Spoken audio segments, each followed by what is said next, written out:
ತದ್ಧರ್ಮಾಣಾಮಪಿ ಸುತರಾಂ ಇತರೇತರ ಭಾವಾನುಪಪತ್ತಿಃ ಇತ್ಯತಃ ಅಸ್ಮತ್ ಪ್ರತ್ಯಯ ಗೋಚರೆ ವಿಷಯಿಣಿ ಚಿದಾತ್ಮಕೆ ಯುಷ್ಮತ್ ಪ್ರತ್ಯಯ ಗೋಚರಸ್ಯ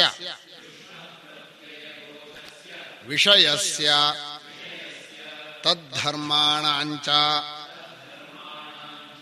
ಅಧ್ಯಾಸಃ ತದ್ವಿಪರ್ಯಯೇಣ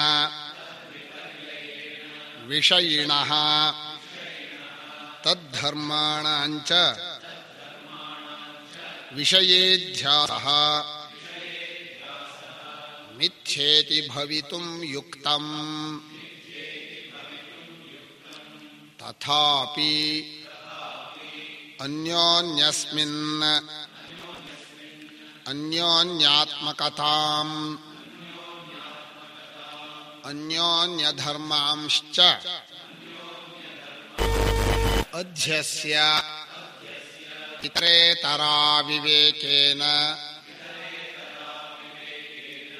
ಅತ್ಯಂತ ವಿವಿಕ್ತಯೋಃ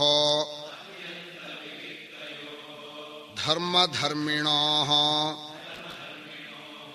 ಮಿಥ್ಯಾಜ್ಞಾನನಿಮಿತ್ತಃ ಸತ್ಯಾನೃತೆ ಮಿಥುನೀಕೃತ್ಯ ಅಹಮಿದಂ ಮಮೇದಮಿತಿ ನೈಸರ್ಗಿಕೋಯಂ ಲೋಕವ್ಯವಹಾರಃ. ಆಹ ಕೋಯಂ ಅಧ್ಯಾಸೋ ನಾಮ ಇತಿ ಉಚ್ಯತೆ. ಸ್ಮೃತಿರೂಪಃ ಪರತ್ರ ಪೂರ್ವದೃಷ್ಟಾವಭಾಸಃ ತಂ ಕೇಚಿತ್ ಅನ್ಯತ್ರ ಅನ್ಯಧರ್ಮಾಧ್ಯಾಸಃ ಇತಿ ವದಂತಿ. ಕೇಚಿತ್ತು ಯತ್ರ ಯದಧ್ಯಾಸಃ ತದ್ವಿವೇಕಾಗ್ರಹ ನಿಬಂಧನೋ ಭ್ರಮ ಇತಿ. ಅನ್ಯೇ ತು ಯತ್ರ ಯದಧ್ಯಾಸಃ ತಸ್ಯೈವ ವಿಪರೀತಧರ್ಮತ್ವಕಲ್ಪನಾಂ ಆಚಕ್ಷತ ಇತಿ. ಸರ್ವಥಾಪಿ ತು ಅನ್ಯಸ್ಯ ಅನ್ಯಧರ್ಮಾವಭಾಸತಾಂ ನ ವ್ಯಭಿಚರತಿ. ತಥಾ ಚ ಲೋಕೆ ಅನುಭವಃ ಶುಕ್ತಿಕಾ ಹಿ ರಜತವತ್ ಅವಭಾಸತೆ. ಏಕಶ್ಚಂದ್ರಃ ಸದ್ವಿತೀಯವತ್ ಇತಿ. ಕಥಂ ಪುನಃ ಪ್ರತ್ಯಗಾತ್ಮನಿ ಅವಿಷಯೇ ಅಧ್ಯಾಸಃ ವಿಷಯ ತದ್ಧರ್ಮಾಣಾಂ ಸರ್ವೋ ಹಿ ಪುರೋಸ್ಥಿತೆ ವಿಷಯೇ ವಿಷಯಾಂತರಂ ಅಧ್ಯಸ್ಯತಿ. ಯುಷ್ಮತ್ ಪ್ರತ್ಯಯಾಪೇತಸ್ಯ ಚ ಪ್ರತ್ಯಗಾತ್ಮನಃ ಅವಿಷಯತ್ವಂ ಬ್ರವೀಷಿ ಉಚ್ಯತೆ. ನ ತಾವದಯಂ ಏಕಾಂತೇನ ಅವಿಷಯಃ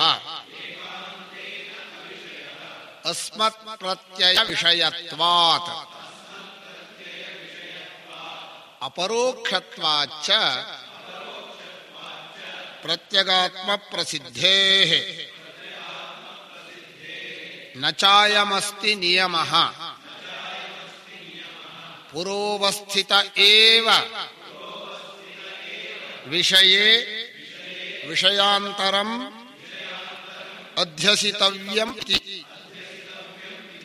ಅಪ್ರತ್ಯಕ್ಷೇಪಿ ಹ್ಯಾಕಾಶೇ ಬಾಲಾಃ ತಲಮಲಿನತಾದಿ ಅಧ್ಯಸ್ಯಂತಿ ಏವಂ ಅವಿರುದ್ಧಃ ಪ್ರತ್ಯಗಾತ್ಮನ್ಯಪಿ ಅನಾತ್ಮಾಧ್ಯಾಸಃ ತತಃ ಪರಂ ತಮೇತಂ ಏವಂ ಲಕ್ಷಣಂ ಅಧ್ಯಾಸಂ ಪಂಡಿತಾಃ ಅವಿದ್ಯಾ ಇತಿ ಮನ್ಯಂತೆ ತದ್ವಿವೇಕೇನ ಚ ವಸ್ತುಸ್ವರೂಪಾವಧಾರಣಂ ವಿದ್ಯಾಂ ಆಹುಃ ತತ್ರೈವಂ ಸತಿ ಯತ್ರ ಯದಧ್ಯಾಸಃ ತತ್ಕೃತೇನ ದೋಷೇಣ ಗುಣೇನ ವಾ ಅಣುಮಾತ್ರೇಣಾಪಿ ಸ ನ ಸಂಬಧ್ಯತೆ ತಮೇತಂ ಅವಿದ್ಯಾಖ್ಯಂ ಆತ್ಮಾನಾತ್ಮನೋಃ ಇತರೇತರಾಧ್ಯಾಸಂ ಪುರಸ್ಕೃತ್ಯ ಸರ್ವೇ ಪ್ರಮಾಣ ಪ್ರಮೇಯ ವ್ಯವಹಾರಾಃ ಲೌಕಿಕಾಃ ವೈದಿಕಾಶ್ಚ ಪ್ರವೃತ್ತಾಃ ಸರ್ವಾಣಿ ಚ ಶಾಸ್ತ್ರಾಣಿ ವಿಧಿ ಪ್ರತಿಷೇಧ ಮೋಕ್ಷಪರಾಣಿ. ಕಥಂ ಪುನಃ ಅವಿದ್ಯಾವದ್ವಿಷಯಾಣಿ ಪ್ರತ್ಯಕ್ಷಾದೀನಿ ಪ್ರಮಾಣಾನಿ ಶಾಸ್ತ್ರಾಣಿ ಚ ಇತಿ ಉಚ್ಯತೆ. ದೇಹೇಂದ್ರಿಯಾದಿಷು ಅಹಂ ಮಮಾಭಿಮಾನರಹಿತಸ್ಯ ಪ್ರಮಾತೃತ್ವಾನುಪಪತ್ತೌ ಪ್ರಮಾಣ ಪ್ರವೃತ್ತ್ಯನುಪಪತ್ತೇಃ ನಹಿ ಇಂದ್ರಿಯಾಣ್ಯನುಪಾದಾಯ ಪ್ರತ್ಯಕ್ಷಾದಿ ವ್ಯವಹಾರಃ ಸಂಭವತಿ. ನ ಚ ಅಧಿಷ್ಠಾನಮಂತರೇಣ ಇಂದ್ರಿಯಾಣಾಂ ವ್ಯವಹಾರಃ ಸಂಭವತಿ. ನ ಚ ಅನಧ್ಯಸ್ಥಾತ್ಮಭಾವೇನ ದೇಹೇನ ಕಶ್ಚಿದ್ ವ್ಯಾಪ್ರಿಯತೆ. ನ ಚ ಏತಸ್ಮಿನ್ ಸರ್ವಸ್ಮಿನ್ ಅಸತಿ ಅಸಂಗಸ್ಯ ಆತ್ಮನಃ ಪ್ರಮಾತೃತ್ವಂ ಉಪಪದ್ಯತೆ. ನ ಚ ಪ್ರಮಾತೃತ್ವಮಂತರೇಣ ಪ್ರಮಾಣ ಪ್ರವೃತ್ತಿರಸ್ತಿ. ತಸ್ಮಾತ್ ಅವಿದ್ಯಾವದ್ವಿಷಯಾಣ್ಯೇವ ಪ್ರತ್ಯಕ್ಷಾದೀನಿ ಪ್ರಮಾಣಾನಿ ಶಾಸ್ತ್ರಾಣಿ ಚ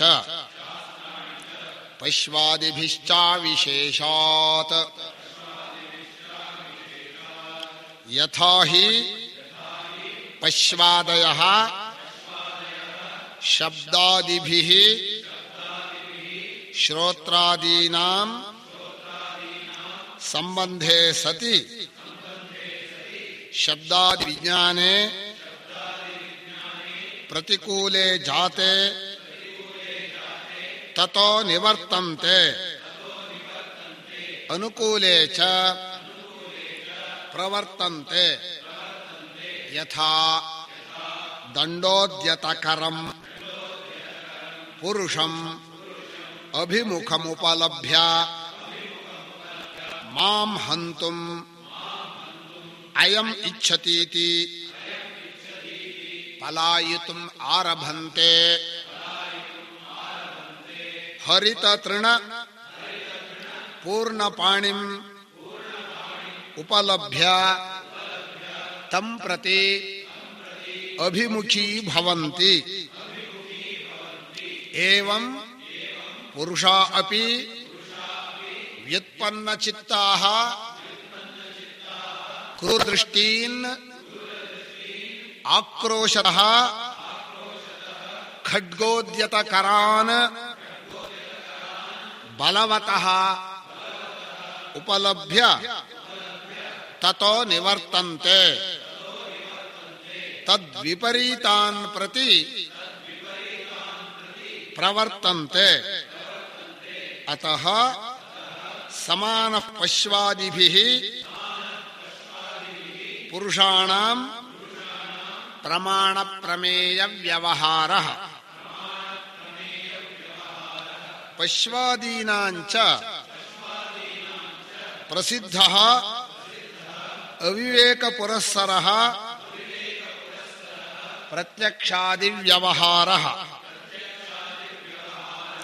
ತತ್ ಸಾಮಾನ್ಯ ದರ್ಶನಾತ್ ವ್ಯುತ್ಪತ್ತಿಮತಾಮಪಿ ಪುರುಷಾಣಾಂ ಪ್ರತ್ಯಕ್ಷಾದಿ ವ್ಯವಹಾರಃ ತತ್ಕಾಲಃ ಸಮಾನಃ ಇತಿ ನಿಶ್ಚೀಯತೆ.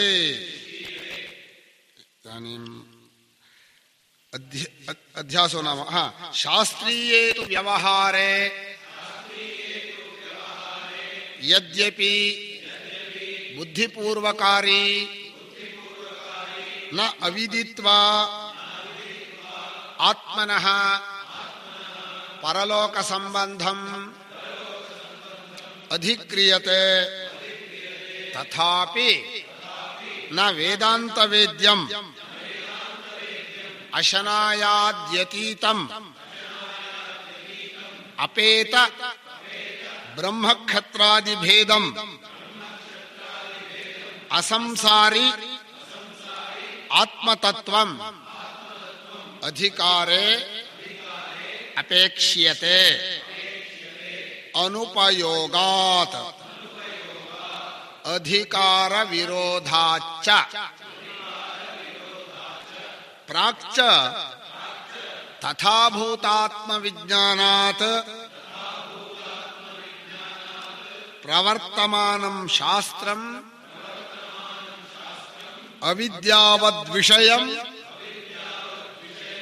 ನಾತಿವರ್ತತೆ. ತಥಾ ಹಿ ಬ್ರಾಹ್ಮಣೋ ಯಜೇತ ಇತ್ಯಾದೀನಿ ಶಾಸ್ತ್ರಾಣಿ ಆತ್ಮನಿ ವರ್ಣಾಶ್ರಮ ವಯೋವಸ್ಥಾದಿ ವಿಶೇಷಾಧ್ಯಾಸಂ ಆಶ್ರಿತ್ಯ ಪ್ರವರ್ತಂತೆ. ಅಧ್ಯಾಸೋ ನಾಮ ಅತಸ್ಮಿನ್ ತದ್ಬುದ್ಧಿಃ ಇತ್ಯವೋಚಾಮ. ತದ್ಯಥಾ ಪುತ್ರ ಭಾರ್ಯಾದಿಷು ವಿಕಲೇಷು ಸಕಲೇಷು ವಾ ಅಹಮೇವ ವಿಕಲಃ ಸಕಲೋ ವೇತಿ ಬಾಹ್ಯಧರ್ಮಾನ್ ಆತ್ಮನಿ ಅಧ್ಯಸ್ಯತಿ. ತಥಾ ದೇಹಧರ್ಮಾನ್ ಸ್ಥೂಲೋಹಂ ಕೃಶೋಹಂ ಗೌರೋಹಂ ತಿಷ್ಠಾಮಿ ಗಚ್ಛಾಮಿ ಲಂಘಯಾಮಿ ಚ ಇತಿ. ತಥಾ ಇಂದ್ರಿಯಧರ್ಮಾನ್ ಮೂಕಃ ಕಾಣಃ ಕ್ಲೀಬಃ ಬಧಿರಃ ಅಂಧೋಹಮಿತಿ. ತಥಾ ಅಂತಃಕರಣಧರ್ಮಾನ್ ಕಾಮ ಸಂಕಲ್ಪ ವಿಚಿಕಿತ್ಸಾ ಅಧ್ಯವಸಾಯಾದೀನ್. ಏವಂ ಅಹಂ ಪ್ರತ್ಯಯಿನಂ ಅಶೇಷ ಸ್ವಪ್ರಚಾರ ಸಾಕ್ಷಿಣಿ ಪ್ರತ್ಯಗಾತ್ಮನಿ ಅಧ್ಯಸ್ಯ ತಂಚ ಪ್ರತ್ಯಗಾತ್ಮಾನಂ ಸರ್ವಸಾಕ್ಷಿಣಂ ತದ್ವಿಪರ್ಯಯೇಣ ಅಂತಃಕರಣಾದಿಷು ಅಧ್ಯಸ್ಯತಿ. ಏವಮಯಂ ಅನಾದಿರನಂತಃ ನೈಸರ್ಗಿಕೋಧ್ಯಾಸಃ ಮಿಥ್ಯಾಪ್ರತ್ಯಯರೂಪಃ ಕರ್ತೃತ್ವ ಭೋಕ್ತೃತ್ವ ಪ್ರವರ್ತಕಃ ಸರ್ವಲೋಕ ಪ್ರತ್ಯಕ್ಷಃ ಅಸ್ಯ ಅನರ್ಥಹೇತೋಃ ಪ್ರಹಾಣಾಯ ಆತ್ಮೈಕತ್ವ ವಿದ್ಯಾ ಪ್ರತಿಪತ್ತಯೇ ಸರ್ವೇ ವೇದಾಂತಾಃ ಆರಭ್ಯಂತೆ. ಯಥಾ ಚ ಅಯಮರ್ಥಃ ಸರ್ವೇಷಾಂ ವೇದಾಂತಾನಾಂ ತಥಾ ವಯಂ ಅಸ್ಯಾಂ ಶಾರೀರಕ ಮೀಮಾಂಸಾಯಾಂ ಪ್ರದರ್ಶಯಿಷ್ಯಾಮಃ. ಏತಾವತಾ ಅಧ್ಯಾಸಭಾಷ್ಯಂ ಸಕೃತ ಪಾಠಿತಂ. ಇದಾನೀಂ ಅಧ್ಯಾಸೋ ನಾಮ ಅತಸ್ಮಿನ್ ತದ್ಬುದ್ಧಿರಿತ್ಯವೋಚಾಮ ಇತ್ಯಾದಿ ಗ್ರಂಥಭಾಗಃ ವ್ಯಾಖ್ಯೇಯಃ. ಅಧ್ಯಾಸೋ ನಾಮ ಇತಿ ಏಕಂ ಪದಮಸ್ತಿ. ನಾಮ ಇತ್ಯುಕ್ತೆ ಕನ್ನಡ ಭಾಷಾಯಾಂ ಅಂದರೆ, ತರ್ಕೋ ನಾಮ ವೇದೋ ನಾಮ ಏವಂ ನಾಮ ಇತಿ ಪದಂ ಅವ್ಯಯತ್ವೇನ ಗೃಹ್ಯತೆ. ಲೋಕೆ ನಾಮ ಇತ್ಯುಕ್ತೆ ಹೆಸರು, ಅತ್ರ ನಾಮ ಇತ್ಯುಕ್ತೆ ಅಂದರೆ ತಾವದೇವ. ಅಧ್ಯಾಸೋ ನಾಮ ಅತಸ್ಮಿನ್ ತದ್ಬುದ್ಧಿ ತತ್ರ ಸಂಗ್ರಹೇಣ ಉಕ್ತಂ ಇತ್ಯವೋಚಾಮ ಇತಿ ಪೂರ್ವೇಣ ಸಮನ್ವಯ. ಅವೋಚಾಮ ಇತಿ ಉಕ್ತತ್ವಾತ್ ಅವೋಚಾಮ ಅಂತ ಹೇಳಿದ್ರಿಂದ ಏನಾಯ್ತು, ಹಿಂದೆ ಹೇಳಿದ್ದು ಇದೇ. ಭಾಷ್ಯಕಾರರು ಹಿಂದೆ ನೀವೆಲ್ಲಾದ್ರೂ ಲೈನ್ ತಪ್ಪಿಟ್ಟಿರಿ, ಇಲ್ಲ ನಾವು ಹಿಂದೆ ಹೇಳಿರೋದು ಅತಸ್ಮಿನ್ ತದ್ಬುದ್ಧಿ. ಅತಸ್ಮಿನ್ ಆತ್ಮನಿ ಆತ್ಮನಲ್ಲ ಅನಾತ್ಮ ಬುದ್ಧಿ, ಅತಸ್ಮಿನ್ ಅನಾತ್ಮನಿ ಆತ್ಮಬುದ್ಧಿ ಅಂತ ಹಿಂದೆ ಹೇಳಿದೀವಿ ಅಂತ ಹೇಳಿದರು. ಇದರಿಂದ ಏನಾಯಿತು ಅಂದ್ರೆ, ಮೊದಲನೆಯ ಅಧ್ಯಾಸ ಪ್ರತಿಜ್ಞಾ ಭಾಷ್ಯದಲ್ಲೂ ಆಮೇಲೆ ಹೇಳಿರುವಂತಹ ಸ್ಮೃತಿ ರೂಪ ಇತ್ಯಾದಿ ಅಧ್ಯಾಸ ಲಕ್ಷಣ ಭಾಷ್ಯದಲ್ಲೂ ಇದೇ ಅಧ್ಯಾಸವನ್ನೇ ಹೇಳ್ತಾ ಇದ್ದಾರೆ. ಅದರಲ್ಲಿ ತದ್ಬುದ್ಧಿ ಅನ್ನೋ ಪದ, ತಸ್ಮಿನ್ ಬುದ್ಧಿ ಅನ್ನೋದು ಇಲ್ಲಿ ಬೋಧನಂ ಅಂತ ಅರ್ಥ. ಬುದ್ಧಿ ಶಬ್ದವು ಸಾಧನಾರ್ಥಕವಾದರೆ ನಮ್ಮ ಬುದ್ಧಿ ಅಂತ ಅರ್ಥವಾಗುತ್ತೆ. ಇಲ್ಲಿ ಬುದ್ಧಿ ಅಂದ್ರೆ ಭಾವವಾಚಕ, ಆ ರೀತಿ ತಿಳಿದುಕೊಳ್ಳುವುದು ಅಂತ ಅರ್ಥ. ಆ ರೀತಿ ತಿಳ್ಕೊಳ್ಳೋದು ಅಂತ ಅಷ್ಟೇ ಅರ್ಥ ಹೊರತು ಅದರ ಬುದ್ಧಿ ಅಂತ ಒಂದು ಸಾಧನವನ್ನಲ್ಲ, ಆ ರೀತಿ ತಿಳ್ಕೊಳ್ಳೋದು. ಯಾವ ರೀತಿ ತಿಳ್ಕೊಳ್ಳೋದು ಅಂದ್ರೆ ಅದಲ್ಲದರಲ್ಲಿ ಅದು ತಿಳ್ಕೊಳ್ಳೋದು. ಇದು ಲೋಕದಲ್ಲಾಗ್ಲಿ ವೇದಾಂತದಲ್ಲಾಗ್ಲಿ ಎಲ್ಲ ಕಡೆಯಲ್ಲೂ ಸಮಾನವಾದರೂ ವೇದಾಂತದಲ್ಲಿ ಈ ಅನ್ಯೋನ್ಯಾಧ್ಯಾಸ ಅನ್ನೋದು ಒಂದು ವಿಶೇಷ. ಹಾಗೆ ಲೋಕದಲ್ಲಿ ಅನ್ಯೋನ್ಯಾಧ್ಯಾಸಕ್ಕೆ ಉದಾಹರಣೆ ಕೊಡಬೇಕಾಗಿಲ್ಲ. ಆದಮೇಲೆ ಈ ಅನ್ಯೋನ್ಯಾಧ್ಯಾಸವನ್ನು ಅವ್ರು ಹೇಳಿರೋದು ಅನುಭವದ ದೃಷ್ಟಿಯಿಂದಲೇ ಹೊರತು ಕೇವಲ ಯುಕ್ತಿಯಿಂದಾಗಲಿ ಪ್ರಮಾಣವನ್ನಾಗಲಿ ಇಟ್ಕೊಂಡು ಹೇಳಿಲ್ಲ. ಯುಕ್ತಿಯಿಂದ ಅವನು ಆಕ್ಷೇಪಣೆ ಮಾಡಿದ್ರು ಅನುಭವದಲ್ಲಿ ಇದೆ ಅಂದ್ರು, ಪ್ರಮಾಣಗಳನ್ನು ಕೇಳಿದ್ರೆ ಪ್ರಮಾಣಗಳೇ ವಿದ್ಯಾ ಪುರಸ್ಸರ ಅಂದ್ಬಿಟ್ರು. ಆದ್ರಿಂದ ಯುಕ್ತಿಯಾಗಲಿ ಪ್ರಮಾಣವಾಗಲಿ ಕಾರಣವಾಗಲಿ ಯಾವುದನ್ನೂ ಕೇಳದೆ ಲೋಕದಲ್ಲಿ ಹೀಗಿದೆಯಪ್ಪ, ನಾನು ನನ್ನದೊಂದು ಇಟ್ಕೊಂಡು ವ್ಯವಹಾರ ಮಾಡ್ತಾ ಇದ್ದಾರೆ.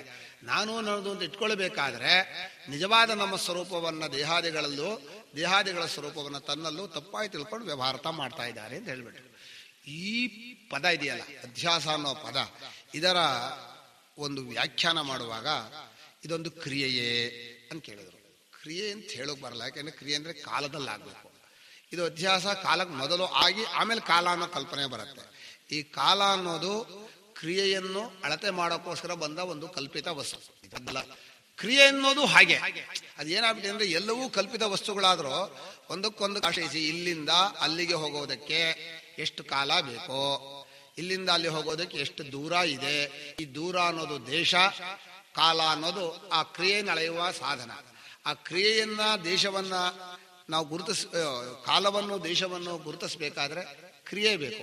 ಹೀಗೆ ಅಧ್ಯಾಸ ಒಂದು ದೇಶದಲ್ಲಾಗ್ಲಿ ಒಂದು ಕಾಲದಲ್ಲಿ ಆದಂತಹ ಕ್ರಿಯೆಯಲ್ಲ. ಅಧ್ಯಾಸವಾದ ಮೇಲೆ ಈ ತಪ್ಪುಗಳೆಲ್ಲ ಬರುತ್ತೆ. ಆದ್ರಿಂದ ನೀವು ಈ ಅಧ್ಯಾಸವನ್ನ ಮುಂದೆ ಹೇಳುವ ಅನಾದಿ ಅಂತಾಗ್ಲಿ ಅಥವಾ ಅದೊಂದು ದಿವಸ ತಪ್ಪು ತಿಳ್ಕೊಂಡದ್ದು ಅಂತ ತಿಳುವಳಿಕೆ ಬರೀ ಅಂತಃಕರಣ ಪ್ರತ್ಯಯ ಅಂತ ಆಗ್ಲಿ ಹೇಳೋ ಆಗಿಲ್ಲ. ಅದ್ರ ಮೊದಲು ಅಧ್ಯಾರೋಪ ದೃಷ್ಟಿನ ಅಂತಃಕರಣ ಪ್ರತ್ಯಯ ಅಂತ ಹೇಳ್ತೀವಿ. ಇದು ಗ್ರಹಚಾರ. ನಮಗೆ ಈ ಶಬ್ದದಲ್ಲಿರುವ ದೋಷ ಇದೆಯಲ್ಲ, ಏನು ಮಾಡಕ್ ಬರಲ್ಲ. ತಪ್ಪು ತಿಳಿಕೆ ಇದೆ. ಯಾವತ್ ಮಾಡ್ಕೊಂಡ್ರಿ ಅಂದ್ರೆ ಯಾವತ್ತು ಅಂತ ಇಲ್ಲ ಪದ. ತಿಳ್ಕೊಂಡ್ಮೇಲೆ ಯಾವತ್ತು ಅಂತ ಪ್ರಶ್ನೆ ಬರುತ್ತೆ. ತಪ್ಪಾಗಿ ತಿಳ್ಕೊಂಡ್ಮೇಲೆ ಯಾವತ್ತು ಅನ್ನೋ ಆ ಪದ ಬರುತ್ತೆ ಹೊರತು ಯಾವತ್ತು ತಪ್ಪು ತಿಳಿಕೆ ಆಯ್ತು ಅಂತ ಕೇಳೋ ಹಾಗಿಲ್ಲ. ಆದ್ಮೇಲೆ ಯಾರು ಮಾಡ್ಕೊಂಡ್ರು ಅಂತ ಕೇಳೋ ಹಾಗಿಲ್ಲ. ಯಾಕಂದ್ರೆ ತಪ್ಪು ತಿಳಿಕೆ ಬಂದ್ಮೇಲೆ ಕರ್ತೃತ್ವ ಶುರುವಾಗೋದು. ಅದರಿಂದ ಅದು ಕರ್ತೃತ್ವ ಪ್ರಶ್ನೆ ಇಲ್ಲ.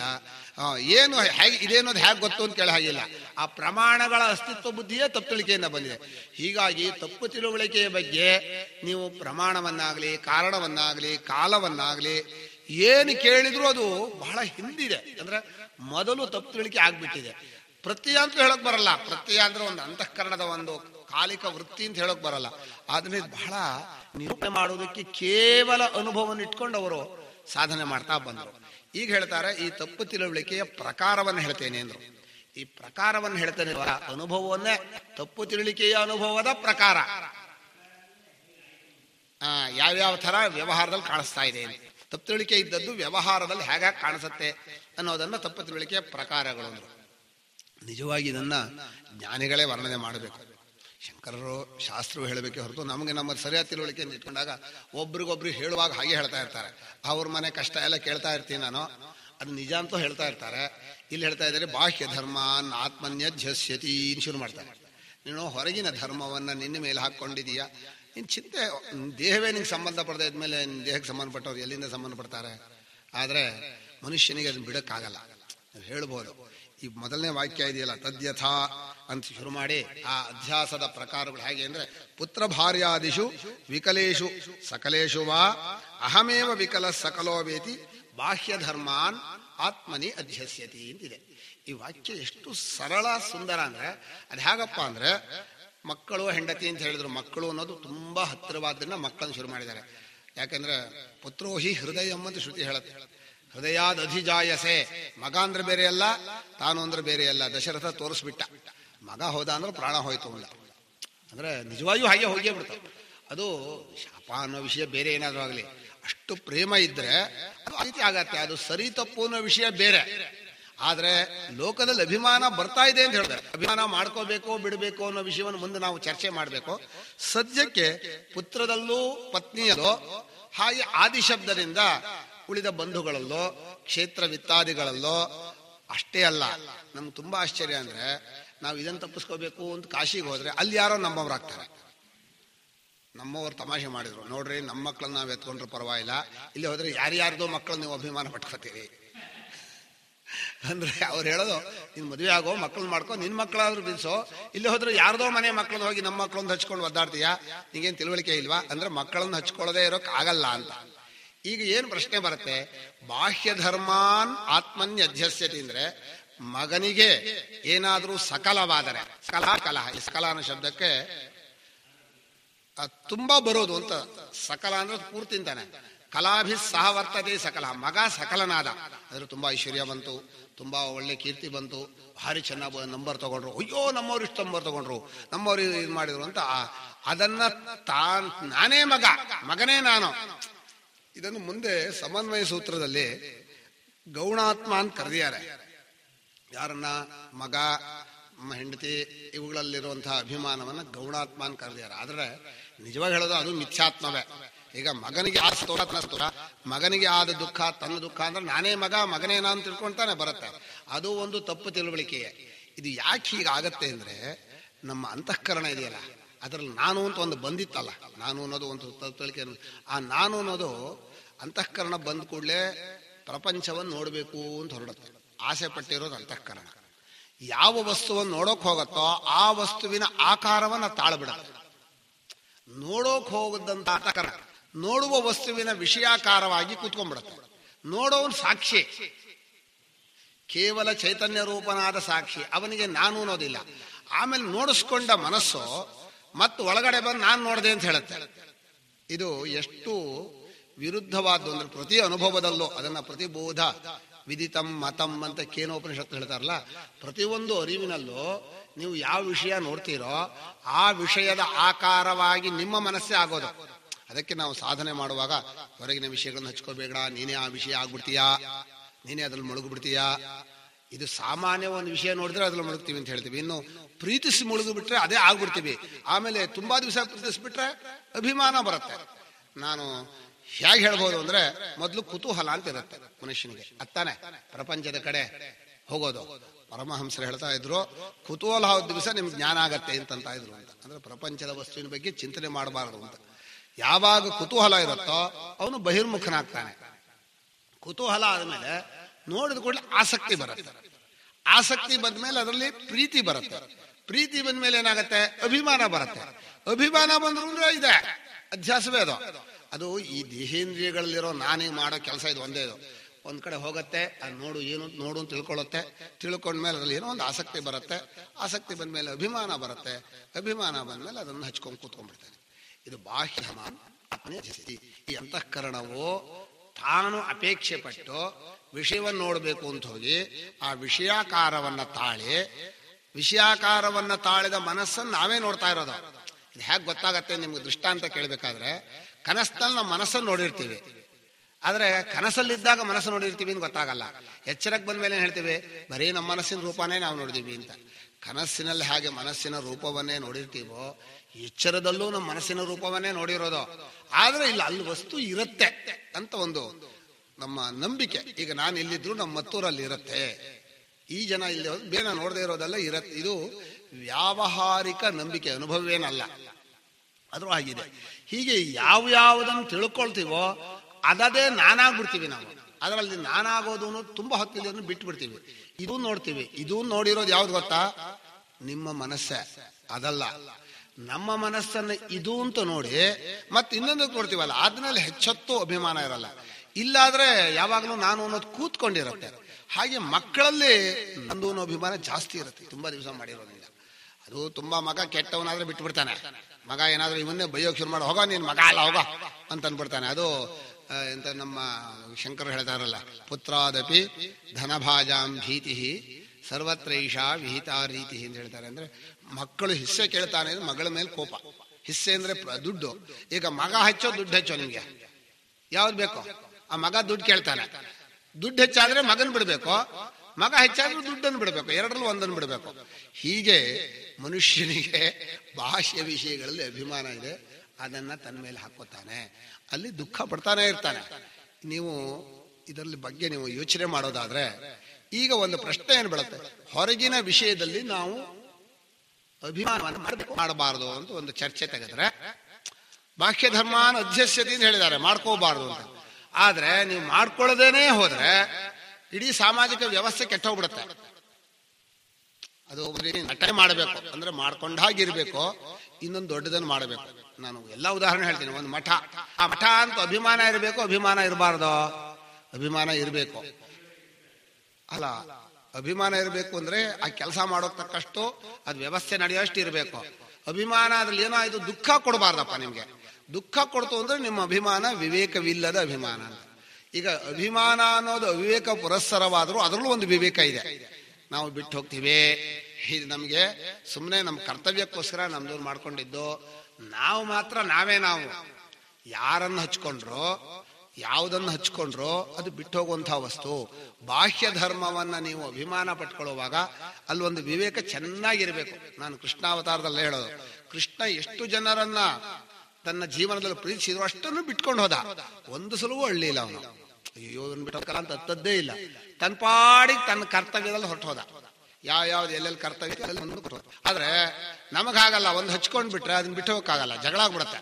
ಅಭಿಮಾನ ಮಾಡ್ಕೊಂಡ್ರೆ ಏನಾಗತ್ತೆ ಗೊತ್ತಾ, ಅಭಿಮಾನ ಮಾಡಿಕೊಳ್ಳಿ ನಮ್ದು ಅಂತ ಹೇಳಿದ್ರೆ ಬೇರೆಯವ್ರು ನಮ್ದು ಅಲ್ಲ ಅಂತಾರೆ. ಅದೊಂದು ಗ್ರಹಚಾರ.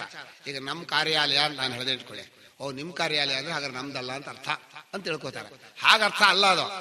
ಅದು ಏನು ಮಾಡಕ್ಕಾಗಲ್ಲ. ವ್ಯವಹಾರದಲ್ಲಿ ನನ್ನದು ಅಂತ ಹೇಳಿದ್ರೆ ಇದು ನನ್ನ ಮನೆ ಅಂದ್ರೆ ನೀವು ನಮ್ದು ಮಾಡ್ಕೋಬೇಡಿ ಅಂತ ಅರ್ಥ ಆಗುತ್ತೆ. ಅಷ್ಟೇ ಅಲ್ಲ, ಇದು ನನ್ನ ಮನೆ ಅಂದ್ರೆ ಇದಕ್ಕಿಂತ ಬೇರೆದ್ ಯಾವುದು ನಂದಲ್ಲ ಅಂತಲೂ ನಾನು ಹೇಳ್ಕೊಂಡೆ. ನಿಜವಾಗಿ ನನ್ನ ಮನೆ ಅಂತ ಹೇಳ್ಕೊಂಡಾಗ ನಾನು ಕಳ್ಕೊಂಡದ್ದು ಜಾಸ್ತಿ. ಯಾಕಂದ್ರೆ ನನ್ನಲ್ಲಿ ಅಲ್ದೇ ಇರೋದು ತುಂಬಾ ಇದೆ. ಇದು ವ್ಯವಹಾರದಲ್ಲಿ ನಮಗೆ ಹೊರಗಿನ ವಸ್ತುಗಳಲ್ಲಿರುವಂಥ ಅಟ್ಯಾಚ್ಮೆಂಟ್ ಇದೆಯಲ್ಲ, ಅದನ್ನು ಹೇಳುವಾಗ ಬಾಹ್ಯ ಧರ್ಮಾನ್ ಆತ್ಮನ್ಯಧ್ಯಸ್ಯತಿ. ಇವನು ಹೊರಗಿನ ಆ ಗುಣಗಳನ್ನ ಅಂದ್ರು. ಇಲ್ಲಿ ಧರ್ಮ ಅಂತ ಹೇಳಿದ್ದಾರೆ. ಧರ್ಮ ಅಂದ್ರೆ ಧರ್ಮಿ ಅಂತಲೂ ಅರ್ಥ. ಧರ್ಮ ಅಂದ್ರೆ ಗುಣ, ಧರ್ಮಿ ಅಂದ್ರೆ ವಸ್ತು. ಹೊರಗಿನ ಮಗನ ಗುಣವನ್ನು ಹಚ್ಕೋತಾನ, ಮಗನನ್ನೇ ಹಚ್ಕೋತಾನ ಅಂದ್ರೆ ಮಗನನ್ನೇ. ಆದ್ರೆ ಮಗನ ಗುಣ ಅಂತ ಯಾಕೆ ಹೇಳಿದ್ರು ಅಂದ್ರೆ, ಮಗ ಬುದ್ಧಿವಂತನಾದ್ರೆ ನಾನು ಬುದ್ಧಿವಂತನಾದ ಅಂತ ಮಗನ ಬುದ್ಧಿವಂತನ ಗುಣವನ್ನ ತಾನು ಅಪ್ರಿಶಿಯೇಟ್ ಮಾಡ್ತಾನೆ ಅಂತ ಹೇಳ್ತೀವಿ. ಅಲ್ಲಿ ಮಗನನ್ನೇ ಮಾಡ್ದ ಅಂತ ಅರ್ಥ. ಹೀಗೆ ಒಂದೊಂದರಲ್ಲೂ ಭಾಷ್ಯಕಾರರು ಸಕಲೇಶು ವಿಕಲೇಶು ವಿಗತಾ ಕಲಾಹ ಯಸ್ಮಾತ್ ಸಹ ವಿಕಲಃ ಏಭ್ಯಃ ತೇ ವಿಕಲಾಹ, ಬಹುವಚನ ಬೇಕಲ್ಲ. ಆ ವಿಕಲೇಶು ತೇಷು, ಯಾವ ಮಕ್ಕಳಲ್ಲಿ ವಿಕಲ, ವಿಕಲ ಅಂದ್ರೆ ಅಂಗವಿಕಲ ಅಂತ ಹೇಳ್ತೀವಲ್ಲ, ಕೊರತೆ ಅಂತ. ಮಕ್ಕಳಲ್ಲಿರೋ ಕೊರತೆ ನೋಡಿ ಇವ್ನು ಹೇಳ್ತಾ ಇರ್ತಾನೆ, ಏನು ಸ್ವಾಮಿ ಹೇಗಿದ್ದೀರಾ ಅಂತ ಕೇಳಿದ್ರೆ ಏನು ಹೇಳೋದು ನಮ್ಮ ಅಲ್ಲ ನೀವು ಹೇಗಿದ್ದೀರಾ ಅಂತ ಕೇಳಿದೀವಿ ನಾವು. ಇವ್ರೇನು ಹೇಳ್ತಾನೆ, ಏನು ಹೇಳೋದು ನಮ್ಮ ಮಕ್ಕಳು ಸರಿಯಾಗಿ ಓದ್ತಾ ಇಲ್ಲ, ನನ್ನ ಮನೇಲಿ ಹೀಗಾಗಿದೆ. ಅಲ್ಲಪ್ಪ, ನಿನ್ನ ಸ್ವರೂಪ ಹೇಗಿದೆ ಅಂತ ಕೇಳಿದ್ರೆ ನಿನ್ನ ಮಕ್ಕಳ ಬಗ್ಗೆ ಅವನೇ ನಾನು ಸರಿ ಇಲ್ಲ. ಯಾಕೆ ಅಂದ್ರೆ ನನ್ನ ಮಕ್ಕಳು ಸರಿ ಇಲ್ಲ. ನಾನು ಯಾಕೆ ಸರಿ ಇಲ್ಲ ಅಂದ್ರೆ ನನ್ನ ಸಂಸಾರ ಸರಿ ಇಲ್ಲ. ನೀವ್ ಹೇಗಿದ್ದೀರಾ ಅಂತ ಯಾರಾದ್ರೂ ಕೇಳ್ರಿ, ಶುರು ಮಾಡ್ಬಿಡ್ತಾರೆ ಪುರಾಣನ. ನಮಸ್ಕುರ್ಮೋ ಯಥಾಬಲ, ಅದು ಇದುವರೆಗೂ ಮುಗಿದಿಲ್ಲ ಪ್ರಪಂಚದಲ್ಲಿ. ಹೋಗ್ಲಿ, ಯಾವ್ದಾದ್ರೂ ಒಂದು ಸಂಸಾರ ಚೆನ್ನಾಗಿದೆ ಅಂತ ಆದ್ರೆ ನಮ್ಮ ಸಂಸಾರ ಚೆನ್ನಾಗಿದೆ ಅಂತ ಹೇಳ್ಬೋದು. ಯಾರಿಗೆ ಸಂಸಾರವೇ ಇಲ್ವೋ ಅವ್ರು ಚೆನ್ನಾಗಿರ್ತಾರೆ. ಸಂಸಾರ ಅನ್ನೋದು ಇರೋದೇ ಹಾಗೆ, ದೋಸೆ ತೂತಿದ್ದ ಹಾಗೆ, ಅದರ ಸ್ವಭಾವ ಹಾಗೆ. ಅದನ್ನ ವಿಕಲ ಅನ್ನೋದೇ ಹೆಚ್ಚು, ಸಕಲ ಅನ್ನೋ ಸುಳ್ಳು. ಭಾಷ್ಯಕಾರ ಹೇಳಿದ್ದು ಸಕಲತ್ವ ಕಲ್ಪನೆ, ವಿಕಲತ್ವ ನಿಶ್ಚಿತ, ಗ್ಯಾರಂಟಿ. ಸಕಲೇಶು ವಿಕಲೇಶು ವಾ ಅಹಮೇವ ಸಕಲೋ ವಿಕಲೋ ವೇತಿ. ಅಲ್ಲ ಭಾಷ್ಯಕಾರ ಅಹಮೇವ ಅಂತ ಹೇಳಿದ್ರಿಂದಲೇ ಆ ಮಗನಲ್ಲಿ ತಾನೇನೋ ಬುದ್ಧಿ ಇದೆ, ಹೆಂಡತಿಯಲ್ಲಿ ತಾನೇನೋ ಬುದ್ಧಿ ಇದೆ, ಇದರಲ್ಲಿ ಆಸ್ತಿಯಲ್ಲಿ ತಾನೇ ಅಯ್ಯೋ ಮುಳುಗೋಗ್ಬಿಟ್ಟೆ ಸ್ವಾಮಿ ಅಂತಾನೆ. ಏನಾಯ್ತು ಅಂದ್ರೆ ದುಡ್ಡು ಹೋಯ್ತು. ಇವನು ಮುಳುಗ್ತಾ, ದುಡ್ಡು ಹೋದ್ರೆ ನೀನ್ ಯಾಕೆ ಮುಳುಗ್ತೀಯಾ, ನಾನೇ ದುಡ್ಡು. ಹಾಗಿದೆ ಅಂದ್ರೆ ಮನುಷ್ಯನಿಗೆ ಹೊರಗಿನ ವಸ್ತುವಿನಲ್ಲಿ ಎಷ್ಟರ ಮಟ್ಟಿನ ಅಭಿಮಾನ ಇದೆ ಅನ್ನೋದು ಅವನ ವ್ಯವಹಾರ ತೋರಿಸುತ್ತೆ. ಇದು ಒಂದು ರೀತಿ ಗೌಣ ತಾದಾತ್ಮ್ಯ ಅಂದ್ರೆ. ಹೌದು, ಅಭಿಮಾನ ಅನ್ನುವಾಗ ವಿವೇಕವಿಲ್ಲದ ತಾದಾತ್ಮ್ಯಕ್ಕೆ ಅಭಿಮಾನ ಅಂತ ಹೆಸರು. ಈಗ ತಾದಾತ್ಮ್ಯ ಅಂದ್ರೆ ತಾನು ಅಂತ ತಿಳ್ಕೊಳ್ಳೋದು. ಸರಿಯಾಗಿಯೂ ಈಗ ಆತ್ಮನಲ್ಲೂ ತಾದಾತ್ಮ್ಯ ಬರುತ್ತೆ. ಕೇವಲನಾದ ಸಾಕ್ಷಿ ತಾದಾತ್ಮ್ಯತೆ ನಿಲ್ಕೊಂಡ್ರೆ ಅವನು ಜ್ಞಾನಿ. ಆದ್ರೆ ಇಲ್ಲಿ ವಿವೇಕ ಇಲ್ಲ, ಅದು ಅಲ್ಲಿದೆ, ಅದು ಬರೀ ತೋರಿಕೆ. ಈಗ ಮಕ್ಕಳು ಅನ್ನೋದು ತೋರಿಕೆ ತಾನೆ, ತಪ್ಪು ತಿಳುವಳಿಕೆಯಿಂದ ಕಲ್ಪಿತವಾದ ದೇಹಾದಿಗಳಿಗೆ ತೋರಿಕೆ. ಭಾಷ್ಯಕಾರರು ಪದೇ ಪದೇ ಬರೀತಾರೆ. ಇಡೀ ಸೂತ್ರ ಭಾಷ್ಯದಲ್ಲಿ ಈ ಒಂದು 8-10 ಪದ ಇದೆ. ಅವಿದ್ಯಾ ಕಲ್ಪಿತ, ಅವಿದ್ಯಾಕೃತ, ಅವಿದ್ಯಾ ಪ್ರತ್ಯುಪಸ್ಥಾಪಿತ, ಅವಿದ್ಯಾ ಲಕ್ಷಣ, ಅವಿದ್ಯಾತ್ಮಕ, ಆವಿದ್ಯಕ. ಇದ್ದದ್ದು ಪದೇ ಪದೇ. ಎಲ್ಲೆಲ್ಲಿ ಕಷ್ಟ ಬಂತು ಭಾಷ್ಯಕಾರಿಗೆ, ಅವಿದ್ಯಾಕೃತ ವ್ಯವಹಾರ ದೃಷ್ಟ್ಯ, ಅವಿದ್ಯಾಕಲ್ಪಿತ ಉಪಾಧಿ ದೃಷ್ಟ್ಯ, ಅವಿದ್ಯಾ ಲಕ್ಷಣ, ಅವಿದ್ಯಾಕಲ್ಪಿತ, ಎಲ್ಲಾ ಕಡೆಯಲ್ಲೂ ಸೂತ್ರ ಭಾಷೆಯಲ್ಲಿ 100 ಸಲವೋ 200 ಸಲವೋ ಬರ್ದಿದ್ದಾರೆ. ಯಾಕೆ ಅಂದ್ರೆ ಅವ್ರಿಗೆ ಗೊತ್ತು ಇದೆಲ್ಲ ಬರೀ ತೋರಿಕೆ ಏನ್ ಬೇಕಾದ್ರೆ ನಿಮ್ ತಪ್ಪು ತಿಳಿಕೆ ಬೇಕು. ನಿಮ್ ತಪ್ಪು ತಿಳಿಕೆ ಇಲ್ದಿರೋ ಆ ತೋರಿಕೆ ನೀವು. ಆದ್ರಿಂದ ಆ ತಪ್ಪು ತಿಳುವಳಿಕೆಯಿಂದ ತೋರಿದ ವಸ್ತುವಿನಲ್ಲಿರುವ ತಾದಾತ್ಮ್ಯತೆಯನ್ನ ಅಭಿಮಾನ ಅಂತ ಕರೆದ್ವಿ. ಆದ್ರೆ ವ್ಯವಹಾರ ದೃಷ್ಟಿಯಲ್ಲಿ ಕೇಳಿದ್ರೆ ಅಭಿಮಾನ ಇಲ್ದವ್ರೆ ವ್ಯವಹಾರ ಮಾಡಕ್ಕಾಗಲ್ಲ. ಯಾಕಂದ್ರೆ ಅಧ್ಯಾಸ ಪುರಸ್ಕಾರ ತಾನೆ. ಏನ್ರಿ ನಮ್ಮ ಸುಬ್ರಾಯ ಶರ್ಮ ಹೇಳೋದು, ಯಾಕೆ ಕಾರ್ಯಾಲಯ ಚೆನ್ನಾಗಿ ನಡೆಯಲ್ಲ ಅಂತ ಕೇಳಿದ್ರೆ, ಕಾರ್ಯಾಲಯದಲ್ಲಿ ಯಾರಿಗೂ ಮಿಥ್ಯಾಭಿಮಾನ ಇಲ್ಲ. ಅಂದ್ರೆ ನಾನೇ ಕಾರ್ಯಾಲಯ ಅಂತಿಲ್ಲ, ನಾನೇ ಕಾರ್ಯಾಲಯ ಅಂತಿದ್ರೆ ಚೆನ್ನಾಗಿ ನಡೆಯೋದು. ಈಗ ನಾನೇ ಮಠ ಅಂತಿದ್ರೆ ಮಠವನ್ನು ಚೆನ್ನಾಗಿಡೋಕೆ ಬರುತ್ತೆ. ಮಠದಿಂದ ನನಗೇನು ಪ್ರಯೋಜನ ಅಂದ್ರೆ ಅವನು ಯಾಕೆ ಮಠ ಚೆನ್ನಾಗಿರ್ತಾನೆ? ತನಗೇ ಮಾಡ್ಕೋತಾನೆ, ಸ್ವಾರ್ಥಿ ಆಗ್ತಾನೆ. ಇದು ಅಭಿಮಾನ ವ್ಯವಹಾರ ದೃಷ್ಟಿಯಲ್ಲಿ ಬೇಕು, ಪರಮಾರ್ಥ ದೃಷ್ಟಿಯಲ್ಲಿ ಬಿಟ್ಟಿರಬೇಕು. ಅದಕ್ಕೆ ನಾನು ಹೇಳಿದ್ದು ಬಹಳ ಕಷ್ಟವಾದ ವಿಚಾರ. ಅದರ ಭಾಷ್ಯಕಾರರು ವಾಸ್ತವಿಕವಾಗಿ ವಸ್ತುನಿಷ್ಠವಾಗಿ ನಿಮಗೆ ವರ್ಣನೆ ಮಾಡಿಕೊಡ್ತಾರೆ. ವ್ಯವಹಾರ ದೃಷ್ಟಿ ಇನ್ನೊಂದು ಕಡೆ ಇದೆ.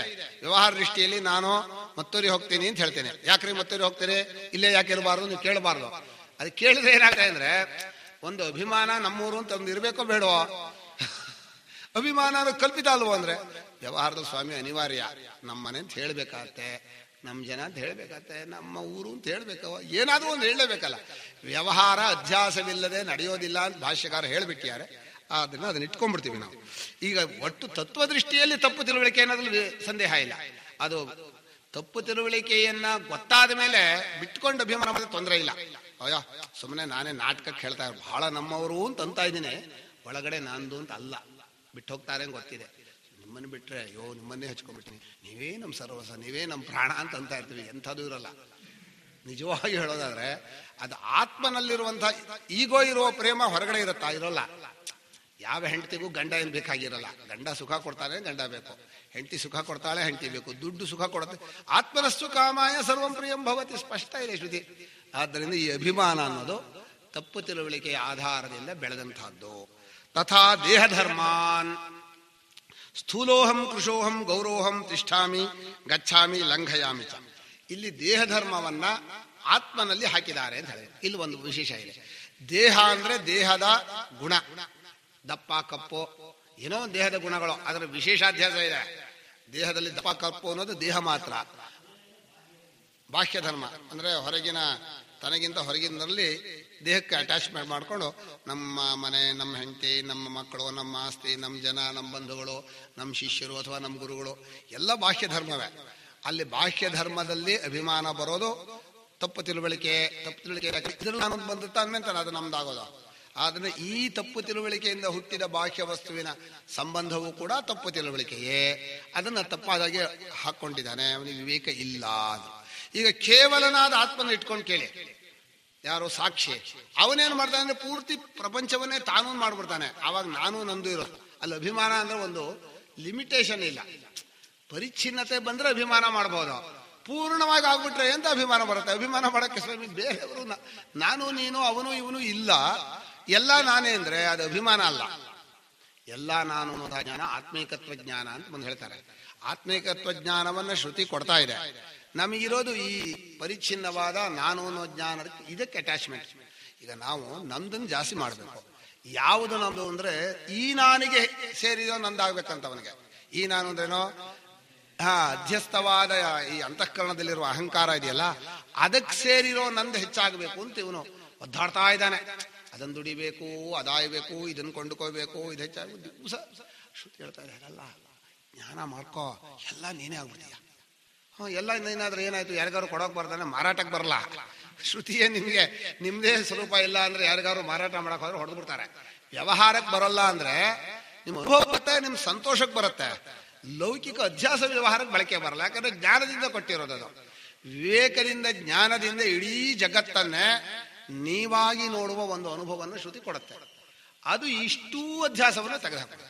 ಅವಾಗ ನಿಮ್ದು ಜಾಸ್ತಿ ಆಯ್ತು ಕಡಿಮೆ, ಎಲ್ಲ ನಿಮ್ದಲ್ಲ, ಎಲ್ಲ ನೀವೇ ಹಾಗೆ ಹೇಳಬೇಕು. ಅದು ನಮ್ದು ಅಂತ ಹೇಳೋದು ಒಂದು ಸ್ವಲ್ಪ ಕಡಿಮೆ ಆಗ್ಬಿಡತ್ತೆ. ಅದರಿಂದ ಈ ಮುಂದಿನ ಆತ್ಮೀಕತ್ವ ಜ್ಞಾನಕ್ಕೆ ಬಂದಾಗ ಹೇಳ್ತೇನೆ. ಈಗ ಅಧ್ಯಾಸದ ಜ್ಞಾನ ತಾನೆ. ಸ್ಥೂಲೋಹಂ ಅಂದ, ದಪ್ಪಗಿದ್ದೀನಿ ಕಪ್ಪಗಿದ್ದೀನಿ ಅಂದ. ಇದು ದೇಹ ಧರ್ಮವನ್ನ ನಾನು ಅಂದ್ರೆ ಡೈರೆಕ್ಟ್ ಸಾಕ್ಷಿಗೆ ಹೇಳಲಿಲ್ಲ. ಅವನ ಸಾಕ್ಷಿಯ ಚಿದಾಭಾಸಕ್ಕೆ ಹಾಕೋತಾನೆ. ಅದು ಸಾಕ್ಷಿ ಕೈ ಸಿಗಲ್ಲ. ಅಂದ್ರೆ ನೇರಾಗಿ ಸಾಕ್ಷಿಯಲ್ಲಿ ತಗೊಂಡು ಈ ದೇಹವನ್ನು ಹಾಕೋಕ್ ಬರಲ್ಲ. ದೇಹ ಕಲ್ಪಿತವಾದದ್ದು. ನಾನು ಅನ್ನೋದು ಆ ಸಾಕ್ಷಿಯ ಚಿದಾಭಾಸ. ಆ ಸಾಕ್ಷಿ ನಾನಾಗೋತಾರ ತಿಳಿದು ಬರ್ತಾ ಇರೋ ಸಾಕ್ಷಿಯ ನಾನನ್ನು ದೇಹವನ್ನು ಸೇರಿಸಿ ನಾನು ದಪ್ಪಾಗಿದ್ದೀನಿ ಅಂತಾನೆ. ನಾನು ದಪ್ಪಾಗಿದ್ದೀನಿ ಅಂತ ಯಾಕೆ ಹೇಳಿದ್ರು? ನಾನೇ ದೇಹ ಅಂತ ಯಾಕೆ ಹೇಳಲ್ಲ ಅಂದ್ರೆ ವ್ಯವಹಾರ ಹಾಗೆ ಮಾಡಲ್ಲ. ನಾನು ದೇಹ ಕಣಪ್ಪ ಅಂತ ಯಾರು ಹೇಳಲ್ಲ. ನಾನು ದಪ್ಪ ಇದ್ದೀನಿ, ನಾನು ಯಾಕೋ ತೆಳಗಾಗ್ತಾ ಇದ್ದೀನಿ ಅಂತ ಡಾಕ್ಟ್ರಿಗೆ ತೋರ್ಸೋಕೆ ಹೋಗ್ತಾರೆ. ಡಾಕ್ಟ್ರಿಗೆ ತೋರ್ಸೋ ಹೋಗೋ ಉದ್ದೇಶ ದೇಹ ನಾನು ಅಂತ ತಿಳ್ಕೊಂಡಿರೋದು. ಆದ್ರೆ ದೇಹ ಧರ್ಮವನ್ನು ಹೇಳ್ತಾರೆ. ಇಲ್ಲಿ ಬಹಳ ಮುಖ್ಯವಾದ್ದು ಸ್ಥೂಲೋಹಂ ಕೃಶೋಹಂ ಗೌರೋಹಂ ಅಂತ ಬಿಳಪಾಗಿದ್ದೀನಿ, ತಳ್ಳಗಿದ್ದೀನಿ, ದಪ್ಪ ಇದ್ದೀನಿ ಅಂತ ಹೇಳಿದ್ದಾರೆ. ಇದರ ಮೇಲೆ ಎಕ್ಸ್ಟ್ರಾ ವಿಶೇಷಾಧ್ಯಾಸ ಏನು ಹೇಳಿದ್ರು ಅವರು? ನಾನು ಬ್ರಾಹ್ಮಣನಾಗಿದ್ದೀನಿ, ಅದು ದೇಹಾಧ್ಯಾಸವೇ. ಬ್ರಹ್ಮಚಾರಿಯಾಗಿದ್ದೀನಿ, ಗಂಡಸಾಗಿದ್ದೀನಿ, ಎಲ್ಲ ದೇಹಾಧ್ಯಾಸ. ಇದು ವಿಶೇಷಾಧ್ಯಾಸ ಅಂದ್ರು ಅವರು. ಅಧ್ಯಾಸವಾದ ಮೇಲೆ ಎಕ್ಸ್ಟ್ರಾ. ಆ ವಿಶೇಷಾಧ್ಯಾಸವಲ್ಲದೆ ದೇಹದ ಕ್ರಿಯೆಯನ್ನು ತಗೋತಾನವನು. ತಿಷ್ಠಾಮಿ ಗಚ್ಛಾಮಿ ಲಂಘಯಾಮಿ ಪತಾಮಿ ಇತ್ಯಾದಿ. ಪತಾಮಿ ಅಂದ್ರೆ ನಾನು ಅನಿಷ್ಟಕ್ಕೆ ಹೇಳಿದೆ. ಹೀಗೆ ಹೋಗ್ತೇನೆ, ನಿಂತ್ಕೋತೇನೆ, ಅದನ್ನ ಸಹಜವಾಗಿ ನಡೆಯೋದೇ ಹಾಕ್ತಾನೆ. ಇದನ್ನೆಲ್ಲ ಮನುಷ್ಯ ಏನ್ ಮಾಡಿದೆ ಬೆಳಗ್ಗೆಯಿಂದ ಅಂದ್ರೆ ಹೇಳಕ್ ಶುರು ಮಾಡ್ತಾನೆ. ಹೇಳ್ಬೇಕಾಯ್ತು, ನಾನು ಮಾಡಿದವನು ನಾನಾಗುವುದಿಲ್ಲ ಅಂತ ಉತ್ತರ ಹೇಳಬೇಕು. ವ್ಯವಹಾರ ಆಗಲ್ಲ. ಅವಾಗ ಏನ್ ಮಾಡಿದೆ ಅಂತ ಕೇಳಿದ್ರೆ ನಾನು ಯಾವುದನ್ನು ಮಾಡಿದವನು ನಾನಾಗಿರುವುದಿಲ್ಲ ಅದು ಉತ್ತರ ಹೇಳಿದ್ರೆ ಅವ್ರಿಗೇನು ಉತ್ತರ ಬರುತ್ತೆ? ಅಲ್ಲ, ನಾನು ಬೆಳಗ್ಗೆ ಏನು ಮಾಡಿದೆ ಗೊತ್ತಾ? ಬೆಳಗ್ಗೆ ಬೇಗ 5-4 ಎದ್ದೆ, ಆಮೇಲೆ ಸ್ನಾನ ಮಾಡಿದೆ. ಸ್ನಾನ ಮಾಡಿದವನು ಯಾರೋ? ದೇಹ. ಆ ಸ್ನಾನ ಮಾಡಿದ ದೇಹವನ್ನ ಅಹಂ ಸ್ನಾನ. ಆಮೇಲೆ ಏನ್ ಮಾಡಿದೆ? ಆಮೇಲೆ ಸಂಧ್ಯಾವನಗಳನ್ನು ಮಾಡಿದೆ, ಆಮೇಲೆ ಇಂಥ ಧ್ಯಾನ ಮಾಡಿದೆ. ಹೇಳೋರು ಕೇಳೋರು ಇಬ್ರು ಹೊಂತಾ ಇರ್ತಾರೆ. ಹೇಳೋ ನಾನು ಹೊಂತಾ ಇರ್ತೀನಿ, ಕೇಳೋರು ಹೊಂತಾರೆ. ಇಬ್ರು ಯಾಕೆ? ಅಧ್ಯಾಸದಲ್ಲೇ ಇರೋರು. ಸ್ನಾನ ಮಾಡಿದೆ ಅಂತ ಹೇಳ್ತಾ ಇದೀಯಾ, ನೀನು ದೇಹ ಅಲ್ಲ, ನೀನು ಹೇಗೆ ಸ್ನಾನ ಮಾಡಿದೆ, ನೀನು ಸಾಕ್ಷಿ ಆದ್ರೆ ನಿಂಗೆ ನೀರು ಹಾಕೋಕೆ ಬರ್ತಾ, ಆಕಾಶಕ್ಕಿಂತ ಶುಕ್ಲ ಸಾಕ್ಷಿಗೆ ಹೇಗೆ ಸ್ನಾನ ಮಾಡಿಸ್ತೀಯ ಅಂತ ಯಾರು ಪ್ರಶ್ನೆನೂ ಮಾಡಲ್ಲ, ಅದನ್ನು ಕೇಳೋದು ಇಲ್ಲ. ಇದು ಇಬ್ರು ಕುರುಡ್ರಾದ್ರಿಂದ ಎಲ್ಲ ಅದನ್ನು ಒಪ್ಕೊಂಡು ಹಾಗೆ ಹೋಗ್ತಾ ಇದ್ದಾರೆ. ಏನೋಪ್ಪ ಅವ್ರು ಭಾಳ ತೆಳ್ಳಗಾಗ್ಬಿಟ್ರು ಕಣ್ರಿ, ಏನಾದ್ರು ಔಷಧಿ ಕೊಡ್ರಿ ಅಂತಾರೆ. ತೆಳ್ಳಗಾರ ಅವ್ರು ಹೇಳಿದ್ರೆ ವ್ಯವಹಾರದಲ್ಲಿ ಏನಾಗುತ್ತೆ ಅಂದ್ರೆ ಅವರು ದೇಹವನ್ನು, ನಮ್ಮ ದೇಹವನ್ನೇ ನಾನು ಮಾಡ್ಕೊಂಡು ಗಟ್ಟಿ ಮಾಡ್ತಾರೆ, ನಾವು ಹ್ಞೂ ಅಂತ ಅಲ್ಲೇ ಇರ್ತೀವಿ. ಇಬ್ಬರ ವ್ಯವಹಾರದಲ್ಲಿ ಏನಾಯ್ತು ಅಂದ್ರೆ ದೇಹ ನಾನು ಅನ್ನೋದು ಗಟ್ಟಿ ಆಯ್ತು ಅಷ್ಟೇ. ಪ್ರಯೋಜನ ಪರಸ್ಪರ ಒಬ್ರಿಗೊಬ್ರಿಗೆ ವ್ಯವಹಾರ ಮಾಡಿದ್ದು ಬೆಳಗ್ಗೆಯಿಂದ ಸಂಜೆವರೆಗೆ ಎಲ್ಲ ವ್ಯವಹಾರದಲ್ಲೂ ಈ ದೇಹಾಧ್ಯಾಸ ಗಟ್ಟಿಯಾಗ್ತಾ ಹೋಗುತ್ತೆ. ಅದಕ್ಕೆ ಹೆಚ್ಚು ವ್ಯವಹಾರ ಮಾಡಬೇಡಿ ಅಂತ ಅವರು. ವ್ಯವಹಾರ ಮಾಡೋದ್ರಿಂದಲೇ ಗಟ್ಟಿ ಆಗತ್ತೆ ಅಂತಲ್ಲ, ತಪ್ಪಾದ ತಿಳುವಳಿಕೆ ಅದು ಬಿಗಿ ಆಗತ್ತೆ. ಕಂಬವನ್ನು ಗಟ್ಟಿ ಮಾಡೋಕ್ಕೆ ಕೂಲೂರಿಯೋದು, ನೀವೇನು ಹೇಳ್ತಿರೋ ಗೊತ್ತಿಲ್ಲ, ಅದನ್ನು ಸುತ್ತಮುತ್ತ ಇದು ಮಾಡ್ತೀವಿ. ಹಾಗೆ ಬೆಳಗ್ಗೆಯಿಂದ ನಾನು ಇಂಥ ಮಾಡಿದೆ ಅಂತ ಹೇಳ್ಕೊಳ್ಳೋದು, ಮನಸ್ಸಲ್ಲಿ ಅಂದ್ಕೊಳ್ಳೋದು, ಇನ್ನೊಬ್ರಿಗೆ ಹೇಳೋದು, ಅವರನ್ನು ಅಲ್ಲಿ ಹೊರಗಡೆ ಹೇಳ್ಕೊಂಬರೋದು, ಅವರೂ ದೇಹದಲ್ಲಿ ಇರಬೇಕು ಅಂತ ಮಾಡೋದು, ಎಲ್ಲ ಅಧ್ಯಾಸದ ವ್ಯವಹಾರ. ಇದು ಮಾಡಿ ಮಾಡಿ ಮಾಡಿ ಯಾರು ಹೊರಗೆ ಹೋಗದಾಗ ನೋಡ್ಕೋತೀವಿ. ಹೊರಗೆ ಹೋಗೋದು ಅಂದ್ರೇನೋ ಅಧ್ಯಾಸವನ್ನು ಯಾರು ಕಳ್ಕೋಬಾರ್ದು, ಯಾರು ಜ್ಞಾನಿಗಳಾಗಬಾರ್ದು. ಎಲ್ಲ ನಮ್ಮ ಹಂಗೆ ಅಧ್ಯಾಸಿಗಳು ಅಂದ್ರೆ ಅಜ್ಞಾನಿಗಳು, ಮಿಥ್ಯಾಜ್ಞಾನಿಗಳಾಗಿ ಇರಬೇಕು ಅಂತ ಹೇಳಿ ವ್ಯವಹಾರದಲ್ಲಿ ಅದನ್ನು ಸೇರಿಸ್ಕೊಂಡು ಅದು ಹೋಗ್ತಾ ಹೋಗ್ತಾ ವ್ಯವಹಾರ ಬೆಳ್ಕೊಂಡು ಹೋಗ್ಬಿಡುತ್ತೆ. ಅಧ್ಯಾಸದ ವ್ಯವಹಾರ ಮುಂದೆ ಹೋದಾಗ ದೊಡ್ಡ ಫ್ಯಾಕ್ಟ್ರಿ ಇಟ್ಟಿದ್ದಾರೆ ಅಂತಾರೆ. ಯಾರು ಫ್ಯಾಕ್ಟ್ರಿ ಇಟ್ಟವರು ಅಲ್ಲ, ಫ್ಯಾಕ್ಟ್ರಿ ಇಟ್ಟಿರುವಂತಹ ಸಂಬಂಧ ದೇಹಕ್ಕೆ ಬರಬೇಕು, ಆ ದುಡ್ಡಿನ ಸಂಬಂಧ ದೇಹಕ್ಕೆ ಬರಬೇಕು. ಅವ್ನು ದೇಹ ಅಲ್ಲದವ್ರು ಅವ್ನು ಫ್ಯಾಕ್ಟ್ರಿ ಆಗಿರ್ತಾನೆ. ಆದರೆ ನಾವು ಹೇಳುವಾಗ ವ್ಯವಹಾರದಲ್ಲಿ ಹಾಗೆ ಹೇಳಬೇಕು, ಮನಸ್ಸಲ್ಲಿ ಮಾತ್ರ ವಿವೇಕ ಇರಬೇಕು. ಆಚಾರ್ಯ ಹೇಳೋದು ಹೇಗೆ, ವ್ಯವಹಾರದಲ್ಲಿ ಮಾತ್ರ ನೀನು ಪರಮಾರ್ಥ ಭಾಷೆನ ಬಳಸಬೇಡ, ಪರಮಾರ್ಥ ಭಾಷೆಯನ್ನು ಬೆಳೆಸ್ಬಿಟ್ರೆ ವ್ಯವಹಾರ ಕೆಟ್ಟೋಗ್ಬಿಡುತ್ತೆ. ಆದ್ದರಿಂದ ಹೀಗೆ ಹೋಗ್ಬೇಕು. ತಿಷ್ಠಾಮಿ ಗಚ್ಛಾಮಿ ಲಂಘಯಾಮಿ ಚ, ಇದು ಕ್ರಿಯೆಗಳನ್ನ ಹೇಳಿದ್ದು. ಅದಕ್ಕೆ ಭಗವಂತ ಈ ಕ್ರಿಯೆಗಳನ್ನ ಇಟ್ಕೊಂಡು ನೀನು ಆಗಬಾರ್ದು ಅಂತ ಕರ್ಮಣ್ಯ ಅಕರ್ಮ ಅಂದ.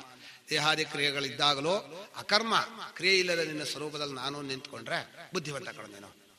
ಏನ್ರಿ ಭಗವಂತ ವಿರುದ್ಧ ಹೇಳ್ಬಿಟ್ಟಲ್ಲ, ಕ್ರಿಯೆಯಲ್ಲಿ ಅಕರ್ಮ ತಿಳ್ಕೊಳ್ಳೋದು, ಅಕರ್ಮದಲ್ಲಿ ಕರ್ಮ ಅಂತ ತಿಳ್ಕೊಳ್ಳೋದು, ಇದು ವಿರುದ್ಧವಲ್ವೇ? ತಪ್ಪು ತಿಳುವಳಿಕೆಯನ್ನು ಹೇಳ್ಕೊಟ್ಟು ಬಹಳ ಬುದ್ಧಿವಂತ ಅಂತ ಹೇಳ್ತಾ ಇದ್ದಾರಲ್ಲ ಅಂತ ಯಾರೋ ಭಾಷ್ಯಕಾರ ಹೇಳ್ತಾರೆ. ತಪ್ಪು ತಿಳುವಳಿಕೆ ಹೇಳ್ಕೊಡೋದು. ಸಬುದ್ಧಿಮಾನ್ ಮನುಷ್ಯೇಶು ಸಯುಕ್ತ ಸ ಕೃತ್ಸ್ನ ಕರ್ಮ ಕೃತ. ಕೃತ್ಸ್ನ ಕರ್ಮ ಅಂದ್ರೆ ಏನೂ ಕರ್ಮ ಮಾಡೋಲ್ಲ, ಎಲ್ಲ ಕರ್ಮ ಮಾಡದ ಹಾಗೆ. ಯಾವಾನರ್ಥ ಉದಪಾನೆಯಲ್ಲಿ ಎಲ್ಲಾ ಕರ್ಮಗಳ ಫಲವು ತಾವಾನ್ ಸರ್ವೇಶು ವೇದೇಶು ಬ್ರಾಹ್ಮಣಸ್ಯ ವಿಜಾನತಃ, ಜ್ಞಾನದಲ್ಲಿ ಅಡಕವಾಗತ್ತಂತೆ. ಜ್ಞಾನದಲ್ಲಿ ಕರ್ಮಬಲ ಅಡಕವಾಗತ್ತೆ ಅಂದ್ರೆ ಏನರ್ಥ? ಕರ್ಮ ಮಾಡಿದರೆ ಒಟ್ಟೆಲ್ಲ ಕರ್ತೃತ್ವ ಬುದ್ಧಿ ಹೋಗಬೇಕು. ಆ ಕರ್ತೃತ್ವ ಬುದ್ಧಿ ಹೋಗೋದು ಜ್ಞಾನದಿಂದ. ಆದ್ರಿಂದ ಕರ್ಮ ಮಾಡಿದರೆ ಕೊನೆಯಲ್ಲಿ ಅಕರ್ತೃತ್ವ ಜ್ಞಾನವಾದ್ರೆ ಅದು ಸಾರ್ಥಕ. ಅದರಲ್ಲಿ ಅಡಕವಾಯಿತು ಅಂತ ಹೇಳ್ತಾ ಇದ್ದಾರೆ. ಏನೇನೋ ಹೇಳ್ತಾ ಇರ್ಕೊಂಡ್ರಿ ಇವರ, ಬಹಳ ಕನ್ಫ್ಯೂಷನ್, ಒಂದಕ್ಕೂ ಅರ್ಥವೇ ಆಗಲ್ಲ ಅಂತ ನಾವು ಒದ್ದಾಡ್ತೀವಿ. ಹೀಗೆ ದೇಹದಲ್ಲಿರುವ ಕ್ರಿಯೆಗಳನ್ನೆಲ್ಲ ದಿವಸ ಬೆಳಗ್ಗೆ ಹೇಳ್ತೀವಿ. ಅವ್ರು 3 ಹೇಳಿದ್ದಾರೆ, ತಿಷ್ಠಾಮಿ ಗಚ್ಛಾಮಿ ಲಂಘಯಾಮಿ ಚಾಂದ್ರ. ಭುಂಜೆ ಸ್ನಾಮಿ. ನಾವು ಸಂಸ್ಕೃತ ಪಾಠ ಹೇಳ್ಕೊಡುವಾಗ ದೈನಂದಿನ ಚರ್ಯ ಹೇಳ್ರಿ. ಪ್ರಾತಃ ಉತ್ತಿಷ್ಠಾಮಿ, ಮುಖಂ ಕ್ಷಾಲಯಾಮಿ, ದಂತಾನ್ ಧಾವಾಮಿ. ಚೆನ್ನಾಗಿ ಅಭ್ಯಾಸ ಮಾಡಿಸ್ತೀವಿ, ಯಾಕಂದ್ರೆ ಅಧ್ಯಾಸ ಬರಬೇಕಲ್ಲ. ಪಾಠ ಹೇಳ್ಕೊಡೋದೇ ಅಧ್ಯಾಸ. ಬೆಳಗ್ಗೆಯಿಂದ ಸಂಜೆವರೆಗೂ ಚೆನ್ನಾಗಿ ಅಧ್ಯಾಸ ಮಾಡ್ತೀವಿ. ಮಮ ಮಾತಾ, ಮಮ ಅಹಂ ಮಮನೇ ಪಾಠ ಹೇಳೋದು. ಫಸ್ಟ್ ಪಾಠ ಏನಪ್ಪ ಆದ್ರೆ ಸಂಭಾಷಣೆಯಲ್ಲಿ ಅಹಂ ಮಮ, ಆಮೇಲೆ ಸಹ ದೂರ ನಮಗೆ, ಯಾಕಂದ್ರೆ ಬೇಗ ಗೊತ್ತಾಗೋದು. ಅಹಂ ಉತ್ತಿಷ್ಠಾಮಿ ಹೇಳೋ, ಅಹಂ ಉತ್ತಿಷ್ಠಾಮಿ, ಅಹಂ ಗಚ್ಛಾಮಿ, ಅಹಂ ಆಗಚ್ಛಾಮಿ, ಅಹಂ ಉಪವಿಶಾಮಿ, ಅಹಂ ಪಠಾಮಿ, ಅಹಂ ಲಿಖಾಮಿ. ಸಂಭಾಷಣೆ ಶಿಬಿರದ ಮೊದಲನೇ ಪಾಠ ಅದು. ಅಂದ್ರೆ ಅಧ್ಯಾಸವನ್ನ ಗಟ್ಟಿಯಾಗಿ ಕಲಿಸ್ಕೊಡ್ಬೇಕು, ಇಲ್ಲದ್ರೆ ವ್ಯವಹಾರ ಆಗಲ್ಲ. ಹೀಗೆ ರಂಘಾಮಿಚ ಆಯ್ತು. ತಥಾ ಇಂದ್ರಿಯ ಧರ್ಮ ಅನ್ನೋದು. ಈ ಇಂದ್ರಿಯ ಧರ್ಮವನ್ನು ಹೇಳುವಾಗ ಇಂದ್ರಿಯಗಳಲ್ಲಿ ನಾನು ಅನ್ನೋ ಬುದ್ಧಿ ಬರಬೇಕಲ್ಲ. ಅದು ಸ್ಪಷ್ಟವಾಗಿ ಗೊತ್ತಾಗೋದು ಇಂದ್ರಿಯಗಳ ಕ್ರಿಯೆಗಳಿಂದ ಬರ್ತಿತ್ತು. ನೋಡ್ತಾ ಇದ್ದೀನಿ, ಕೇಳ್ತಾ ಇದ್ದೀನಿ ಅಂದ್ರೆ ಕಿವಿಯಾಗಿದ್ದೀನಿ ಅಂತ, ಅದು ಸ್ಪಷ್ಟವಾಗಿ ಗೊತ್ತಾಗಲ್ಲ ಅಂತ ಹೇಳಿ ಭಾಷ್ಯಕಾರ ಏನ್ ಮಾಡಿದ್ರು, ಇಂದ್ರಿಯ ವೈಕಲ್ಯ ಆದ್ರೆ ಅದನ್ನು ಬರಿತಾ ಇದ್ದಾರೆ. ಮೂಕ ಕಾಣ ಕ್ಲೀಬ ಬಧಿರ ಅಂಧೋಹಮಿತಿ. ನಾನು ಮೂಕರಾಗಿದ್ದೆ, ಮೌನ ಮಾಡಿದೆ ಅಂದ್ರೆ ವಾಗೀಂದ್ರಿಯವನ್ನು ಹೇಳ್ತೋಡಿಲ್ಲ. ಮಾತಾಡಿದ್ರು ನಾನು ವಾಗೀಂದ್ರಿಯ, ಮಾತಾಡೋದನ್ನು ನಿಲ್ಲಿಸ್ಕೊಂಡಿದ್ದೀನಿ ಅಂತ ಹೇಳಿದ್ರು ನೀನೇ ವಾಗೀಂದ್ರಿಯ. ಮಾತಾಡೋದನ್ನು ಬಿಟ್ಟೆ ಅಂದ್ರೆ ಏನರ್ಥ? ಮಾತಾಡುವ ಕ್ರಿಯೆ ಇರುವ ನಾನು ವಾಗೀಂದ್ರಿಯವಾಗಿ ಅದನ್ನು ನಿಲ್ಲಿಸ್ಕೊಂಡೆ. ನೋಡ್ದವನು ಅಂತ ಹೇಳಿದ್ರು ನೀವು ಕಣ್ಣೆ, ನೋಡ್ತಾ ಇಲ್ಲ ನಾನು ಅಂತ ಹೇಳಿದ್ರು ನೀವು ಕಣ್ಣಾಗಿದ್ದೀರಿ. ಕಣ್ಣಾಗಿದ್ಕೊಂಡು ನೋಡಿದವನು ನೋಡಿಲ್ಲ ಅಂತ ಹೇಳ್ಬೋದೇ ಹೊರತು ಏನ ಚಕ್ಷುಂಷಿ ಪಶ್ಯತಿ ಯಶ್ಚಕ್ಷುಷಾ ನ ಪಶ್ಯತಿ ಏನ ಚಕ್ಷುಂಷಿ ಪಶ್ಯತಿ ತದೇವ ಬ್ರಹ್ಮತ್ವಂ ವಿದ್ಧಿ ನೇದಂ ಇದಂ. ಏನು ಶ್ರುತಿ ಅದು? ಯದ್ವಾಚಾನಭ್ಯುದಿತಂ ಏನ ವಾಗಭ್ಯುದ್ಯತೆ ತದೇವ ಬ್ರಹ್ಮತ್ವಂ ವಿದ್ಧಿ. ಸರಳವಾಗಿ ನೇರವಾಗಿ ನೋಡಿ, ಮಾತಾಡೋದು ಮಾತಾಡದೇ ಇರೋದು ಎರಡು ಯಾವ ಅರಿವು ಗೊತ್ತಾಗತ್ತೋ ಅದು ನಿಮ್ಮ ಸ್ವರೂಪ ಅಂತ ತಿಳ್ಕೊ. ಆ ಇಂದ್ರಿಯಗಳಿಗೆ ಸೇರ್ಕೋಬೇಡ, ಅಧ್ಯಾಸ ಮಾಡ್ಕೋಬೇಡ ಅಂತ ಶ್ರುತಿ ಎಲ್ಲಾದ್ರೂ ವ್ಯತ್ಯಾಸ ನಡೆಸೋಕೆ ಹೇಗಾದ್ರೂ ಮಾಡಿಲ್ಲ. ಹೊರಗೆ ಬಂದ್ಬಿಡ್ಲಿ, ಒಂದು ಸ್ವಲ್ಪ ನನ್ನ ಕಡೆ ಬಂದ್ಬಿಟ್ರೆ ಎಳ್ಕೊಂಡ್ಬಿಡ್ತೀವಿ. ಬರೋದೇ ಇಲ್ಲ ಇವರು. ಮಹಾತ್ಮರ ಸಹವಾಸ ಮಾಡಿದರೆ ಬೇಗ ಚಿತ್ತಶುದ್ಧಿ ಆಗತ್ತೆ, ವೈರಾಗ್ಯ ಬರುತ್ತೆ. ಹೋಗೋದೇ ಇಲ್ಲ. ಮಹಾತ್ಮರ ಸನ್ಯಾಸಿಗಳ ದೂರ ಹೋಗ್ರಿ, ನಮಸ್ಕಾರ ಮಾಡ್ರಿ, ಇಟ್ಟು ದೂರ ಓಡೋ ಹೋಗ್ಬಿಡ್ರಿ. ದೂರ ಹೋದ್ರೆ ಹೇಗೆ ಬರುತ್ತದ ಭಯ. ಎಲ್ಲಾದ್ರೂ ಜ್ಞಾನ ಆಗ್ಬಿಟ್ಟಿತ್ತು, ವೈರಾಗ್ಯ ಬಂದ್ಬಿಟ್ಟು ಆಮೇಲೆ ತಿನ್ನೋ ಆಸೆ ಎಲ್ಲ ಹೋಗ್ಬಿಡುತ್ತೆ. ಈಗಲೇ ತಿನ್ಬಿಡ್ರಿ. ನಮ್ಮವರೊಬ್ರು ಹೇಳಿರುತ್ತೆ, ಮಹಾತ್ಮರ ಸಹವಾಸ ಯಾವ ಜ್ಞಾನ ಬಂದ್ಬಿಡುತ್ತೋ ಏನೋ, ಆಮೇಲೆ ಪ್ರಪಂಚವೆಲ್ಲ ಬೇಡ ಅನ್ನಿಸ್ಬಿಡುತ್ತೆ, ಈಗ ಬೇಕು ಇರುವಷ್ಟು ದಿವಸ ಚೆನ್ನಾಗಿ ತಿನ್ಬೇಡ. ಅಲ್ಲಿ ಹೋಗು ಕೆಲಸ ಇದೆ. ಆಶ್ರಮದಲ್ಲಿ ಏನಪ್ಪ ಅಂದ್ರೆ ವೈರಾಗ್ಯ ಬಂದ್ಬಿಟ್ಟಿತ್ತು ಅಂತ ಹೇಳಿ ಚೆನ್ನಾಗಿ ತಿಂತಾರಂತ. ಹೇಗಾಗಿ ಮನುಷ್ಯ ತರ್ಕ ಬುದ್ಧಿಯನ್ನು ಹೇಗೆ ಬಳಸ್ಕೋತಾರೆ ಅಂತ ಹೇಳ್ತಾ ಇದ್ದೀನಿ ನಾನು. ಹೀಗೆ ಇಂದ್ರಿಯ ಧರ್ಮ. ಮೂಕಃ ಕಾಣಃ ಅಂಧಃ ಅಂದ್ರೆ ಮೂಗನಾದ, ನಾನು ಕಿವುಡ ಅಂದ. ಕಿವುಡ ಅಂದ್ರೆ ಕಿವಿ ಇಲ್ಲದಿದ್ದವನು ನಾನು ಕಿವಿ ಅಂತ ಆಗಬೇಕಾಗಿತ್ತು ಅಂತ ಮಾಡ್ಕೊಂಡು ಕಿವಿ ನಾನು ಆಗಿಲ್ಲ ಅಂತ ಹೇಳಿ ಕಿವುಡನಾದ. ನಾವಾಗಿ ಕಿವಿಯಲ್ಲಿ ಅಭಿಮಾನ ಇದೆ, ಕಿವಿ ಇಲ್ಲದೆ ಇದ್ದವನು ಕಿವಿಯಲ್ಲಿ ಅಭಿಮಾನ ಮಾಡ್ಕೊಂಡೆ ನೋಡ್ರಿ. ಎಂತ ಅದ್ಭುತ ಉದಾಹರಣೆ. ಕಣ್ಣಿಲ್ಲದೆ ಇದ್ದವನು ಕಣ್ಣು ನಾನು ಇರಬೇಕಾಯಿತು, ನಾನು ಅಂಧನಾಗ್ಬಿಟ್ಟೆ ಅಂದ್ರೆ ಅಂಧತ್ವ ಚಕ್ಷುರೇಂದ್ರಿಯ ತಾದಾತ್ಮ್ಯತೆಯಿಂದ ಬರೋದು. ಚಕ್ಷುಷ್ಮಾನ್ ಅಂದ್ರೆ ಪರವಾಗಿಲ್ಲ, ಕಣ್ಣಿದೆ ನಾನೇ ಕಣ್ಣು ಅಂತ ಹೇಳ್ಬೋದು. ಕುರುಡ ನಾನು ಅನ್ನೋದು ಕಣ್ಣಿನ ಅಭಿಮಾನ ಅಂತ ಹೇಳ್ತಾ ಇದ್ದಾರೆ. ಎಷ್ಟು ಸೂಕ್ಷ್ಮವಾಗಿ ಬರಿತಾ ಇದ್ದಾರೆ ಅಂದ್ರೆ ಭಾಷ್ಯಕಾರರು, ಬಹಳ ಅದ್ಭುತ ಅದು. ಕಾಣಃ ಅಂದ್ರೆ ಒಕ್ಕಣ್ಣ, ಕ್ಲೀಬಹ ಅಂದ್ರೆ ನಪುಂಸಕ, ಬಧಿರ ಅಂದ್ರೆ ಕಿವುಡ, ಅಂಧ ಅಂದ್ರೆ ಕುರುಡ. ಹೀಗೆ ಇಂದ್ರಿಯಗಳ ಗೌಣವನ್ನ ಸ್ಪಷ್ಟವಾಗಿ ಹೇಳ್ತಾ ಇದ್ದಾರೆ. ಇದು ಮನುಷ್ಯನಿಗೆ ಇಂದ್ರಿಯಗಳಲ್ಲಿರುವ ತಾದಾತ್ಮ್ಯತೆಯು ಪ್ರತ್ಯೇಕ ದಿವಸ ಜ್ಞಾನೇಂದ್ರಿಯ ಕರ್ಮೇಂದ್ರಿಯ, ಜ್ಞಾನೇಂದ್ರಿಯ ಕರ್ಮೇಂದ್ರಿಯ ಅಲ್ಲೇ ಇರ್ತಾನೆ. ಜ್ಞಾನೇಂದ್ರಿಯಲ್ಲಿ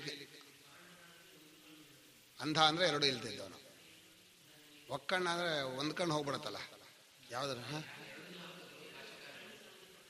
ಅಲ್ಲ ಕೊರತೆ ಅದು ಯಾತಕ್ಕೆ ಹೇಳ್ತಾ ಇದ್ದಾರೆ? ಮನುಷ್ಯನಿಗೆ ಇಂದ್ರಿಯ ವೈಕಲ್ಯಗಳು ಉಂಟಾದಾಗ ಇಂದ್ರಿಯದ ಅಭಿಮಾನ ಗೊತ್ತಾಗತ್ತೆ. ನಮಗೆ ಕಣ್ಣಿನ ಅಭಿಮಾನ ಯಾವಾಗ ಗೊತ್ತಾಗತ್ತೆ ಅಂದ್ರೆ ಕಣ್ಣಿಗೆ ನಾವು ಸ್ವಲ್ಪ ಏಟು ಬಿದ್ದಿರ್ಬೇಕು, ಪರೆ ಬಂದಿರ್ಬೇಕು. ನಿಮ್ಗಿನ್ನೂ 40 ಬಂದಿಲ್ಲ, ನಮಗೆ ಗೊತ್ತಾಗತ್ತೆ. ಅಲ್ಲಿ ನೋಡ್ತಾ ಇದ್ರೆ 2 ಚಂದ್ರ ಕಾಣಿಸ್ತಾನೆ ದಿವಸ. ಯಾವ ಚಂದ್ರ ಸರಿ? ಮೇಲಿನ ಚಂದ್ರ ಸರಿ ಇದೆ, ಕೆಳಗೆ ಮಾಡ್ತಲ್ಲ. ಏನ್ ಮಾಡೋದು? ರಿಪೇರಿ ಮಾಡ್ಕೊಳಕ್ ಬರಲ್ಲ. ಇಲ್ಲೇನೋ ಫ್ರೀ ಕಣ್ ಡಾಕ್ಟ್ರು ಅಂತಾರೆ. ನಂಗೆ ಭಯ. ನನ್ ಭಯ ಅಂದ್ರೆ ನಾನೇ ಕಣ್ಣಾದ್ರಿಂದ ನಾನು ಇಟ್ಕೊಳ್ಳಿ. ಕಣ್ಣು ಭಯ ಅಂದ್ರೆ ಈಗ ಕಣ್ಣನ್ನು ತೋರಿಸಿದ್ರೆ ಅವ್ರು ಕಣ್ಣು ಸರಿ ಮಾಡ್ತಾರೋ, ಅಕಸ್ಮಾತ್ ಕಣ್ಣನ್ನೇ ತೆಗೆದು ಬಿಡ್ತಾರ. ಮನುಷ್ಯನಿಗೆ ಆ ಮಿಥ್ಯಾಭಿಮಾನದಿಂದ ಹ್ಯಾಕ್ ಭಯ ಬರುತ್ತೆ ಅಂತ.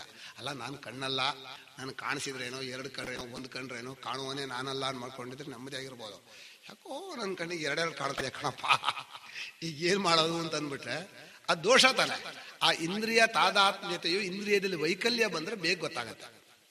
ಇಂದ್ರಿಯ ಎಲ್ಲಿ ಹೋದ್ರೆ ಏನಾಗುತ್ತೆ? ನಾನು ನೋಡ್ತಾ ಇದ್ದೀನಿ, ನಾನು ಕಣ್ಣಾಗಿದ್ದೀನಿ ಅಂತ ಹೇಗೆ ಗೊತ್ತೋ? ನಾನು ಕೇಳ್ತಾ ಇದ್ದೀನಿ, ನಾನು ಕಿವಿಯಿಂದ ಕೇಳ್ತಾ ಇದ್ದೀನಿ ಅಂತ ಹೇಳ್ತಾನೆ.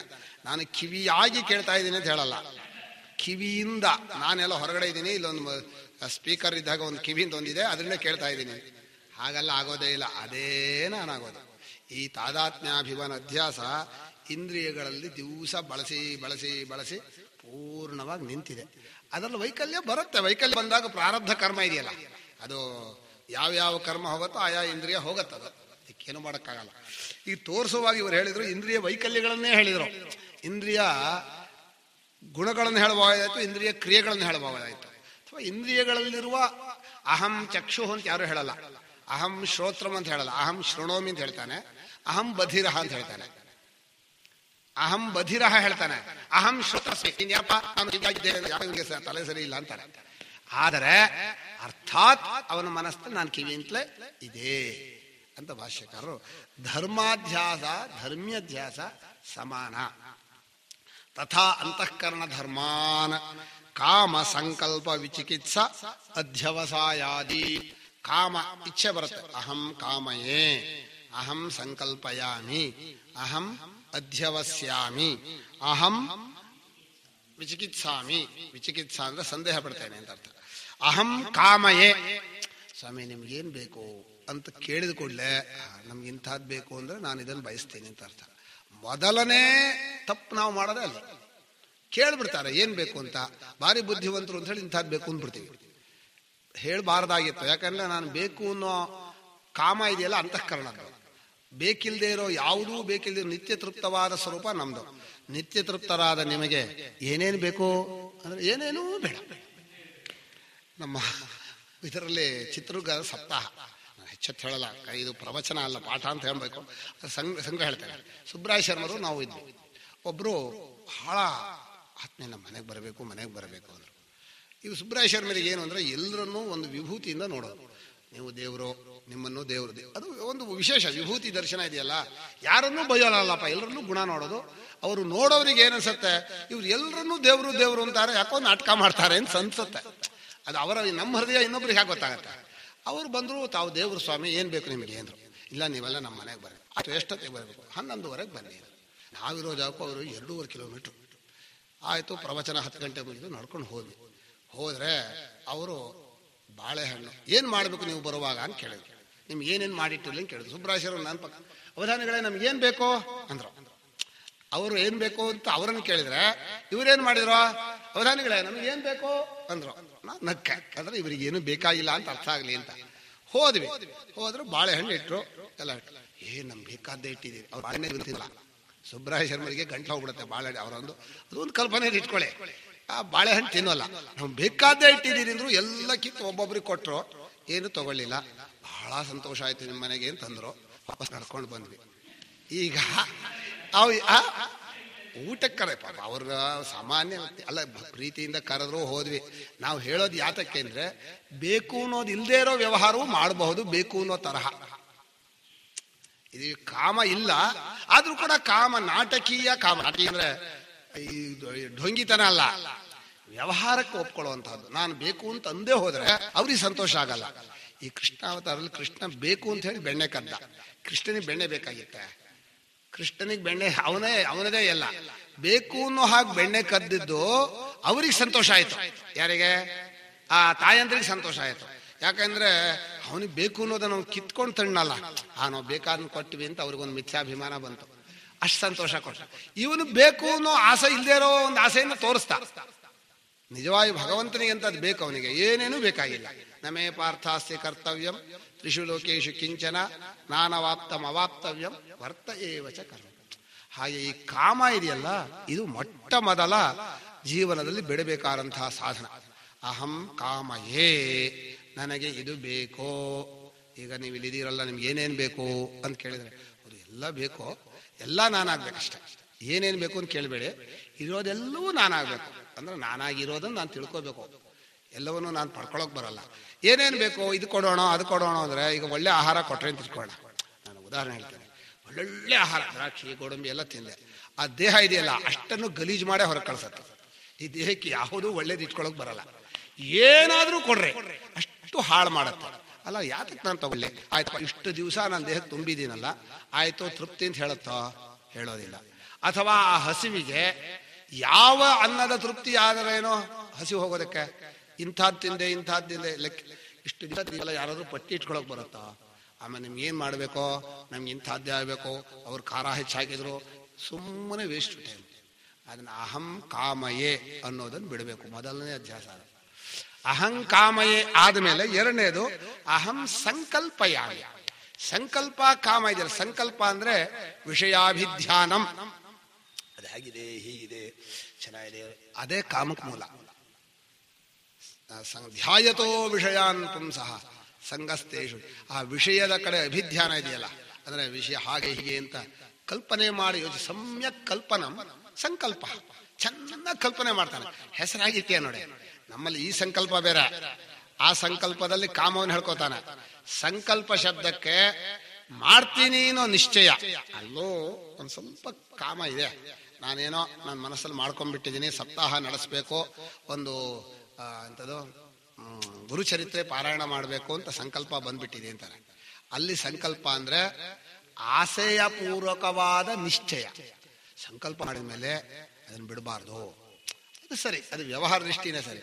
ಆದ್ರೆ ಸಂಕಲ್ಪ ಪದವನ್ನ ಬಿಡಿಸಿದರೆ ಸಮ್ಯಕ್ ಕಲ್ಪ ಇದೆ, ಚೆನ್ನಾಗಿ ಕಲ್ಪಿಸ್ತಾನೆ ಏನೋ ತಪ್ಪು ತಿಳುವಳಿಕೆಯಿಂದ ಆಗಿದೆ, ಹೀಗಿದೆ, ಅದೇ ಅಲ್ಲ. ಕಲ್ಪನಾ ಅನ್ನೋ ಶಬ್ದಕ್ಕೆ ವಸ್ತುವಿನಲ್ಲಿ ಇಲ್ಲದೆ ಇರೋದನ್ನು ಆರೋಪಿಸ್ತಾನೆ ಅಂತ ಅರ್ಥ. ಅದು ಸಂಕಲ್ಪ. ಆ ಸಂಕಲ್ಪ ಮಾಡಿ ಆರೋಪಣೆ ಮಾಡಿದ್ದೇ ಕಾಮಕ್ಕೆ ಕಾರಣ. ವಸ್ತು ಇದ್ದಾಗ ನೋಡಿ, ಈಗ ಮರ ನೋಡಿದೆ, ಅದು ಭೂಮಿಯಿಂದ ಹುಟ್ಟಿದೆ, ಅದು ಕಾರ್ಯಕಾರಣ ಪ್ರಕ್ರಿಯೆ ಪ್ರಕಾರವಾಗಿ ಭೂಮಿಯಾಗಿದೆ, ಅದೆಲ್ಲ ಮಣ್ಣೆ ಅಂತ ಹೇಳಿದ್ರೆ ಮಣ್ಣನ್ನು ಯಾರು ಇಷ್ಟಪಡ್ತಾರ? ಮಣ್ಣಾದ್ರೆ ಮಣ್ಣಾಗಿರತ್ತೆ ಅಷ್ಟೇ, ಏನ್ ಮಾಡ್ಬೇಕು?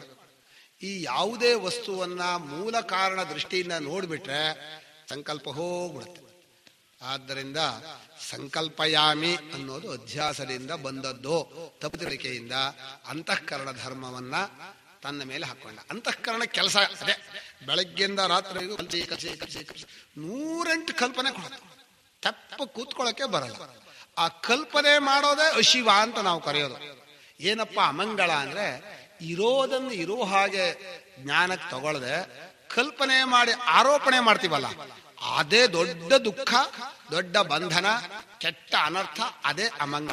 ನಾವು ಶಿವ ಅಂದ್ರೆ ಕಲ್ಪನಾರಹಿತಾ ಶಿವಾಹ ಕಲ್ಪನಾಸ್ತು ಅಶಿವಾಹ ಅಂತ ಮಾಂಡುಕ್ಯ ಭಾಷ್ಯದಲ್ಲಿ ತಸ್ಮಾದದ್ವಯತ ಶಿವ ಅನ್ನುವಾಗ ಬರೆದಿದ್ದಾರೆ. ಅಂದ್ರೆ ನಮ್ಮ ಜೀವನದಲ್ಲಿ ಅಧ್ಯಾಸದಿಂದ ಅದು ಎಷ್ಟು ಕಲ್ಪನೆ ಮಾಡಿದೀವಿ. ಕಲ್ಪನೆ ಮಾಡಿದ್ ಯಾರ ಮೇಲೆ ಹೇಳ್ರೆ? ಪರಮಾತ್ಮನ ಮೇಲೆ. ಪರಮಾತ್ಮನ ಮೇಲೆ ಇಷ್ಟು ಕಲ್ಪನೆ ಮಾಡಿ ಆರೋಪಣೆ ಮಾಡಿದಿರಲ್ಲ, ಎಂಥವನವನು, ಅವನ ಮೇಲೆ ಆರೋಪಣೆ ಮಾಡಬಹುದಾ?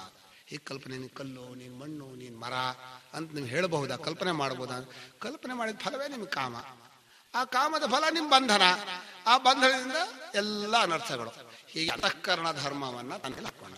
ಕಾಮ ಸಂಕಲ್ಪ, ವಿಚಿಕಿತ್ಸಾ, ವಿಚಿಕಿತ್ಸಾ ಸಂಶಯ, ಚಿಕಿತ್ಸಾ ಸಂಶಯ, ಸಂಶಯೋ ಹಿ ಪಾಪಿಷ್ಠ ಅಂದ್ರು. ನಾಯಂ ಲೋಕೋಸ್ತಿ ನ ಪರಃ ನ ಸುಖಂ ಸಂಶಯ. ಸಂಶಯವನ್ನು ಪಡ್ತಾನೆ.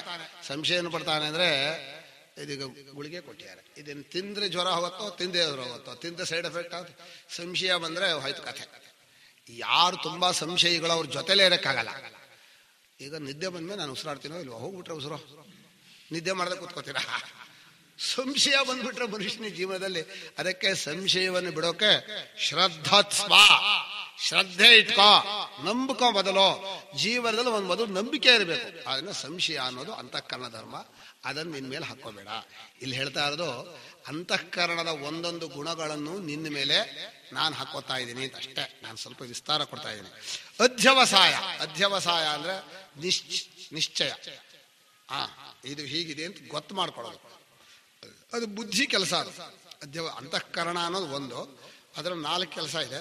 ಚಿತ್ತ, ಚಿತ್ತ, ಅಹಂಕಾರ, ಮನಸ್ಸು, ಬುದ್ಧಿ, 4 ಕೆಲಸ ಇದೆ.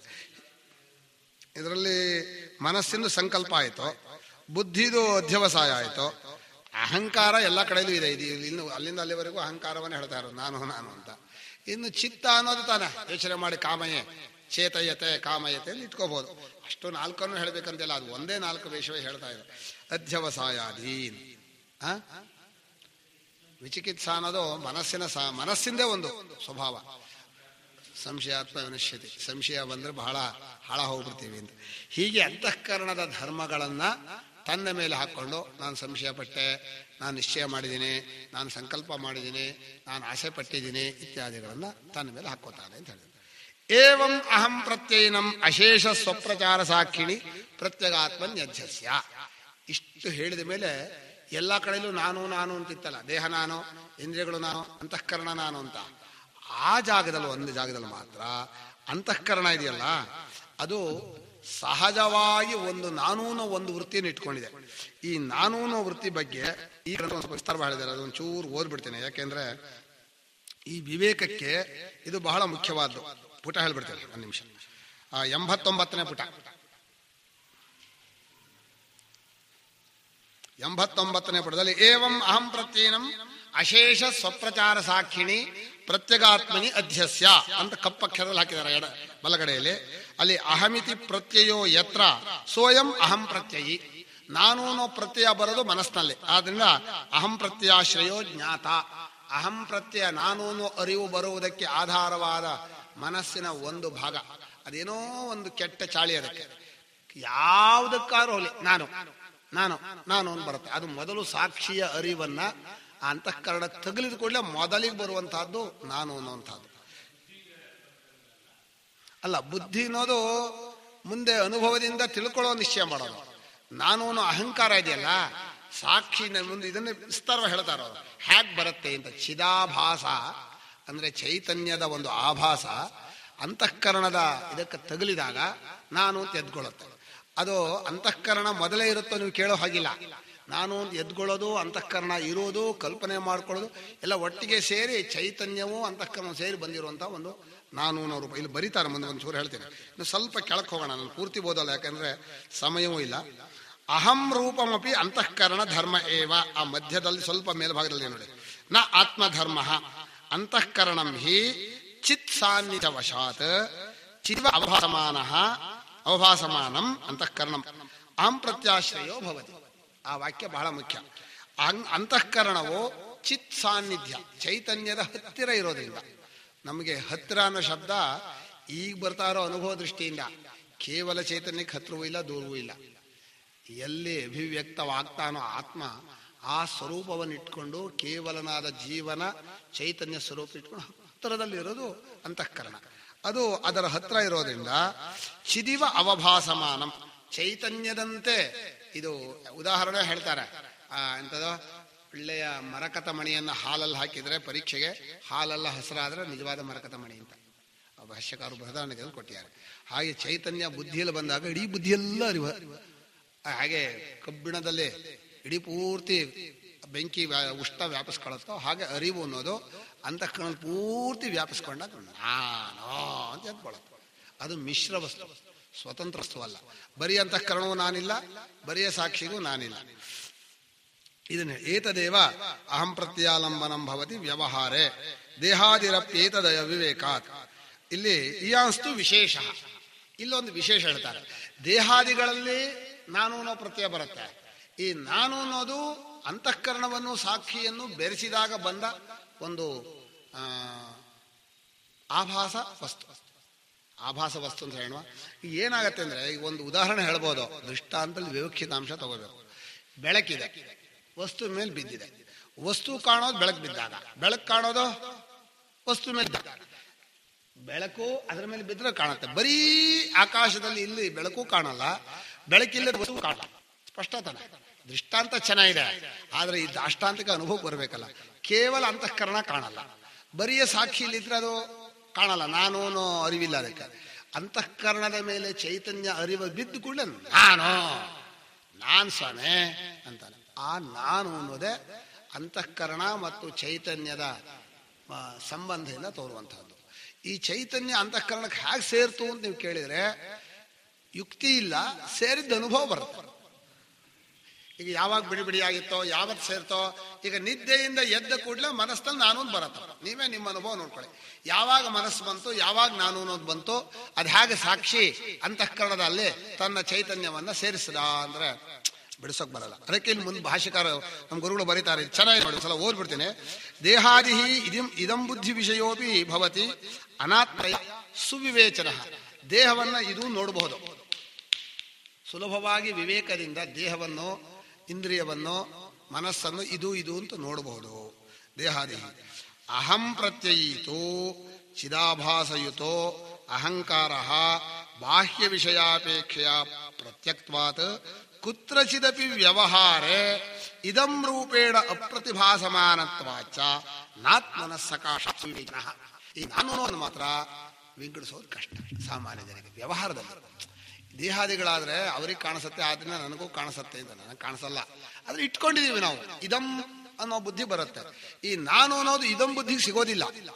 ಆದ್ರೆ ಈ ನಾನು ಅನ್ನೋದು ಏನ್ರಿ ಅಂತ ಯಾರಾದ್ರೂ ಹತ್ರ ಹೇಳ್ಕೊಟ್ರೆ, ಅದು ನಾನು ಅನ್ನೋದು ಸ್ವತಂತ್ರ ವಸ್ತು ಅಲ್ಲ, ಕೇವಲ ಸಾಕ್ಷಿಯಲ್ಲೂ ನಾನಿಲ್ಲ. ಯಾಕಂದ್ರೆ ಸುಷುಪ್ತಿಯಲ್ಲಿ, ಮುಂದೆ ಅದೇ ಚರ್ಚೆ ಮಾಡಿರೋದು, ಸುಷುಪ್ತಿಯಲ್ಲಿ ನಾನು ಅನ್ನೋದು ಉಂಟೋ ಇಲ್ವೋ ಅಂತ ಕೇಳಿದ್ದಾರೆ. ಏನ್ ಹೇಳ್ಬೇಕು ನಾವು? ಈಗ ನಾನು ಅನ್ನೋದಕ್ಕೂ ಅಹಂ ಪ್ರತ್ಯಯನಂ ಸಾಕ್ಷಿ ಅಧ್ಯಾಸ. ನಾನು ಅನ್ನೋ ರೂಪವನ್ನ ಸಾಕ್ಷಿಯಲ್ಲಿ ಅಧ್ಯಾಸ ಮಾಡಿ ಅಂದ್ರೆ ಅಂತಃಕರಣವನ್ನ ಸಾಕ್ಷಿಯಲ್ಲಿ ಬೆರೆಸಿಕೊಂಡು ನಾನು ಎಂಬ ರೂಪವನ್ನು ತಾಳಿ ಅಂತ ಅರ್ಥ. ಸಾಕ್ಷಿಯನ್ನು ಪುನಃ ಅಂತಃಕರಣಾದಿಗಳಲ್ಲಿ ಅಧ್ಯಾಸ ಮಾಡಬೇಕು ಅಂತ ಹೇಳ್ತಾರೆ. ನಾನು ಅನ್ನೋದ್ರಲ್ಲಿ ಹೇಳಲ್ಲ. ಯಾಕೆಂದ್ರೆ ನಾನು ಅನ್ನೋದು ಸಾಕ್ಷಿ ಇದೆ, ಇನ್ನೊಂದು ಮುಖ ಅದು. ಸಾಕ್ಷಿ ಬಿಟ್ರೆ ಇವನೇ ರಾಜ. ಯಾರೋ ನಾನು ಅನ್ನೋದೇ ರಾಜ. ಆದ್ರೆ ದೇಹಾದಿಗಳಿಗೂ ನಾನು ಅನ್ನೋದಕ್ಕೂ ಅಧ್ಯಾಸ, ನಾನು ಅನ್ನೋದು ಅಂತಃಕರಣದಲ್ಲಿ ಬಂದಂತಹ ಸಾಕ್ಷಿಯ ಸಂಬಂಧ ಮಿಶ್ರ ವಸ್ತು. ನಾನು ಅನ್ನೋದನ್ನು ಸಾಕ್ಷಿಯಲ್ಲಿ ಅಧ್ಯಾಸ ಮಾಡಿ ಸಾಕ್ಷಿಯನ್ನು ಅಂತಃಕರಣದಲ್ಲಿ ಅಧ್ಯಾಸ ಮಾಡಿದಾಗ ನಾನು ಅನ್ನೋದು ಎತ್ಕೊಳ್ಳುತ್ತೆ. ಏವಂ ಅಹಂ ಪ್ರತಿ ನಮ್ಮ ವಿಶೇಷ ಸ್ವಪ್ರಚಾರ ಸಾಕ್ಷಿಣಿ ಅಧ್ಯಸ್ಯ ತಂಚ ಪ್ರತ್ಯಗಾತ್ಮಾನಂ ತದ್ವಿಪರ್ಯೇಣ ಅಂತಃಕರಣಾದಿಶು ಅಧ್ಯಸ್ಯತಿ ಅಂತ ಹೇಳಿದ್ದಾರೆ. ಇದೇ ವಾಕ್ಯ. ಈಗ ಈ ವಾಕ್ಯದಲ್ಲಿ ಚರ್ಚೆ ಏನು ಅಂದ್ರೆ, ನಾನು ಅನ್ನೋದೇ ನಮ್ಮ ನಿಜ ರೂಪ ಯಾಕಲ್ಲ. ಒಬ್ರು ನಮ್ಮವ್ರು ಹೇಳಿದ್ರು, ನಾನು ಅನ್ನೋದೇ ನಿಜ ರೂಪ, ಅದಕ್ಕಿಂತ ಬೇರೆಯಾದ ಇಲ್ಲ ಅಂತ ಹೇಳಿದ್ರು. ಈ ಚರ್ಚೆ ನಿಮ್ಮ ಮುಂದೆ ಇಡ್ತೀನಿ. ಇದು ಸ್ವಲ್ಪ ತರ್ಕ ಇರಬಹುದು, ಆದರೆ ನಿದ್ದೆಯಲ್ಲಿ ನಾನು ಅನ್ನೋದು ಇತ್ತೋ ಇಲ್ವೋ? ನಿದ್ದೆಯಲ್ಲಿ ನಾನು ಇರಲಿಲ್ಲ ಅಂತ ಇಟ್ಕೋಣ. ನಾನು ನಿದ್ದೆ ಮಾಡಿದೆ ಅಂತ ಯಾರು ಹೇಳಬೇಕು? ಯಾವುದೋ ಒಂದು ಸಾಕ್ಷಿ ನಿದ್ದೆ ಮಾಡಿದ್ದು ನನಗೆ ಹಾಗೆ ಗೊತ್ತಾಗಬೇಕು. ಆದ್ದರಿಂದ ನಿದ್ದೆಯಲ್ಲಿ ನಾನು ಅನ್ನೋದಿತ್ತು ಅಂತ ಒಬ್ಬರು ತರ್ಕ ಮಾಡಿದರು. ಇಲ್ಲ, ನಿದ್ದೆಯಲ್ಲಿ ನಾನು ಅನ್ನೋದು ಇರಲಿಲ್ಲ. ಯಾಕಂದ್ರೆ ನಿದ್ದೆ ಅನುಭವ ನೋಡಿದಾಗ ಅಲ್ಲಿ ನಾನು ಅಂತ ಅಂದ್ಕೋತಾ ಇರೋದು ನಮ್ಗೆ ಗೊತ್ತಾಗಲ್ಲ. ಆದರೆ ನಾನು ಅನ್ನೋದು ಇರಲಿಲ್ಲ ಅಂತ. ಈಗ ನಿದ್ದೆಯಲ್ಲಿದ್ದ ಅನುಭವದ ಹಾಗೆ ನಾವೀಗ ಅನುಸಂಧಾನ ಮಾಡಿ ಹೇಳ್ಕೋ, ಅಥವಾ ತರ್ಕದಿಂದ ನಿದ್ದೆಯಲ್ಲಿ ನಾನು ಇರದಿದ್ದರೆ ನಾನು ನಿದ್ದೆಯಲ್ಲಿದ್ದೆ, ನಿದ್ದೆ ಹೀಗಿತ್ತು ಹಾಗಿತ್ತು ಅಂತ ನನಗೆ ಹೇಳೋಕೆ ಹೇಗೆ ಬರ್ತಿರ್ಲಿಲ್ಲ. ಆದ್ರೆ ನಿದ್ದೆಯಲ್ಲಿ ನಾನು ಇತ್ತು ಅಂತ ಹೇಳೋಣ. ನಿದ್ರಾನುಭವ ನೋಡಿ ಅಲ್ಲಿ ನಾನು ಅನ್ನೋ ತೋರ್ತಿಲ್ಲ, ನಾನು ಇರಲಿಲ್ಲ ಅಂತ ಹೇಳೋಣ. ನಾನು ಎಂಬುದು ಇರಲಿಲ್ಲ, ನಾನೇ ಇರಲಿಲ್ಲ ಅಲ್ಲ. ಅಲ್ಲಿ ವ್ಯತ್ಯಾಸ ಇದೆ. ನಾನು ಅಂತ ಈಗೇನು ಹೇಳ್ತಾ ಇದ್ದೀನೋ ಈ ರೂಪ ನಿದ್ದೆಯಲ್ಲಿ ಇರಲಿಲ್ಲ. ಕರೆಕ್ಟ್ ತಾನೆ? ಅವ್ರು ಒಪ್ಪೋದಿಲ್ಲ, ಸಾಧ್ಯ ಇಲ್ಲ. ನಾನು ಅನ್ನೋ ರೂಪ ಇಲ್ಲಿ ಹೋದ್ರೆ ತರ್ಕಕ್ಕೆ ಹೊಂದೋದಿಲ್ಲ. ಯಾವುದೋ ಒಂದು ವಸ್ತುವನ್ನ ಯಾರೋ ಅನುಭವಿಸಿದರೆ ಅದು ನಾನು ಹೇಳೋಕೆ ಬರಲ್ಲ. ನಿದ್ದೆ ಅನ್ನೋದು ಸಾಕ್ಷಿಗಾದ ಅನುಭವ. ನೀವು ಹೇಳ್ರಿ ಅಂತ ಇಟ್ಕೊಳ್ಳೋಣ. ಸಾಕ್ಷಿ ಯಾರೋ ನಾನೇನಾ ಬೇರೆನಾ? ನೀವು ಹೇಳ್ರಿ, ಸಾಕ್ಷಿ ನಾನೋ ಬೇರೆನೋ? ಸಾಕ್ಷಿ ಬರೀ ಸಾಕ್ಷಿ ಇದ್ರೆ ನಾನು ಅಂತಿಲ್ಲ. ನಾನು ಎಂಬುದಕ್ಕಿಂತ ಬೇರೆ ಆದ್ರೆ ಆ ಸಾಕ್ಷಿ ನೋಡಿದ ಅನುಭವ ನನಗೆ ಹಾಗೆ ಬರ್ಬೇಕೀಗ? ಎಚ್ಚರದಲ್ಲಿ ಈಗ ನಿದ್ದೆ ಅನುಭವವನ್ನು ನಾವು ಇನ್ನೊಬ್ಬರಿಗೆ ಹೇಳ್ತೀವಿ, ನಿದ್ದೆ ಅಂದ್ರೆ ಹಾಗೆ ಅಂತ. ಈ ಚರ್ಚೆಯನ್ನು ಬಹಳವಾಗಿ ಮಾಡಿದ್ದಾರೆ. ಆದರೆ ಅವ್ರು ಹೇಳೋದು ಹೇಗೆ ಅಂದರೆ, ನಾನು ಎಂಬುದಕ್ಕೂ ವಿಕಾರ ಉಂಟು. ನಾನು ಎಂಬುದು ದೃಶ್ಯವಾಗಿದೆ, ನಾನು ಎಂಬುದು ತೋರಿ ಮರೆಯಾಗತ್ತೆ. ಈ ನಾನು ಎಂಬುದು ಅಂತ ಇಟ್ಕೋಬೇಕು ನೀವು. ನಾನು ಎಂಬುದು ಅಂದ್ರೆ ಇಲ್ಲಿ ನಾನು ಅಂತ ಇದೆಯಲ್ಲ, ಅದು ಬಾಲ್ಯದ ನಾನು, ಮಧ್ಯ ಇದರ ನಾನು, ಕೊನೆಯ ನಾನು ಬೇರೆ ಬೇರೆ. ಆದ್ರೆ ಅದೇ ನಾನು ಅಂತೂ ಇದೆ, ಅದು ಸಾಕ್ಷಿಯ ಅಧ್ಯಾಸ. ನಾನಿಗೂ ಸಾಕ್ಷಿಗೂ ಅಧ್ಯಾಸವಾದ್ರೆ ಏನ್ರಿ, ನೀವು ಇದ್ದಾಗೆ ಇದ್ದೀರೋ ಬದಲಾಯಿಸಿದ್ದೀರೋ? ಏನು ಉತ್ತರ ಹೇಳ್ತೀರಿ? ನಾನು ಇದ್ದಾಗೂ ಇದ್ದೀನಿ, ಬದಲಾಯಿಸೂ ಇದ್ದೀನಿ. ಇದೇನಿದು, ನಾನು ಕೂತೂ ಇದ್ದೀನಿ, ನಿಂತೂ ಇದ್ದೀನಿ ಅಂತ ಹೇಳ್ತಾಯ್ತು ಒಟ್ಟಿಗೆ. ನಾನು ಇದ್ದಾಗಿದ್ದೀನಿ ಅಂದ್ರೆ ಬದಲಾಯಿಸಿಲ್ಲ, ಬದಲಾಯಿಸಿದ್ದೀನಿ ಅಂದ್ರೆ ಇದ್ದಾಗಿಲ್ಲ. ಏನ್ರಿ, ನೀವು ಇದ್ದಾಗಿದ್ದೀರೋ ಬದಲಾಯಿಸಿದ್ರು? ಸಾಕ್ಷಿಯ ಸ್ವರೂಪವನ್ನ ನನ್ನಲ್ಲಿ ಅಧ್ಯಾಸ ಮಾಡಿಕೊಂಡಾಗ ನಾನು ಇದ್ದಾಗಿದ್ದೀನಿ. ನನ್ನ ಸ್ವಭಾವವನ್ನು ಸಾಕ್ಷಿ ನಾನು ಬದಲಾಯಿಸಿದ್ದೀನಿ, ಎಲ್ಲ ಬದಲಾಗ್ಬಿಟ್ಟಿದೆ, ನಾನೆಲ್ಲ ಬದಲಾಗಿದ್ದೀನಿ, ಎಲ್ಲ ಬದಲಾಗಿ ಹೋಗಿದೆ ಅಂತ. ಹೀಗೆ ದೇಹಾದಿಗಳ ಸ್ವಭಾವವನ್ನು ಯೋಚನೆ ಮಾಡಿ ನನ್ನನ್ನು ಹೇಳಿದ್ರೆ ಬದಲಾಗಿದ್ದೀನಿ. ಕೇವಲ ಸಾಕ್ಷಿಯ ಸ್ವಭಾವವನ್ನು ಇಟ್ಕೊಂಡ್ರೆ ನಾನು ಇದ್ದಾಗಿದ್ದೀನಿ. ಹಾಗೆ ನಾನು ಯಾವಾಗಲೂ ಹೀಗೆ ಇರ್ತೀರೋ ಅಂತ ಕೇಳಿದ್ರೆ ನಮ್ಮ ಮನಸ್ಸಿನಲ್ಲಿ ನಾವು ಸಾಯ್ತೀವಿ ಅಂತ ಏನು ಬರಲ್ಲ. ಅದೇ ದೇಹಾದಿಗಳ ರೂಪ ನೋಡಿದಾಗ ಅವರೆಲ್ಲ ಸತ್ಯ ಅಲ್ಲ, ಅವು ನಾವು ಸತ್ತು ಹೋಗ್ಬಿಡ್ತೀವಿ. ಈಗ ಸಾಯೋದು ನಮ್ಮ ಅನುಭವವೋ ಕಲ್ಪನೆಯೋ?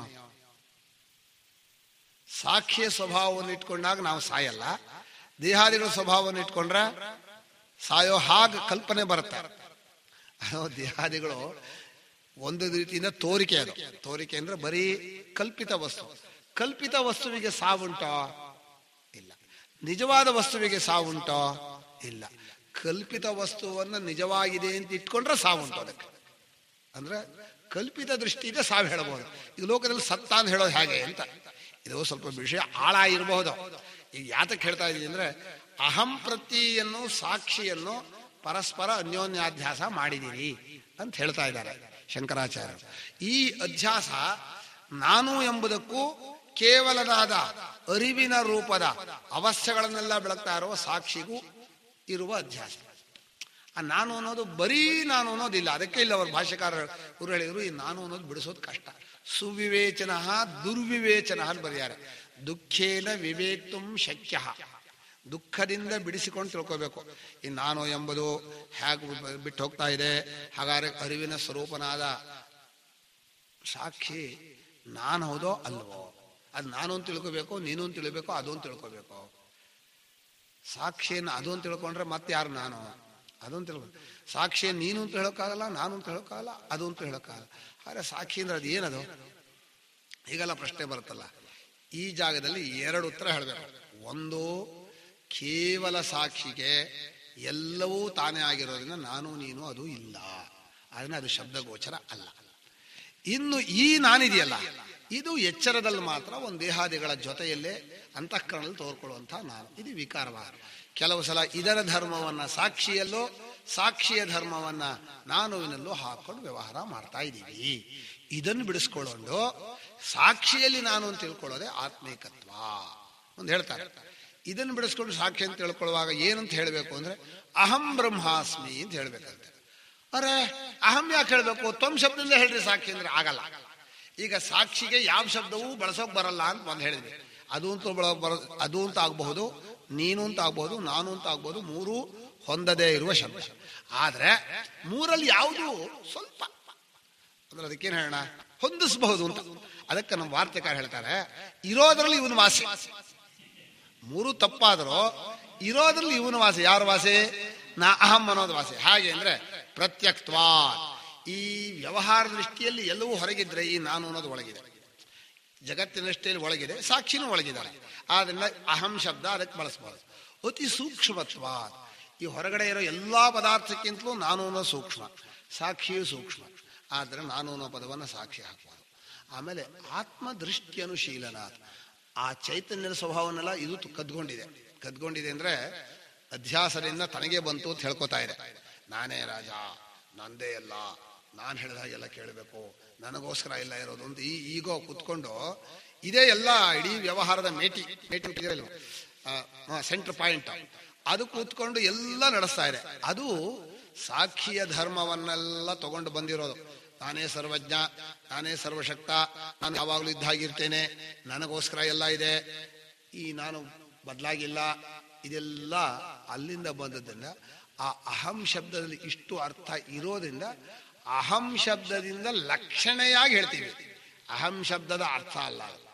ಪ್ರತ್ಯಕ್ತ್ವಾತ್ ಅತಿ ಸೂಕ್ಷ್ಮತ್ವಾತ್ ಆತ್ಮದೃಷ್ಟಿ ಅನುಶೀಲನಾತ್ ಅಥೋ ವೃತ್ತಿರ್ವಿಹಾಯಾನ್ಯಾಹ ಅನ್ಯಃ ವೃತ್ತಿ ವಿಹಾಯ ಅಹಂ ವೃತ್ಯ ಉಪಲಕ್ಷ್ಯತೆ. ಇದು ನೈಷ್ಕರ್ಮ್ಯ ಸಿದ್ಧಿಕಾರರು.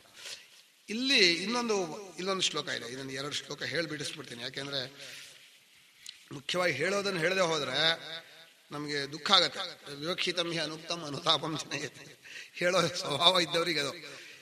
ಇಲ್ಲಿ ಉಪದೇಶ ಸಹಸ್ರಿ ಒಂದು ಶ್ಲೋಕ ಇದೆ, ಇದೆಲ್ಲ ಹೋಯ್ತಪ್ಪ. ಈ ಕಡೆ 91ನೇ ಪೇಜಿನಲ್ಲಿ ಭಗವತ್ಪಾದೈ ಅಂತ ಒಂದು ಹೇಳಿದರು. ಇದಮಂಶೋ ಅಹಮಿತ್ಯತ ತ್ಯಜೋ ಅನಾತ್ಮೇತಿ ಪಂಡಿತೈ. 91ನೇ ಪೇಜು ಕೆಳಗಡೆ ಇದೆ ನೋಡ್ರಿ. ತಥಾ ಉಕ್ತಂ ಹಿ ಭಗವತ್ಪಾದೈ. ಅದರ ಕೆಳಗಿನ ಸೂತ್ರ ವಾರ್ತೆಕಾರೈಶ್ಚ. ಅದನ್ನ ನಾನು ಹೇಳಿದ್ದು. ಮೇಲಿಂದು ಇದಮಂಶೋ ಅಹಮಿತ್ಯತ್ರ ತ್ಯಾಜ್ಯ ಅನಾತ್ಮೇತಿ ಪಂಡಿತೈ ಅಹಂ ಬ್ರಹ್ಮೇತಿ ಶಿಷ್ಟೋಂಶಃ ಭೂತಪೂರ್ವಗತೇರ್ಭವೇತ್. ಭೂತಪೂರ್ವಗತಿ ಅಂತ ಇದೊಂದು ಭೂತಪೂರ್ವಗತಿ ಪ್ರಯೋಗ ಅಂತ ಹೇಳ್ತೀವಿ. ಇದಂ ಅಂಶವನ್ನ, ಈ ಅಹಂನಲ್ಲಿ ಇದಂ ಅಂಶ ಇದೆ, ಚೈತನ್ಯಾಂಶ ಇದೆ. ಇದಂ ಅಂಶ ಅಂತಃಕರಣದ್ದು. ನಾನು ಇದು ಅಂತ ಹೇಳ್ತೀರಲ್ಲ, ನಾನು ಇದು ಬಿಟ್ಬಿಡ್ರಿ, ಇದಂ ನಾಹಂ ಇದಂ ನಾಹಂ ಅಂತ. ಇನ್ನು ಅರಿವು ಒಂದೇ ಉಳ್ಕೊಳತ್ತಲ್ಲ, ಅದನ್ನು ಮಾತ್ರ ಅರ್ಥ ತಗೊಂಡು ಅದು ಮೊದಲು ಸಾಕ್ಷಿಯಾಗಿತ್ತಲ್ಲ, ಭೂತಪೂರ್ವ ಮೊದಲು ಸಾಕ್ಷಿಯಾಗಿದ್ದಾನೆ ಇಲ್ಲಿ ಬೆರಕೆ ಆಗಿದ್ದೋ, ಆ ಬೆರಕೆ ಆಗಿದ್ದರಲ್ಲಿ ಏನು ಇದೂನು ಅಂಶ ಇದೆಯೋ ಅದನ್ನು ಬಿಟ್ಬಿಡಿ. ಇದಂ ಅಂಶ ಅಹಮಿತ್ಯತ್ರ, ಅಹಂ ಅನ್ನೋದ್ರಲ್ಲಿ ಇದಂ ಅಂಶ ಏನಿದೆಯೋ ಸಹ ತ್ಯಾಜ್ಯ, ಅದನ್ನ ಬಿಟ್ಟಾಕ್ರಿ. ಯಾಕೆ? ಅನಾತ್ಮ. ಅದು ದೇಹದಿಂದ ನಾನಿಂಥವನೋ ನೀವ್ ಯಾರ್ರೇ? ನಾವೋ ಮಹಾಜ್ಞಾನಿಗಳು, ಅವಧಾನಿಗಳು, ಭಾರಿ ಅಲ್ಲ ಇದಂಶ. ಇದಮಂಶವಲ್ಲ ಬಿಟ್ಕೊಂಡು ಇದಂ ನಾಹಂ ಅಂತೇಳಿ ಇದಮಂಶ ಅಹಮಿತ್ಯತ್ರ ಇದಮಂಶ ತ್ಯಾಜ್ಯ ಅನಾತ್ಮ ಇತಿ. ಕುತಃ ಪಂಡಿತೈ ತ್ಯಾಜ್ಯ ಅಂದ್ರೆ ಯಾಕೆಂದ್ರೆ ವೇದಾಂತ ವಾಕ್ಯಾರ್ಥ ವಿಚಾರ ಕಾಲ ಅಂತ. ಶಿಷ್ಟೋಂಶ ಅಹಂ ಬ್ರಹ್ಮ. ಇನ್ನು ಉಳಿದ ಚೈತನ್ಯಾಂಶವನ್ನು ಇಟ್ಕೊಂಡು ನಾನು ಬ್ರಹ್ಮ ಅಂದ್ರೆ ಬ್ರಹ್ಮವೇ ಚೇತನ ಸ್ವರೂಪವಾಗಿದೆ, ಚೈತನ್ಯ ಸ್ವರೂಪವಾಗಿದೆ ಅಂತ ಹೇಳಿ ಭೂತಪೂರ್ವ ಗತೇರ್ಭವೇತ್. ಮೊದಲಿದ್ದ ಚೈತನ್ಯಾಂಶವೇ ಇಲ್ಲಿ ಅಂತಃಕರಣದಲ್ಲಿ ನಾನೊಂದು ಬಂತು, ಅದನ್ನು ಭೂತಪೂರ್ವ ಗತಿಯಿಂದ ಪ್ರಯೋಗ ಅಂತ. ಪೂರ್ವಂ ಭೂತಃ ಭೂತಪೂರ್ವ ಅಂತಾನೆ. ಮೊದಲಿದ್ದ ಸ್ವರೂಪ ಅಹಂ ಎಂಬುದಕ್ಕೆ ಸಾಕ್ಷಿನೇ. ಸಾಕ್ಷಿ ಸ್ವರೂಪದಿಂದ ಜಾರಿರೋದು ಅಂದ್ರೆ ಕಲ್ಪನೆಯಿಂದ ಅಧ್ಯಾಯದಿಂದ ಅಂತಃಕರಣಕ್ಕೆ ಬಂದಿರೋದು. ಆದ್ದರಿಂದ ಅಹಂ ಬ್ರಹ್ಮ ಅನ್ನೋ ಪ್ರಯೋಗ ಲಕ್ಷಿತವಾಗಿದೆ. ಅದಕ್ಕೆ ಮುಂದಿನ ಶ್ಲೋಕದಲ್ಲಿ ಅವ್ರು ಹೇಳಿದ್ದಾರೆ, ಮುಂದಿನ ಶ್ಲೋಕ ಆಗಿದೆ, ಪ್ರತ್ಯಕ್ವಾತ್ ಅತಿ ಸೂಕ್ಷ್ಮತ್ವಾತ್ ಆತ್ಮದೃಷ್ಟ್ಯನುಶೀಲನಾತ್ ಅಥೋ ವೃತ್ತಿರ್ ವಿಹಾಯಾನ್ಯಾಹ ಅಹಂ ತ್ಯಾ ಉಪಲಕ್ಷ್ಯತೆ. ಸ್ಪಷ್ಟವಾಗಿ ಅಹಂ ಬ್ರಹ್ಮಾಸ್ಮಿ ಹೇಗೆ ಅರ್ಥ ಮಾಡ್ಕೋಬೇಕು ಅಂತ ಹೇಳಿದ್ದಾರೆ. ಇದು ಸಂಗ್ರಹವಾಗಿ ಹೇಳಿದ್ದಾರೆ. ಅಹಂ ಬ್ರಹ್ಮಾಸ್ಮಿ ವಾಕ್ಯಾರ್ಥ ಮಾಡೋದು ತುಂಬ ಬೇಕಾಗುತ್ತೆ. ಯಾಕೆಂದ್ರೆ ಅದು ಎಲ್ಲ ವಿವೇಕವನ್ನು ಮಾಡ್ಕೊಂಡು ವೇದಾಂತ ವಾಕ್ಯಲ್ಲಿ ತತ್ವಮಸಿ ನೆನಪು ಕೇಳಿದ್ರು ಹಾಗೆ ಮಾಡಬೇಕು, ನಿಧಾನ ಆಗತ್ತೆ. ಈ ಪ್ರಕೃತಕ್ಕೆ ನಾನು ಯಾತಕ್ಕೆ ಹೇಳಿದೆ ಅಂದ್ರೆ ಅಹಂಗೂ ಇದೆ. ಅಹಂ ಅಂಶ ಅನ್ನೋದು ದೇಹಾದಿಗಳನ್ನು ತಗೊಂಡು ಅಹಂಕಾರದಲ್ಲಿ ಹಾಕಿ ಸಾಕ್ಷಿಗೆ ಹಾಕಿದ್ದಾನೆ. ಸಾಕ್ಷಿಯ ಚೈತನ್ಯವನ್ನು ಅಹಂಕಾರದಲ್ಲಿ ಇಟ್ಕೊಂಡು ದೇಹಾದಿಗಳು ಸೇರಿಸಿದ್ದಾನೆ. ಡೈರೆಕ್ಟ್ಲಿ ಅಲ್ಲ. ಡೈರೆಕ್ಟ್ಲಿ ಆಗ್ಬಿಟ್ಟಿದ್ರೆ ಸಾಕ್ಷಿ ಸುಳ್ಳಾಗ್ಬಿಡ್ತಿದ್ದ. ನೀವು ಈಗ ಕೇಳಿದ್ರಲ್ಲ, ಒಂದು ಸುಳ್ಳಾಗಬೇಕಲ್ಲ ಅಧ್ಯಾಸ. ಈಗ ಸಾಕ್ಷಿಯನ್ನು ಇದರಲ್ಲಿ ಅಧ್ಯಾಸ ಮಾಡಿ ಸುಳ್ಳಾಗಬೇಕಂದ್ರೆ ಸಾಕ್ಷಿಯನ್ನು ಡೈರೆಕ್ಟ್ ಆಗಿ ಮಾಡಿದೆ ಸಾಕ್ಷಿ ಸುಳ್ಳಾಗ್ತಿದ್ದ. ಸಾಕ್ಷಿ ಡೈರೆಕ್ಟ್ ಆಗಿ ಬರಲಿಲ್ಲ, ನಾನು ರೂಪ ವಿಷ ಹಾಕೊಂಡು ಇಲ್ಲಿ ಅಧ್ಯಾಸವಾಗಿದ್ದಾನೆ. ನಾನು ವಿಷ ಸುಳ್ಳಾಗ್ಲಿ, ನಮ್ಗೇನು ತೊಂದರೆ ಇಲ್ಲ. ಕಲ್ಪಿತಾಂಶವಾಗಿದೆ ನಾನು ಎಂಬುದನ್ನು ನಾವು ಒಪ್ಕೋತೀವಿ. ಆದ್ರೆ ನಾವು ಅಹಂ ಅನ್ನೋದು ಒಂದು ಭಾಗದಿಂದ ಅರಿವಿನ ಅಂಶ, ಒಂದು ಭಾಗದಿಂದ ಅಂತಃಕರಣ ದೇಹ ಇವುಗಳ ಅಂಶ. ನಾನು ಯೋಚನೆ ಮಾಡ್ತೀನಿ, ನಾನು ಹೋಗ್ತಾ ಇದ್ದೀನಿ, ನಾನು ದಪ್ಪವಾಗಿದ್ದೀನಿ. ಆ ದಪ್ಪವಾಗಿದ್ದೀನಿ ಅನ್ನೋದು ಇದರದ್ದು ಬಿಟ್ಬಿಡಿ. ಬರೀ ನಾನು ಇದೆಲ್ಲ ತಗೊಂಡೋಗ್ರಿ ಇದನ್ನ. ಅದಕ್ಕೆ ಉಪನಿಷತ್ತು ಕೂಡ ಆತ್ಮ ಪ್ರತ್ಯಯ ಸಾರಂ, ಆ ನಾನು ಅನ್ನೋದು ಎಲ್ಲಿ ಹೋಗುತ್ತೋ ನಟ್ಟಿಸ್ಕೊಂಡು ಹೋಗ್ರಿ. ಮುಂಚೆ ಎಲ್ಲಿತ್ತೋ ವಿಷಯದಲ್ಲಿ ಮುಳುಗಿದ್ರಿ, ಬಿಡ್ರೆ ವಿಷಯ ಬೇಡ. ಯಚ್ಚೇತ್ ವಾಂಗ್ ಮನಸ್ಸಿ, ಇಂದ್ರಿಯಗಳಲ್ಲಿದೆ ನಾನು ಅನ್ನೋದನ್ನ. ಇಂದ್ರಿಯ ನಾನು ಅನ್ನೋದನ್ನ ಒಳಗೆ ಕೇಳ್ಕೊಳ್ಳಿ. ಎಲ್ಲಿ ಬರುತ್ತೆ? ಮನಸ್ಸಿಗೆ ಬರುತ್ತೆ. ಇದನ್ನು ಬಿಟ್ಟು ಕೂಡಲೇ ಇನ್ನೊಂದ್ ಕಡೆ ಇರಲೇಬೇಕು. ಎಲ್ಲೂ ನಾನು ಅಂತ ಇಲ್ಲದೆ ಇರೋಕ್ ಬರಲ್ಲ. ಇಂದ್ರಿಯಗಳಲ್ಲಿರುವ ನಾನು ಅನ್ನೋದನ್ನು ಬಿಟ್ರೆ ಮನಸ್ಸಿಗೆ ಬಂದ್ರಿ. ಮನಸ್ಸಲ್ಲಿರೋ ನಾನು ಅನ್ನೋದನ್ನು ಬರೀ ತಿಳುವಳಿಕೆಗೆ ಇಟ್ಕೊಂಡ್ರೆ ಬುದ್ಧಿಗೆ ಬರ್ತೀವಿ. ಮನಸ್ಸಾದ್ರೆ ಆಲೋಚನೆ ಮಾಡ್ತಾ ಇರುತ್ತೆ, ಹಾಗೆ ಹೀಗೆ ಕಲ್ಪನೆ ಮಾಡುತ್ತೆ, ಆಲೋಚನೆ ಮಾಡುತ್ತೆ, ಏನೇನೋ ಇಲ್ಲದೆ ಇರೋದ ಭಾವನೆಗಳನ್ನೆಲ್ಲ ಎಬ್ಬಿಸ್ಕೊಳುತ್ತೆ. ಅದೆಲ್ಲ ನಿಧಾನವಾಗಿ ಬಿಟ್ಕೊಂಡು ವಾಕ್ಯಾರ್ಥ ಬುದ್ಧಿ ಅರ್ಥ ಮಾಡ್ಕೋಬೇಕು. ನನ್ನನ್ನೇ ಅರ್ಥ ಮಾಡ್ಕೋಬೇಕು, ನನ್ನ ಸ್ವರೂಪವಾದ ಸಾಕ್ಷಿಯನ್ನು ಅರ್ಥ ಮಾಡ್ಕೋಬೇಕು ಅಂದ್ರೆ ಬುದ್ಧಿಗೆ ತಾದಾತ್ಮ್ಯತೆ ಬರ್ತೇವೆ. ಬುದ್ಧಿಯಿಂದ ನಿಧಾನವಾಗಿ ಆ ಬುದ್ಧಿಯಿಂದ ಸಾಕ್ಷಿ ಕಡೆ ಹೋಗುವಾಗ ಮತ್ತೆ ಜಾರು ಬಿಡ್ತೀವಿ. ಇದು ಏನಾಗಿದೆ ಅಂದ್ರೆ ಈ ಸ್ಟೇಷನ್ಗಳಿದೆಯಲ್ಲ, ನಡುವೆ ನಿಂತರೆ ವಾಪಸ್ ಹೊರಗೋಗ್ಬಿಡ್ತೀವಿ. ಸಾಕ್ಷಿವರೆಗೂ ಮುಟ್ಟಿದ್ರೆ ಮುಟ್ಟಿದ ಹಾಗೆ. ನಡುವೆ ಮನಸ್ಸಿನಲ್ಲೋ ಬುದ್ಧಿಯಲ್ಲೋ ಇಂದ್ರಿಯದಲ್ಲೋ ದೇಹದಲ್ಲೋ ನಾನು ಅಂತಿದ್ರೆ ಮತ್ತೆ ಅಲ್ಲೇ ಪ್ರಪಂಚಲ್ಲೇ ಇರೋದು. ಅದು ನಡುವೆ ಇರೋರೆಲ್ಲರೂ ಸುಳ್ಳಾತ್ಮರು. ನಿಜವಾದ ಆತ್ಮ ಸಾಕ್ಷಿ. ನಿಜವಾದ ಸ್ಟೇಷನ್ ತಲುಪೋವರೆಗೂ ನಡುವೆ ಎಲ್ಲೂ ನಿಲ್ಬಾರ್ದು. ಆಗಲ್ಲ. ಧ್ಯಾನ ಮಾಡುವಾಗ ನಮಗೆ ಸುಸ್ತಾಗ್ಬಿಡುತ್ತೆ. ಸುಸ್ತು ಅಂದ್ರೆ ಆಯಾಸ ಇಲ್ಲದೆ ಇರೋದು.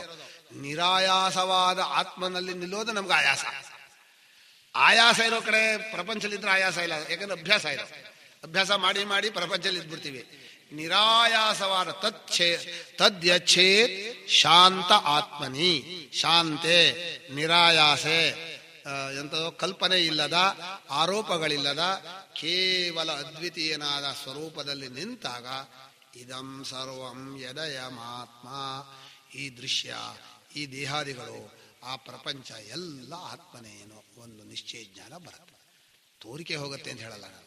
ಜ್ಞಾನ ಆದ್ಮೇಲೆ ಪ್ರಪಂಚವೇ ಕಾಣಲ್ಲ ಅಂತ ಆ ಅರ್ಥ ಅಲ್ಲ. ಬಾಧಿತವಾಗಿ ತೋರಬಹುದು. ತೋರಿದ್ರಿಂದ ತೊಂದರೆ ಏನಿಲ್ಲ ಸ್ವಾಮಿ, ಸದಾ ತಿಳುವಳಿಕೆ ಬಂದ್ರೆ ಸಾಕು. ನಾನು ಅವತ್ತಿಂದ ಅದೇ ಹೇಳೋದು. ಜ್ಞಾನಿಗಳಿಗೆ ಪ್ರಪಂಚ ಕಾಣುತ್ತಾ ಇರು ಅಂದ್ರೆ, ಜ್ಞಾನಿಗಳು ಅಂದ್ರೆ ಅವರೇನು ಒಂಥರ ಹುಚ್ಚರು ಇದ್ರು ಅಂತಲ್ಲ. ಅಲ್ಲ, ತನ್ಮಯತೆಯಲ್ಲಿ ಇದ್ರೆ ಕಾಣಲ್ಲ ಅಂತ ಹೇಳ್ಬೋದು ನೀವು. ಆತ್ಮನಲ್ಲೇ ಮುಳುಗಿದಾಗ ಯಾರೋ ಒಂದ್ರಲ್ಲಿ ಮುಳುಗ್ತೀವೋ ಇನ್ನೊಂದು ಕಾಣಲ್ಲ. ನಮ್ಮ ಗುರುಗಳಿಗೆ ನಿಮ್ಗೆ ಹೇಳಿದ್ರೆ ಆಶ್ಚರ್ಯವಾಗೋದು, ಭಾಷ್ಯದಲ್ಲೇ ಮುಳುಗಿರೋರು. ನೀವು ಹತ್ರ ಹೋದ್ರೆ ಅನ್ನೋರು. ನಮಗೆ ಭಯ, ಅಯ್ಯೋ ಅವ್ರು ಏಕಾಗ್ರತೆಯನ್ನು ಕೆಡಿಸ್ಬಿಟ್ಟಿವಿ ಅಂತ. ಯಾರೇ ಆಗಲಿ ಯಾವುದೇ ಒಂದಲ್ಲಿ ಮುಳುಗಿದ್ರೆ ನಾವು ಮಧ್ಯ ಹೋದ್ರೆ ಏನಾಗತ್ತೆ? ಹಾಗೆ ಆತ್ಮಸ್ವರೂಪದಲ್ಲೇ ಮುಳುಗಿರೋ ಮನಸ್ಸಿಗೆ ಇನ್ನೊಂದು ಕಾಣದೇ ಇರಬಹುದು. ಅದು ಜ್ಞಾನಿಗಳಲ್ಲಿ ಚಲಾಚಲ ನಿಕೇತಶ್ಚ ಯತಿರಿ ಯಾದೃಚ್ಛಿಕೋ ಭವೇತ್ ಅಂತ ಇವರು ಹೇಳ್ತಾರೆ, ಗೌಡಪಾದರು. ಅಚಲನಾದ ಆತ್ಮನಲ್ಲಿರ್ಬೋದು, ಇಲ್ಲ ಚಲವಾದ ದೇಹಾದಿಗಳಲ್ಲಿ ಹಸಿವು ಬಂದಾಗ ಬರ್ಬೋದು ಅಷ್ಟೇ. ಅವನು ಆತ್ಮಜ್ಞಾನಿ ಹೀಗೆ ಇರಬೇಕು ಅಂತಿಲ್ಲ. ಅದನ್ನ ಈ ಅಹಂ ಬ್ರಹ್ಮಾಸ್ಮಿ ಅನ್ನೋದು ಬಹಳ ಮುಖ್ಯವಾದಂತಹ ಜಾಗ. ಇದು ಮುಂದೆ ಆತ್ಮ ಪ್ರತ್ಯಯವನ್ನು ಹೇಳ್ತಾರೆ. ಏವಂ ಅಹಂ ಪ್ರತ್ಯೇನಂ ಅಶೇಷ ಸ್ವಪ್ರಚಾರ ಸಾಕ್ಷಿಣ್ಯಸ್ಯ ತಂಚ ಪ್ರತ್ಯಗಾತ್ಮಾನಂ ತದ್ವಿಪರ್ಯಯೇಣ ಅಂತಃಕರಣಾದಿಷು ಅಧ್ಯಸ್ಯತಿ ಅಂತ ಹೇಳಿದ್ರು. ಇದರಲ್ಲಿ 92ನೇ ಪೇಜಿನಲ್ಲಿ ತಂಚ ಪ್ರತ್ಯಗಾತ್ಮಾನಂ ಅನ್ನೋಕೆ ಸ್ವಲ್ಪ ಬರೆದಿದ್ದಾರೆ.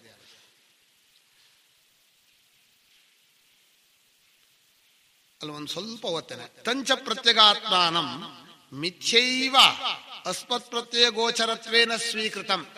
ಅದೇನು ಮಾಡಿದ್ದಾರೆ, ಪ್ರತ್ಯಗಾತ್ಮ ಅನ್ನೋ ಶಬ್ದಕ್ಕೆ ಸಾಕ್ಷಿ ಅಂತ ಅರ್ಥ. ಯಾವ ಸಾಕ್ಷಿ ಇದಾನೋ 92ರಲ್ಲಿ ಎಡಗಡೆ ತಸ್ಯ ಅಹಂ ಪ್ರತ್ಯಯಿತ್ವಾಭಾಸಸ್ಯ ವೈಪರೀತ್ಯೇನ ಅಂತ ತಂಚ ಪ್ರತ್ಯಗಾತ್ಮಾನಂ ತದ್ವಿಪರ್ಯೇಣ ಇದೆಯಲ್ಲ, ತದ್ವಿಪರ್ಯೇಣ ಅಂದ್ರೆ ವೈಪರೀತ್ಯೇನ. ಇದನ್ನು ಅದಕ್ಕೆ ಅನ್ಯೋನ್ಯಾಧ್ಯಾಸ ಅಂದ್ರೇನೋ, ಇದನ್ನು ಅದಕ್ಕೆ ಹಾಕ್ಬೇಕು, ಅದನ್ನು ಇದಕ್ಕೆ ಹಾಕ್ಬೇಕು.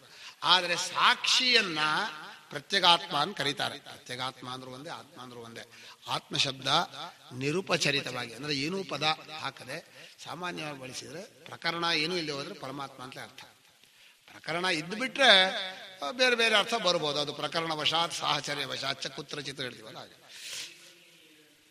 ವಿಪರ್ಯೇಣ ಅಂದ್ರೆ ಈಗ ಇಲ್ಲಿಂದ ದೇಹಾದಿ ಧರ್ಮಗಳನ್ನ ಸಾಕ್ಷಿಲಿ ಹಾಕಿದ್ವಿ, ಸಾಕ್ಷಿ ಧರ್ಮವನ್ನು ಇದಕ್ಕೆ ಹಾಕಿರೋದು ಹೇಗೆ ಅಂತ ಹೇಳ್ತೀವಿ ಅಂತ. ಸಾಕ್ಷಿಯನ್ನ ಅಂತಃಕರಣಾದಿಗಳಲ್ಲಿ ಅಧ್ಯಾಸ ಮಾಡುವಾಗ ಅದನ್ನ ಹೇಳ್ತಾರೆ, ತಂಚ ಪ್ರತ್ಯಗಾತ್ಮಾನಂ ಮಿಥ್ಯೈವ ಅಸ್ಮತ್ ಪ್ರತ್ಯಯ ಗೋಚರತ್ವೇನ ಸ್ವೀಕೃತಂ. ಸುಳ್ಳೆ ನಾನು ಅರಿವಿಗೆ ಗೋಚರವನಿ ಅಂತ ಸಾಕ್ಷಿಯನ್ನು ಎಳ್ಕೊಂಡ್ಬಿಟ್ಟ. ಅದು ಮೊಟ್ಟ ಮೊದಲೇ ಸಾಕ್ಷಿಯನ್ನ ಅಂತಃಕರಣದಲ್ಲಿ ಅಧ್ಯಾಸ ಮಾಡಿದ್ದು. ಅಲ್ಲಿ ಮಾಡುವಾಗ ಏನ್ ಮಾಡ್ದ ಅಂದ್ರೆ, ಮುಂದೆ ಕೊನೆಯಲ್ಲಿ ಬರೀತಾ ನೋಡು, ಆತ್ಮನೋ ಯತ್ ಸತ್ಯತ್ವಂ ಪ್ರತ್ಯಕ್ತ್ವಂ ಚಿದ್ರೂಪತ್ವಂ ಆನಂದ ಸ್ವರೂಪತ್ವಂಚ ತತ್ಸರ್ವಂ ಅಂತ ಬರೆದಿದ್ದಾರೆ. ತಂಚ ಪ್ರತ್ಯಗಾತ್ಮಾನಂ ಮಿಥ್ಯೈವ ಅಸ್ಮತ್ ಪ್ರತ್ಯಯ ಗೋಚರತ್ವೇನ ಸ್ವೀಕೃತಂ ವಸ್ತುತಃ ಸರ್ವಸಾಕ್ಷಿಣ. ಸಾಕ್ಷಿಯನ್ನ ನೇರ ಎಳ್ಕೊಂಬರಕ್ಕಾಗ್ಲಿಲ್ಲ ಇವನಿಗೆ.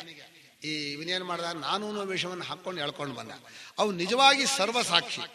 ಸರ್ವಸಾಕ್ಷಿ ಅಂದ್ರೆ ಸರ್ವೇಷಾಂ ಅಂತಃಕರಣ ಪ್ರತ್ಯಯಾನಾಂ ತದ್ಗೋಚರೀಭೂತಾನಾಂ ದೇಹಾದೀನಾಂಚ ಸಾಕ್ಷಾತ್ ದ್ರಷ್ಟಾರಂ ಪ್ರತ್ಯಗ್ರೂಪಮಪಿ ಸಂತಂ ಪರಾಕ್ ಸ್ವಭಾವೇಷು ಅಂತಃಕರಣಾದಿಷು ಪುತ್ರ ಭಾರ್ಯಾದಿ ಪರ್ಯಂತೇಷು ಬಾಹ್ಯೇಷು ಚ ಅಹಂ ಪ್ರತ್ಯಯ ಸ್ವರೂಪಾಭಾಸ ವಿಶೇಷೇಷು ಅಧ್ಯಸ್ಯತಿ. ಈ ಕಡೆಯಿಂದ ಈ ಕಡೆ ಬಂದ್ಬಿಟ್ಟ, ಅಷ್ಟಲ್ಲೂ ಹಾಕ್ಬಿಟ್ಟ. ಆ ಸಾಕ್ಷಿಯ ಚೈತನ್ಯವನ್ನು ಇಲ್ಲೂ ಹಾಕದ, ಇದಕ್ಕೂ ಚೈತನ್ಯ ಬಂತು, ಇದಕ್ಕೆ ಹಾಕದ ಅದಕ್ಕೂ ಚೈತನ್ಯ ಬಂತು. ಅದು ಯಾವ್ಯಾವುದು ಸಾಕ್ಷಿ ಮುಟ್ಟುತ್ತೋ ಅದೆಲ್ಲ ಚೈತನ್ಯ ಪ್ರಿಯ ಸ್ವತಃ ಸಿದ್ಧ ಇದೆಲ್ಲ ಆಗ್ಬಿಡ್ತು. ಅದು ಸಾಕ್ಷಿ ಗುಣತನ.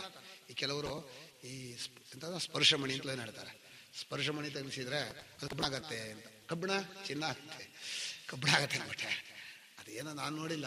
ಒಟ್ಟಿನಲ್ಲಿ ಹೀಗೆ ಸಾಕ್ಷಿ ಸ್ವರೂಪವನ್ನ ಯಾವ್ಯಾವುದಕ್ಕೆ ನಾವು ಮುಟ್ಟಿಸ್ತೀವ ಅಂದ್ರೆ ತಪ್ಪಾಗಿ ತಿಳ್ಕೊತೀವ, ಅದು ಆಯಾ ಸ್ವಭಾವವನ್ನ ಪಡ್ಕೊಳತ್ತೆ ಅಂತ. ಇಲ್ಲಿ ಒಂದು ನೀವು ನೆನಪಿಟ್ಕೋಬೇಕು. ಹೀಗೆ ಮಾಡ್ತಾನೆ ಅಂತ ಹೇಳಿದಾಗ ನಿಜವಾಗಿ ಯತ್ರ ಯದಧ್ಯಾಸ ತತ್ಕೃತೇನ ದೋಷೇಣ ಗುಣೇನವ ಅಣುಮಾತ್ರೇಣಾಪಿ ಸನ ಸಂಬದ್ಧತೆ. ಆ ವಾಕ್ಯ ಮರಿಬಾರ್ದು. ನಾವೇನ್ ಮಾಡ್ತೀವಿ ಅಂದ್ರೆ, ಹಾಗಾದ್ರೆ ಈಗ ಬಂದ್ಬಿಡ್ತಲ್ಲ ಅಂದ್ಬಿಡ್ತೀವಿ. ಬಂದು ಇಲ್ಲ, ಏನೂ ಇಲ್ಲ. ಆಕೆ ಇದ್ದಾಗೆ ಇದ್ದಾನೆ, ದೇಹಾದಿಗಳು ಎಂದೆಂದೂ ಇಲ್ಲವೇ ಇಲ್ಲ. ಇದು ಅನೃತವೇ, ಅವನು ಸತ್ಯನೇ. ಸತ್ಯವಾದ ಸಾಕ್ಷಿಗೂ ಎಂದೆಂದೂ ಇಲ್ಲದ ದೇಹಾದಿಗಳಿಗೂ ಅನ್ಯೋನ್ಯಾಧ್ಯಾಸವನ್ನು ಮಾಡಿದ್ದಾರೆ. ಅಹೋ, ಏನು ವೈಭವ ಈ ತಪ್ಪು ತಿಳುವಳಿಕೆಗೆ ಅಂತ. ತಪ್ಪು ತಿಳುವಳಿಕೆ ಇಲ್ಲೇ ಇರೋದೊಂದು ಎರಡೂ ಸೇರಿಸಿ ಕನ್ಫ್ಯೂಸ್ ಮಾಡಿದಾರಲ್ಲ. ಇಲ್ಲೇ ಇರೋದು ಇದೇನು ಮಾಡ್ಕೊಳ್ಳೋದು, ಅದರ ಧರ್ಮ ತಗೊಂಡೋಗಿ ಇರೋ ಸಾಕ್ಷಿ ಹಾಕೋದು, ಸಾಕ್ಷಿಯ ಧರ್ಮವನ್ನು ತಗೊಂಡು ದೇಹಾದಿಗಳಲ್ಲಿ ಹಾಕೋದು. ಇದೇನ್ರಿ ಒಬ್ರು ಮಾಡಿರೋ ತಪ್ಪೇಂದ್ರೆ ಜಗತ್ನಲ್ಲಿ ಇರೋರೆಲ್ಲ, ನಾವು ನೀವು ಅವನು ಇವನು ಅಲ್ಲ, ದೇವತಾದಿಗಳು. ಬ್ರಹ್ಮನು ಹಿರಣ್ಯ ಗರ್ಭದಲ್ಲಿ ಆಡೋದು ಎಲ್ಲ ದೇವತೆಗಳು ಇದೇ ಕೆಲಸ ಮಾಡಿರೋದು. ಈ ಮನುಷ್ಯನಾಗಿ ಮಾಡಿರೋದು ಇವನು ಅದೇ. ಮಹಾ ಬುದ್ಧಿವಂತರು ಅವರೇ. ಶಾಸ್ತ್ರೀಯ ವ್ಯವಹಾರದಲ್ಲೂ ಅಂತಹದ್ದೇ. ಇದೇನಪ್ಪ ಈ ಅಧ್ಯಾಸ, ಇದಿಷ್ಟು ದೊಡ್ಡದು, ಇದನ್ನ ಹೇಗ್ರಿ ಕಳ್ಕೊಳ್ಳೋದು ಅಂತ ಮುಂದಕ್ಕೆ ಒಂದು ವಾಕ್ಯ ಹೇಳ್ತಾರೆ. ಅಲ್ಲಿ ಬಹಳ ಮುಖ್ಯವಾದ ಏನಂದ್ರೆ, ಸಾಕ್ಷಿಯ ಸ್ವಭಾವವನ್ನ ನೇರವಾಗಿ ಹಾಕೊಳ್ಳೋಕ್ ಬರದೆ ಅಂತಃಕರಣದಲ್ಲಿರುವ ಅಹಂ ರೂಪವನ್ನ ತಾಳಿಸಿ ಅಹಂ ರೂಪದಿಂದ ಎಳ್ಕೊಂಡು ಇದರಲ್ಲಿ ಹಾಕಿದ್ದಾನೆ. ಆದ್ರಿಂದ ಸಾಕ್ಷಿ ಹಾಗೆ ಉಳ್ಕೊಂಡಿದ್ದಾನೆ, ಅಧ್ಯಾಸ ಮಾಡ್ಕೊಂಡಾದ್ರು. ಈಗ ನಾವು ಕನಸಿನಲ್ಲಿ ಒಳಗೆ ಹೋಗಿದ್ರು ನಾವು ಕನಸನ್ನು ನೋಡೋರಾಗಿರ್ತೀವಲ್ವಾ, ಒಳಗೆ ಹೋಗಿದ್ದ ಅಹಂ ಪ್ರತ್ಯಯ, ನೋಡೋನ್ ಸಾಕ್ಷಿ. ಎಚ್ಚರದಲ್ಲಿ ನಾವೆಲ್ಲ ಒಳಗೆ ಕೂತಿದ್ದೀವಲ್ಲ, ಕೂತಿರೋದು ಅಹಂ ಪ್ರತ್ಯಯ. ಎಚ್ಚರವನ್ನು ನೋಡುವಾಗ ನಾವು ಸಾಕ್ಷಿ. ಎಚ್ಚರವನ್ನು ನೋಡೋ ಸಾಕ್ಷಿಗೆ ಒಳಗಿರೋ ಎಲ್ಲ ನಾನುಗಳು ಒಂದೇ. ಎಲ್ಲ ನಾನುಗಳು ಅಂದ್ರೆ ನೀವು ನಾನು ಅಂತೀರಿ, ಅವರು ನಾನು ಅಂತೀರೋ ಎಲ್ಲ ನಾನುಗಳು ಎಚ್ಚರವ ನೋಡುವ ಸಾಕ್ಷಿಗೆ ಒಂದೇ. ಆದ್ರಿಂದ ಸರ್ವ ಸಾಕ್ಷಿ ಅವ. ಅಲ್ಲಿ ಎಷ್ಟೆಷ್ಟೋ ಚರ್ಚೆ. ಇದು ಅಂತಃಕರಣ ಸಾಕ್ಷಿನ, ಒಬ್ಬೊಬ್ಬರು ಸಾಕ್ಷಿನ, ಒಂದೊಂದು ಅಂತಃಕರಣ ಒಂದೊಂದು ಸಾಕ್ಷಿನ. ಹಾಗಲ್ಲ, ಇಲ್ಲ. ಕಲ್ಪಿತವಾದ ಅಂತಃಕರಣಕ್ಕೆ ಈ ಸಾಕ್ಷಿ ಎಲ್ಲವನ್ನು ಬೆಳಗ್ತಾನೆ. ಎಚ್ಚರದಲ್ಲಿ ಎಲ್ಲವೂ ಇದೆ ಅನ್ನೋದು ಒಂದೇ ಮನಸ್ಸಿನ ಕಲ್ಪನೆ. ಅದು ನಾನು ನನ್ನ ಮನಸ್ಸಿನಲ್ಲಿ ಅವರಲ್ಲೂ ನಾನಿದೆ ನಾನು ಕಲ್ಪಿಸ್ತೀನಿ ಹೊರತು ಅವ್ರ ಮನಸ್ಸಿಗೆ ಒಂದು ಸಾಕ್ಷಿ ನನ್ನ ಮನಸ್ಸಿಲ್ಲ. ಒಬ್ಬೊಬ್ಬರು ಮನೆಯಿಂದ ಒಂದೊಂದು ಸೂರ್ಯ ಕಾಣಲ್ಲ, ಒಂದೇ ಸೂರ್ಯನ ಎಲ್ಲ ಮನೆಯಿಂದ ನೋಡ್ತಾರಷ್ಟೇ. ಹಾಗೆ ಎಲ್ಲ ಅಂತಃಕರಣದಿಂದ ಒಬ್ಬನೇ ಸಾಕ್ಷಿಯನ್ನು ನೋಡ್ತೀವಿ, ಅದೇ ಸಾಕ್ಷಿ. ಆದ್ದರಿಂದ ಸಾಕ್ಷಿ ಸ್ವರೂಪದಲ್ಲಿ ನಾವು ನಿಂತ್ಕೊಂಡಾಗ ಈ ಎಚ್ಚರದ ಎಲ್ಲ ದೃಶ್ಯಗಳು ನಾವೇ ಆಗಿರ್ತೀವಿ. ಅಷ್ಟು ತಾದಾತ್ಮ್ಯವಾದ ಸಂಬಂಧ ಇದೆ. ಇಲ್ಲಿ ನಡುವೆ ನಮಗೆ ಈ ಸಾಕ್ಷಿಗೂ ಪ್ರಪಂಚಕ್ಕೂ ಕನೆಕ್ಷನ್ ಅಂದ್ರೆ ಸಂಬಂಧ ಕೊಟ್ಟ ದೇಹೇಂದ್ರಿಯ ಇದೆಯಲ್ಲ, ಇದನ್ನ ಸಾಕ್ಷಿಯಾಗಿ ಮಾಡ್ಬಿಡ್ಬೇಕು. ಇದ್ರೆ ಇದನ್ನೇನು ಮಾಡಬೇಕು, ಸಾಕ್ಷಿಗಿಂತ ಬೇರೆಯಾಗಿಲ್ಲ ಅಂತ ಮಾಡ್ಬಿಡ್ಬೇಕು. ಆವಾಗ ನಿಮಗೆ ಟಾರ್ಚ್ ಇರಲ್ವಲ್ಲ, ಅಂದ್ರೆ ಪ್ರಪಂಚ ನೋಡೋಕೆ ಏನು ಸಾಧನ ಇಲ್ಲ, ಹೋಯ್ತು, ಪ್ರಪಂಚ ಕಾಣಲ್ಲ. ಇನ್ನು ಮುಂದೆ ಕಾಣಲ್ಲ ಅಂದ್ರೆ ಕಾಣ್ತಾ ಇದ್ರೂ ಸಾಕ್ಷಿಗಿಂತ ಬೇರೆಯಲ್ಲ. ಅಲ್ಲ, ದೇಹಾದಿಗಳಲ್ಲಿ ಜ್ಞಾನಿಯಾದವನು ನಾನು ತಿಳ್ಕೋಬಹುದು, ಆದ್ರೆ ನಾನು ಅಂತ ಅಲ್ಲ ಅಂತ ಅವನಿಗೆ ಗೊತ್ತಿರುತ್ತೆ. ನಾನು ಹೇಳ್ತೀನಿ ಅಂತ ಇರ್ತಾನೆ, ಆದ್ರೆ ಹೇಳೋದಿಲ್ಲ. ಪಶ್ಯನ್ ಶೃಣ್ವನ್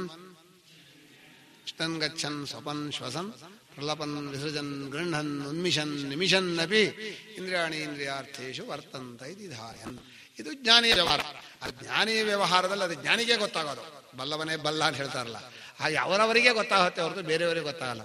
ಇಂಥ ಅಧ್ಯಾಸ ಇಷ್ಟು ಆಳವಾಗಿ ಬೇರೂರು ಬಿಟ್ಟಿದೆ, ಯಾವ ವ್ಯವಹಾರಕ್ಕೆ ಹೋದ್ರೂ ಬಿಡಲ್ಲ. ಕೆಲವರು ಕೇಳ್ತಾರೆ, ನಿಮ್ ವೇದಾಂತ ವ್ಯವಹಾರ ಪ್ರಯೋಜನ ಇಲ್ಲ ಅಂತ. ಸ್ವಾಮಿ, ವ್ಯವಹಾರದಲ್ಲಿ ಇರೋದೆಲ್ಲ ವೇದಾಂತವೇ ಅಂದೆ. ಯಾವುದು ಅಂದ್ರು, ನಾನು ನಂದು ಎರಡೇ ತರ.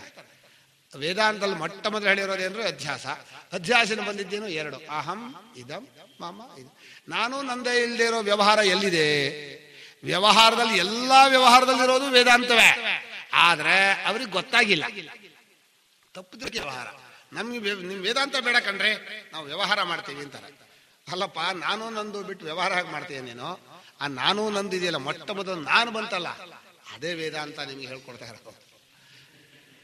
ನಮಗೆ ಗೊತ್ತಿದ್ದು ಅವ್ರು ತಪ್ಪು ತಿಳಿಕೆಯನ್ನು ಮಾಡ್ತಾ ಇದ್ದಾರೆ ಗೊತ್ತಾಗಿದ್ದು ಹೆಲ್ಪ್ಲೆಸ್, ಹೇಳ್ಕೊಳಕ್ಕಾಗಲ್ಲ.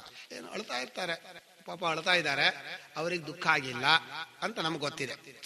ಸ್ವರೂಪಕ್ಕೆ ದುಃಖ ಆಗಿರೋಲ್ಲ. ಈಗ ನೀವು ಒಬ್ರು ನೋಡ್ತೀರಿ, ತುಂಬಾ ಅಳ್ತಾ ಇದ್ದಾರೆ, ಅಯ್ಯೋ ಹೀಗಾಗ್ಬಿಡ್ತುಕೊಂಡ್ರಿ ಅಂತ ಅಳ್ತಾ ಇದ್ದಾರೆ, ನಮಗೆ ಗೊತ್ತಿದೆ ಅವ್ನಿಗೆ ದುಃಖ ಆಗಿಲ್ಲ ಅಂತ. ನಿಮ್ಗೇನು ದುಃಖ ಆಗಿಲ್ಲ ಅಂದ್ರೆ, ನಿನಗಾಗಿದ್ರೆ ಗೊತ್ತಾಗ್ತಿತ್ತು, ನನಗೆ ಹೇಳ್ತೀಯ ಅಂತಾರ. ಅಲ್ಲಪ್ಪ, ನೀನು ನಾನು ಒಬ್ಬನೇ ಕಣ. ಹೌದೌದು, ಈಗ ಒಬ್ಬನೇ. ಈಗ ಏನ್ ಮಾಡ್ತೀಯ ಹೇಳ್ರೆ, ಈಗ ನೀಗಿಲ್ವಲ್ಲ, ಈಗ ಒಬ್ಬನೇ. ಇದು ವ್ಯವಹಾರ. ಜ್ಞಾನಿಯ ವ್ಯವಹಾರಕ್ಕೂ ಅಜ್ಞಾನಿಯ ಜಗಾಂತರ ಅಂತಾರಲ್ಲ, ಏನೇನೋ ಅರ್ಥ ಆಗಲ್ಲ, ಅದು ಅವರವರಿಗೆ ಗೊತ್ತಾಗೋದು. ಅಂಥ ಜ್ಞಾನಿ ಈ ಅಧ್ಯಾಸವನ್ನ ವೇದಾಂತ ವಾಕ್ಯಗಳಿಂದ ಸರಿಯಾದ ಗುರುಗಳ ಹತ್ರ ಹೋಗಿ ಅಧ್ಯಾರೋಪಾಪವಾದ ಕ್ರಮದಲ್ಲಿ ತನ್ನ ಅನುಭವವನ್ನು ನೋಡಿಕೊಂಡು ಅನ್ವಯ ವ್ಯತಿರೇಕ ಮಾಡ್ಕೊಂಡ್ರೆ ಜ್ಞಾನ ಬರುತ್ತೆ. ಅಧ್ಯಾಸ ಕಳ್ಕೋಬೇಕು ಅಂತ ಆಗಬೇಕು, ಅಧ್ಯಾರೋಪಾಪವಾದ ಸಂಪ್ರದಾಯ ಕ್ರಮದಲ್ಲಿರೋ ಗುರುಗಳ ಹತ್ರ ಹೋಗ್ಬೇಕು, ತಾನೇ ಓದಬಾರ್ದು.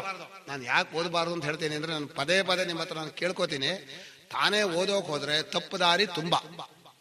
ಸುಖಂ ಆವ್ರಿಯತೆ ನಿತ್ಯಂ ದುಃಖಂ ವಿವ್ರಿಯತೆ ಸದಾ ಏನಕೇನ ಭಾವೇನ ಗೃಹ್ಯತೆ. ಏನೋ ಒಂದು ತಪ್ಪು ದಾರಿ ಹೋಗ್ಬಿಡ್ತಾರೆ ಅವರು. ದುರ್ಗಂ ಪಥಸ್ತತ್ ಕವಯೋ ವದಂತಿ ಕ್ಷುರಸ್ಯ ಧಾರ ನಿಶಿತಾ ದುರತ್ಯಯ ದುರ್ಗಂ ಪಥಸ್ತತ್ ಕವಯೋ ವದಂತಿ. ಬಹಳ ಕಷ್ಟವಾದ ಜಾಗ. ಹೋದ್ರೆ ಎಲ್ಲೋ ಒಂದ್ ಕಡೆ ಪಕ್ಕದ ದಾರಿಗೆ ಹೋಗ್ಬಿಡ್ತೀವಿ. ಹೋಯ್ತು ಅಂದ್ರೆ ಮತ್ತೇನು ಸಿಗಲ್ಲ. ಇದು ಒಂದೇ ಒಂದು ದಾರಿ, ನಾಣ್ಯ ಪಂಥ, ಇನ್ನೊಂದು ದಾರಿ ಇಲ್ಲ. ಈ ದಾರಿಯನ್ನ ಬಹಳ ಎಚ್ಚರದಿಂದ ಹೋಗ್ಬೇಕು. ಏನು, ನಾವು ಈ ಅಧ್ಯಾಸವನ್ನು ಕಳ್ಕೊಳ್ಳೋಕೋಸ್ಕರ, ಇದರ ಅನರ್ಥವನ್ನು ಬಿಡಿಸೋಕೋಸ್ಕರ ಹೋಗ್ತಾ ಇದೀವಿ. ಯಾರ ಹತ್ರ ಹೋಗ್ತಾ ಇದೀವಿ? ಸರಿಯಾದ ಸದ್ಗುರುಗಳ ಹತ್ರ. ಈ ಅಧ್ಯಾರೋಪಾಪವಾದ ಕ್ರಮದಲ್ಲಿ ವೇದಾಂತ ವಾಕ್ಯವನ್ನು ತಿಳ್ಕೋಬೇಕು ಅಂತ ಹೊಡ್ತಾ ಇದೀರಿ. ಪ್ರಯೋಜನ ಏನು ಅಂತ ಕೇಳಿದ್ರೆ ಮುಂದೆ ಹೇಳ್ತಾರೆ, ಅಧ್ಯಾಸವನ್ನು ಕಳ್ಕೊಂಡು ಆತ್ಮೀಕತ್ವ ವಿದ್ಯಾ, ಆತ್ಮೀಕತ್ವ ಅನ್ನುವಂಥ ಒಂದು ಜ್ಞಾನ ಬೇಕು. ಈಗ ದೈಹಿಕ ವಿದ್ಯಾವಿದೆ, ನಮಗೆ ದೇವೇ ನಾನು ಅನ್ನೋ ವಿದ್ಯೆ ಇದೆ, ಹೇಳ್ಕೊಡದೆ ಬಂದಿರೋದು, ಅದು ಹೇಳ್ಕೊಟ್ಟು ಬರಬೇಕು. ಆತ್ಮೀಕತ್ವ ವಿದ್ಯೆ, ಆತ್ಮನೊಬ್ಬನೇ ಎಲ್ಲ, ನಾನೇ ಇದೆಲ್ಲ, ಅಥವಾ ಇದೆಲ್ಲ ನಾನೇ ಇಲ್ಲ ಅಂತಾದ್ರೂ ಹೇಳಿ, ನಾನೇ ಇದೆಲ್ಲ ಅಂತ ಹೇಳಿ, ಭಾಷೆ ಏನಾದ್ರೂ ಆಗ್ಲಿ, ಒಟ್ಟು ವೇದಾಂತ ವಾಕ್ಯಗಳಿಂದ ಬರಬೇಕಾದ ಸಮ್ಯಜ್ಞಾನ ಅನ್ನೋದು ಮುಖ್ಯ. ಅದೇ ನಮ್ಮ ಜೀವನದ ಪರಮ ಲಕ್ಷ್ಯ. ಅದನ್ನಿಟ್ಕೊಂಡು ವೇದಾಂತವು ಹೊರಟಿದೆ ಅಂತ ಹೇಳಬೇಕು. ಅದಕ್ಕೋಸ್ಕರವಾಗಿ ಈಗ ಭಾಷ್ಯಕಾರ ಬರ್ತಾರೆ, ಏಕಮಯಂ ಉಸ್ಮಣ ತಂಚ ಪ್ರತ್ಯಗಾತ್ಮಾನಂ ತದ್ವಿಪರ್ಯಯೇಣ ಅಂತಃಕರಣಾದಿಷು ಅಧ್ಯಸ್ಯತಿ. ಅಶೇಷ ಸ್ವಪ್ರಚಾರ ಸಾಕ್ಷಿಣಿ ಅಧ್ಯಸ್ಯ. ಹೀಗೆಯೇ ಅಂದ್ರೆ ಹಾಗೆ ದೇಹಾದಿಗಳನ್ನ ನಮ್ಮಲ್ಲಿ ಹಾಕೊಂಡು ದಪ್ಪ ಕಪ್ಪೋ ದಪ್ಪ ಅದು ಇದೊಂದು ಹೇಳಿದ್ವೋ, ಹೀಗೆ ನಾನು ಎಂಬುದನ್ನು ಕೂಡ ಅಹಂ ಪ್ರತ್ಯಯಿನಂ ಅಂದ್ರೆ ನಾನು ಎಂಬುವನನ್ನು ಅಶೇಷ ಸ್ವಪ್ರಚಾರ, ತನ್ನ ಎಲ್ಲ ಓಡಾಟಗಳಿದೆಯಲ್ಲ, ನಾನು ಇಂಥವನು, ನಾನು ಅಂಥವನು ಅನ್ನೋ ಒಬ್ಬ ಅಬ್ಸರ್ವ್ ಇದ್ದಾನೆ. ನಾನು ಕಣ್ಣಾಗಿರೋದನ್ನು ನಾನು ನೋಡ್ತಾ ಇರ್ತೇನೆ, ಅಂದರೆ ಕಣ್ಣಾಗಿರೋ ನೋಡೋ ಸಾಕ್ಷಿ. ಕಣ್ಣಾಗಿರೋದು ಈಗೋ. ಈಗ ಅಲ್ಲಿ ಏನಾಗಿದೆ ಅಂದರೆ, ಶ್ರೋತ್ರಸ್ಯ ಶ್ರೋತ್ರಂ ಮನಸೋ ಮನೋ ವಾಚೋಹ ವಾಚಂ ಸೌ ಪ್ರಾಣಸ್ಯ ಪ್ರಾಣ ಅಂತ ಶ್ರುತಿ ಹೇಳ್ತಾ ಇದೆ. ಕಿವಿಗೆ ಕಿವಿ ಅಂದರೆ ಕಿವಿ ಕೇಳ್ತಾ ಇದೆ ಅನ್ನೋದನ್ನು ನಮ್ಗೆ ಗೊತ್ತಾಗತ್ತಲ್ವ. ಕಿವಿ ಕೇಳ್ತಾ ಇರೋದು ಅಂದ್ರೆ ನಾವೇ, ಗೊತ್ತಾಗೋದು ಅಂದ್ರೆ ಅದನ್ನು ಅಬ್ಸರ್ವ್ ಮಾಡೋರು ನಾವೇ. ಆ ಗೊತ್ತಾಗೋರು ಸಾಕ್ಷಿ ಅರಿವಿಗೆ, ಕೇಳ್ತಾ ಇರೋದು ಈಗೋ. ಶ್ರೋತ್ರಸ್ಯ ಶ್ರೋತ್ರಂ, ಆಗ ಅಲ್ಲಿ ಮೊದಲನೇ ಶ್ರೋತ್ರಸ್ಯ ಅನ್ನೋದು ಈ ಕಿವಿ. ನಾನು ಇಲ್ಲಿ ಬಂದಿದ್ದೀನಿ, ಕಿವಿ ಆಗ್ಬಿಟ್ಟಿದ್ದೀನಿ, ನನ್ನ ಕಿವಿ ಕೇಳ್ತಾ ಇದೆ ಅನ್ನೋದು ನಂಗೆ ಗೊತ್ತಾಗ್ತಾ ಇದೆ ಅಂತೀನಿ ನಾನು. ಆ ನನಗೆ ಗೊತ್ತಾಗ್ತಾ ಇದೆ ಅನ್ನೋ ಅನುಭವ ಇರೋದು ಸಾಕ್ಷಿದು. ಅದನ್ನು ಶ್ರುತಿ ಏನು ಮಾಡ್ತೋ, ಅದಕ್ಕೆ ಪದ ಇರಲಿಲ್ಲ. ಶ್ರೋತ್ರಸ್ಯ ಶ್ರೋತ್ರ ಬಂದ್ಬಿಡ್ತು, ಅದು ಕಿವಿ ಕಿವಿ ಅಂತ ಇಲ್ಲ ಸಾಕ್ಷಿಗೆ. ಈಗೇನು ಮಾಡೋದು, ಈ ಕಿವಿ ಕೇಳ್ತಾ ಇರೋ ಕಿವಿ ಕೇಳೋದನ್ನು ಕೇಳೋಣ, ಕಿವಿ ಕೇಳೋದನ್ನು ನೋಡತ್ತೆ ಅಂತ ಹೇಳ್ಬೋದು. ನೋಡತ್ತೆ ಅಂದ್ರೆ ಕಣ್ಣನ, ಏನು ಪದ ಇಲ್ಲ. ಅದಕ್ಕೆ ಏನು ಮಾಡೋದು, ಶ್ರೋತ್ರಸ್ಯ ಶ್ರೋತ್ರಂ ಮನಸೋ ಮನೋ, ಮನಸ್ಸು ಯೋಚನೆ ಮಾಡ್ತಾ ಇರೋದನ್ನು ಯೋಚನೆ ಮಾಡುತ್ತೆ, ಯೋಚನೆ ಮಾಡೋದು ಯೋಚನೆ ಮಾಡಲ್ಲ, ಯೋಚನೆ ಮಾಡದೇ ಇರೋದನ್ನು ಗೊತ್ತು ಮಾಡ್ಕೊಳತ್ತೆ ಅಂತ ಹೇಳಬೇಕು, ಕೇಳ್ತಾ ಇರೋದನ್ನು ಗೊತ್ತು ಮಾಡ್ಕೊಳತ್ತೆ ಅಂತ ಹೇಳಬೇಕು. ಶ್ರುತಿ ಭಾಷೆಯನ್ನು ಬೆಳೆಸುವಾಗ ತನ್ನ ಇಷ್ಟ ಅದಕ್ಕೆ ಸ್ವತಂತ್ರ ಇದೆ. ಅನುಭವಕ್ಕೆ ಬಂದ್ರಾಯ್ತು. ಒಟ್ಟಿನಲ್ಲಿ ಕಿವಿಯಲ್ಲಿರುವ ನಾನು ನೀನಲ್ಲ ಅಂದ್ರೆ, ನಾನು ಅನ್ನೋದು ನಾನು ನಿಜವಾದ ನಾನಲ್ಲ, ಅದನ್ನು ನೋಡ್ತಾ ಇರೋ ನಾನು ಅಂತ ಆಗಬೇಕು. ಅದಕ್ಕೆ ಶ್ರುತಿ ನಿಮ್ಮ ಅನುಭವನ್ನೇ ನೀನು ನೋಡ್ಕೋ. ಶ್ರೋತ್ರಸ್ಯ ಶ್ರೋತ್ರಂ ಮನಸೋ ಮನೋ ವಾಚೋಹ ವಾಚಂ, ಮಾತಾಡ್ತಾ ಇರುವಾಗ ನೀವು ಮಾತಾಡೋರಲ್ಲ, ಮಾತಾಡ್ತಾ ಇರೋ ನಾನು ಅನ್ನೋದು ಇದೆಯಲ್ಲ ಅದು ನೀನಲ್ಲ, ಅದನ್ನ ನೋಡ್ತಾ ಇದೆಯಲ್ಲ ಅದು ನೀನು. ಅಲ್ಲಿರೋ ನಾನು ಅನ್ನೋದನ್ನ ಇಲ್ಲಿ ಬರಬೇಡ, ಒಳಗ್ ಬರಬೇಡ. ಒಳಗ್ ಬಂದೆ ಅಂದ್ರೆ ಹಿಡ್ಕೊಂಡ್ಬಿಡ್ತಾರೆ ಈ ಪ್ರಪಂಚದ ಗ್ರಾಹ್ಯ ಗ್ರಾಹಕ ಅಂತ ಕೇಳಿದ್ರೆ, ಗ್ರಾಹ್ಯ ಗ್ರಾಹಕ ಇದು ರೂಪ ಅನ್ನೋದು ದೊಡ್ಡ ಮೊಸಳೆ, ಕಣ್ಣು ಅನ್ನೋ ಸಣ್ಣ ಮೊಸಳೆ. ಅದು ಇದನ್ನ ಹಿಡ್ಕೊಳತ್ತೆ, ಈ ಕಣ್ಣು ನಮ್ಮನ್ನು ಹಿಡ್ಕೊಂಡ್ಬಿಡುತ್ತೆ. ನಾನು ಇಲ್ಲಿ ಕೂತ್ಕೊಂಡ್ಬಿಡ್ತೀನಿ, ನಮ್ಮನ್ನ ಇಂದ್ರಿಯಗಳು ಹಿಡ್ಕೊಳತ್ತೆ, ಇಂದ್ರಿಯಗಳನ್ನ ವಿಷಯ ಹೇಳ್ಕೊಂಡ್ಬಿಡುತ್ತೆ. ಗ್ರಾಹಕ ವಿಗ್ರಹ ಸ ರೂಪೇಣ ಅತಿಗ್ರಾಹೇಣ ಗೃಹೀತ. ಬೃಹದಾರಣ್ಯಕ ಬಹಳ ಚೆನ್ನಾಗಿ ಹೇಳುತ್ತೆ. ಹೇಳುವಾಗ ಉಪನಿಷತ್ತು ಸ್ವಲ್ಪ ಹೇಗಾದ್ರೂ ಗೊತ್ತಾಗಲಿ ಅಂತಲೇ ಕಾರುಣ್ಯದಿಂದ ಹೇಳೋದು. ಆದ್ರೆ ನಮಗ್ ಗೊತ್ತಾಗ್ಬೇಕಲ್ಲ, ನಮ್ಮ ಅಧ್ಯಾಸ ಬಿಡಲ್ಲ. ಏನು ಮಾಡಿದ್ರು ಅದು ಏನೋ ಹೇಳುತ್ತೆ, ಗಟ್ಟಿ ಬೇಕಾದ್ರೂ ಮಾಡ್ತೀವಿ, ಅರ್ಥ ಮಾಡ್ಕೊಳಕ್ ಹೋಗಲ್ಲ. ಏನು ಅದ್ಭುತ ಅಂದ್ರೆ ಉಪನಿಷತ್ತಿನ ಕ್ರಮ ಬಹಳ ಚೆನ್ನಾಗಿದೆ. ಹೀಗೆ ಇಂದ್ರಿಯ ಧರ್ಮಗಳನ್ನ ನಾನು ಎಂಬುದನ್ನ ಸಾಕ್ಷಿಯಲ್ಲಿ ಅಧ್ಯಾಸ ಮಾಡಿದ್ವಿ. ಸಾಕ್ಷಿಯ ಧರ್ಮ ಇದೆಯಲ್ಲ, ಸಾಕ್ಷಿ ಧರ್ಮ ನಾನು ಅನ್ನೋಕೆ ಅಧ್ಯಾಸ ಮಾಡಿದ್ರೆ ನಾವು ಹೀಗೆ ನೆಮ್ಮದಿ ಆಯ್ತೀವಿ. ಸ್ವಾಮಿ ನಾವು ಇದ್ದಾಗಿರ್ತೀವಿ, ಇರೋಷ್ಟು ದಿವಸ ಇರ್ತೀವಿ ಸ್ವಾಮಿ, ಯಾತಕ್ ವೇದಾಂತ ಅಂತ. ಸಾಕ್ಷಿ ಧರ್ಮ ನಾನು ಅನ್ನೋದು ಬಂದದ್ದೇ ಒಂದು ತಪ್ಪಾಗ್ಬಿಡ್ತು. ಏನಾಗ್ಬಿಡ್ತೋ ಹೇಳ್ಬೋದು ಸ್ವಾಮಿ, ನಮ್ಗೆ ಗೊತ್ತಿಲ್ವಾ. ಆ ನಾನು ಅನ್ನೋದು ಎಲ್ಲ ತಿಳ್ಕೊಂಡಿದೆ, ಅದು ನಾನು ಅನ್ನೋದಕ್ಕೆ ಏನೇನ್ ಬೇಕೋ ಅದನ್ನೇ ಹೇಳುತ್ತೆ. ಏನ್ ಮಾಡಿದ್ರು ತನ್ನ ಹಿಂದಿರೋ ಒಬ್ಬ ಇನ್ನೊಬ್ಬರನ್ನ ಹಿಡಿಯೋಕ್ ಬಿಡೋದಿಲ್ಲ. ಎಲ್ಲಕ್ಕೂ ನಾನೇ ಸೂಪರ್. ಈಗ ಯಾರಿಗಾರು ಒಬ್ರು ಅಧಿಕಾರ ಕೊಟ್ಬಿಟ್ರೆ, ಮಹಾರಾಜ ಇರಬಹುದು, ಇನ್ನೊಬ್ಬನ ಅಧಿಕಾರ ಕೊಟ್ರೆ ಅವನು ಹೇಗೆ ನಡೆಸ್ತಾನೆ, ನಾನೇ ಎಲ್ಲ ನಡೆಸ್ತಾನೆ ಇಲ್ವಾ. ಹಾಗೆ ಸಾಕ್ಷಿ ಇದ್ದಾನೆ, ಅವನು ಎಲ್ಲವನ್ನು ಸುಮ್ಮನೆ ನೋಡ್ತಾನೆ, ಯಾರೇನ್ ಮಾಡಿದ್ರು ಏನು ಹೇಳಲ್ಲ. ಅವನಿಗೆ ಪುಣ್ಯವೂ ಒಂದೇ ಪಾಪವೂ ಒಂದೇ, ಕೆಟ್ಟ ಕೆಲಸ ಒಂದೇ. ಅವನಿಗೆ ಕೆಟ್ಟ ಕೆಲಸ ಅನ್ನೋದು ಇಲ್ಲ. ಕೆಟ್ಟ ಕೆಲಸ ಈ ಈಗೋ ದೃಷ್ಟಿನ ಬಂದಿರೋದು.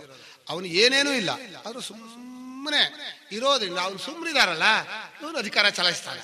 ಯಾರೋ ನಾನು ಅನ್ನೋದು. ಈ ನಾನು ಅನ್ನೋದಕ್ಕೆ ಆ ಸಾಕ್ಷಿಯ ಬಂದ ಬಲ ಅದು.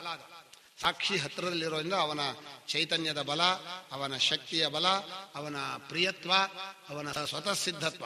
ಸ್ವತಃ ಸಿದ್ಧತ್ವ ಅಂದ್ರೆ ಏನ್ ಗೊತ್ತಾ, ಯಾರೂ ಹೇಳದೆ ಕೇಳದೆ ನಾನಿದ್ದೀನಿ ಅಂತ ಒಪ್ಪಿಸ್ಬಿಡೋದು. ಎಲ್ರಿಗೂ ಪ್ರಮಾಣ ಸಿದ್ಧ ಆಗ್ಬೇಕು. ಯಾರು ನಾನಿದ್ದೀನಿ ಯಾಕೆ ಬೇಕ್ರೆ, ನಾನಿದ್ದೀನಿ ಕಣ್ರಿ, ನಾನಿದ್ದೀನಿ ನೀವು ಹೇಳ್ಬೇಕು, ನಾನಿದ್ದೀನಪ್ಪ. ನಾನಿದ್ದೀನಿ ಅನ್ನೋದು ಇನ್ನೊಬ್ಬರ ಪ್ರಶ್ನಾತೀತವಾಗಿ ನಾನಿದ್ದೀನಿ. ಹಾಗೆ ಇಷ್ಟೆಲ್ಲ ಮಾಡ್ಕೊಂಡು ಈ ನಾನು ಅನ್ನೋದು ತನ್ನ ತಾನ ವಿಲಾಸವನ್ನು ಅಧ್ಯಾಸವನ್ನು ಮಾಡ್ಕೊಂಡು ವ್ಯವಹಾರ ಮಾಡ್ತಾ ಇದೆ. ಸ್ವಪ್ರಚಾರ ಅಂದ್ರೆ ಈ ನಾನು ಅನ್ನೋದಕ್ಕೆ ಒಂದೊಂದು ವೃತ್ತಿ ಬೇಕು, ಒಂದೊಂದು ಕ್ರಿಯೆಯಲ್ಲಿ ಬರೀ ನಾನು ಅನ್ನೋದಕ್ಕೆ ಬದುಕೋಕ್ಕಾಗಲ್ಲ. ಪ್ರಚಾರ ಅಂದ್ರೆ ಓಡಾಟ, ಆ ವೃತ್ತಿಯಲ್ಲಿ ಓಡಾಡ್ತಾ ಇರ್ತಾರೆ. ನಾನು ಅಂದ್ರೆ ಏನ್ ಗೊತ್ತಾ, ಯೋಚನೆ ಮಾಡೋನು. ನಾನು ಅಂದ್ರೆ ಏನ್ ಗೊತ್ತಾ, ಮಾತಾಡೋನು.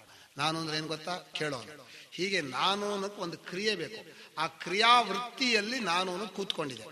ಅದನ್ನು ಅವನು ಸಾಕ್ಷಿ ನೋಡ್ತಾ ಇದ್ದಾನೆ. ತನ್ನ ಎಲ್ಲ ಓಡಾಟಗಳನ್ನು ನೋಡ್ತಾ ಇರುವಂಥ ಸಾಕ್ಷಿಯಲ್ಲಿ ಅಶೇಷ ಸ್ವಪ್ರಚಾರ ಸಾಕ್ಷಿಣಿ ಅಧ್ಯಸ್ಯ ತಂಚ ಪ್ರತ್ಯಗಾತ್ಮಾನಂ ಸರ್ವಸಾಕ್ಷಿಣಂ ತದ್ವಿಪರ್ಯೇಣ ಅಂತಃಕರಣಾದಿ ಶದ್ಯಸಿ. ಅಂತಃಕರಣದಲ್ಲಿ ಹಾಕ್ತಾನೆ. ಅಂತಃಕರಣದಲ್ಲಿ ಹಾಕ್ತಾನೆ ಅಂದ್ರೆ ಸಾಕ್ಷಿಯಲ್ಲಿ ನಾನು ಅನ್ನೋ ವೇಷ ತಗೊಂಬಂದು ನಾನೇ ಮನಸ್ಸು, ಸಾಕ್ಷಿಯನ್ನ ನಾನು ಅನ್ನೋ ರೂಪದಿಂದ ತಂದು ನಾನೇ ದೇಹ, ಸಾಕ್ಷಿಯನ್ನ ನಾನು ಅನ್ನೋ ರೂಪದಿಂದ ಬಂದು ಇನ್ನು ನಾನು ಕೇವಲ ಸಾಕ್ಷಿ ಹಾಗೆ ಡೈರೆಕ್ಟ್ ಆಗಿ ಬಂದ್ಬಿಟ್ರೆ ನಿಮ್ ಹಿಂದೆ ಕೆಲಸ ಮಾಡಲ್ಲ. ಆದ್ರಿಂದ ನಾನು ಅನ್ನೋ ವೇಷವನ್ನು ತಗೊಂಡು ಬರ್ತಾನೆ.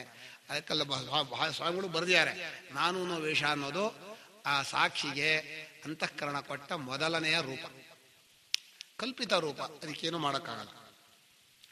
ಇಷ್ಟು ಅಧ್ಯಾಸದ ವರ್ಣನೆ ಆದಮೇಲೆ ಏವಂ ಅನಾದಿ ಅನಂತೋ ನೈಸರ್ಗಿಕೋಧ್ಯಾಸ ಮಿಥ್ಯಾ ಪ್ರತ್ಯಯ ರೂಪ ಕರ್ತೃತ್ವ ಭೋಕ್ತೃತ್ವ ಪ್ರವರ್ತಕ ಅಂತ ಹೇಳಿದರು.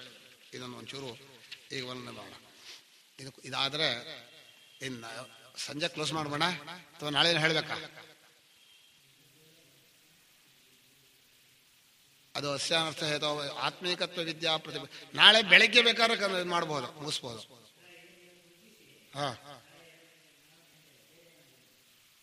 ಬೇರೆ ಅಂದ್ರೆ ಏನು ಭಕ್ತಿ ವಿಚಾರ ಹೇಳಬೇಕು, ಅಲ್ಲ ಒಂದು ಪ್ರಕ್ರಿಯೆ ಹೇಳಬೇಕು. ನನಗೆ ವೇದಾಂತ ಬಿಟ್ಟು ಬೇರೆದನ್ನು ಹೇಳಕ್ಕೆ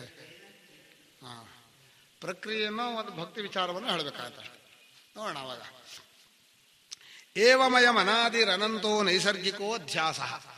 ಹೀಗೆ ಈ ಅಧ್ಯಾಸ ಅನ್ನೋದು ಮಿಥ್ಯಾ ಪ್ರತ್ಯಯ ರೂಪ ಅನಾದಿ ಅನಂತಹ ನೈಸರ್ಗಿಕ. ಪದಕ್ಕೆ ಹೇಳ್ತೀನಿ. ಅನಾದಿ ಅಂದ್ರೆ ಇದು ಯಾವತ್ತು ಶುರುವಾಯಿತು ಅಂತ ಗೊತ್ತಾಗಲ್ಲ.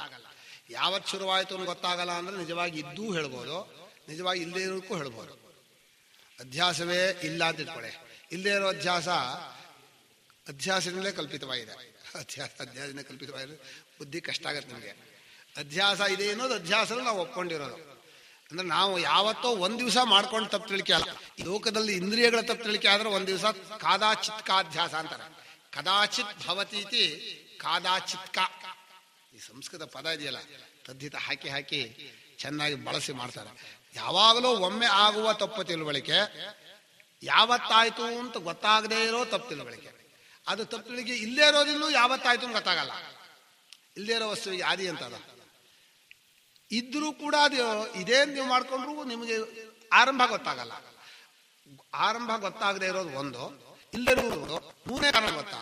ಅದು ಕಾಲದ ಇದನ್ನ ಮೀರಿ ಅದಾದ್ಮೇಲೆ ಕಾಲ ಶುರುವಾಗಿದೆ. ಆದ್ರಿಂದ ಅನಾದಿ. ಅನಾದಿ ಶಬ್ದವನ್ನ ಯಾಕೆ ಬಳಸಿದ್ರು ಅಂತ ಒಂದು ಪ್ರಶ್ನೆ. ಮೊದಲನೇ ಪ್ರಶ್ನೆ, ಆ ಅಧ್ಯಾಸ ಅನಾದಿ ತಾನೆ, ಅದು ನಿಜವಾಗಿ ಇಲ್ಲವೇ ಇಲ್ಲ, ಆದ್ರಿಂದ ಅನಾದಿ.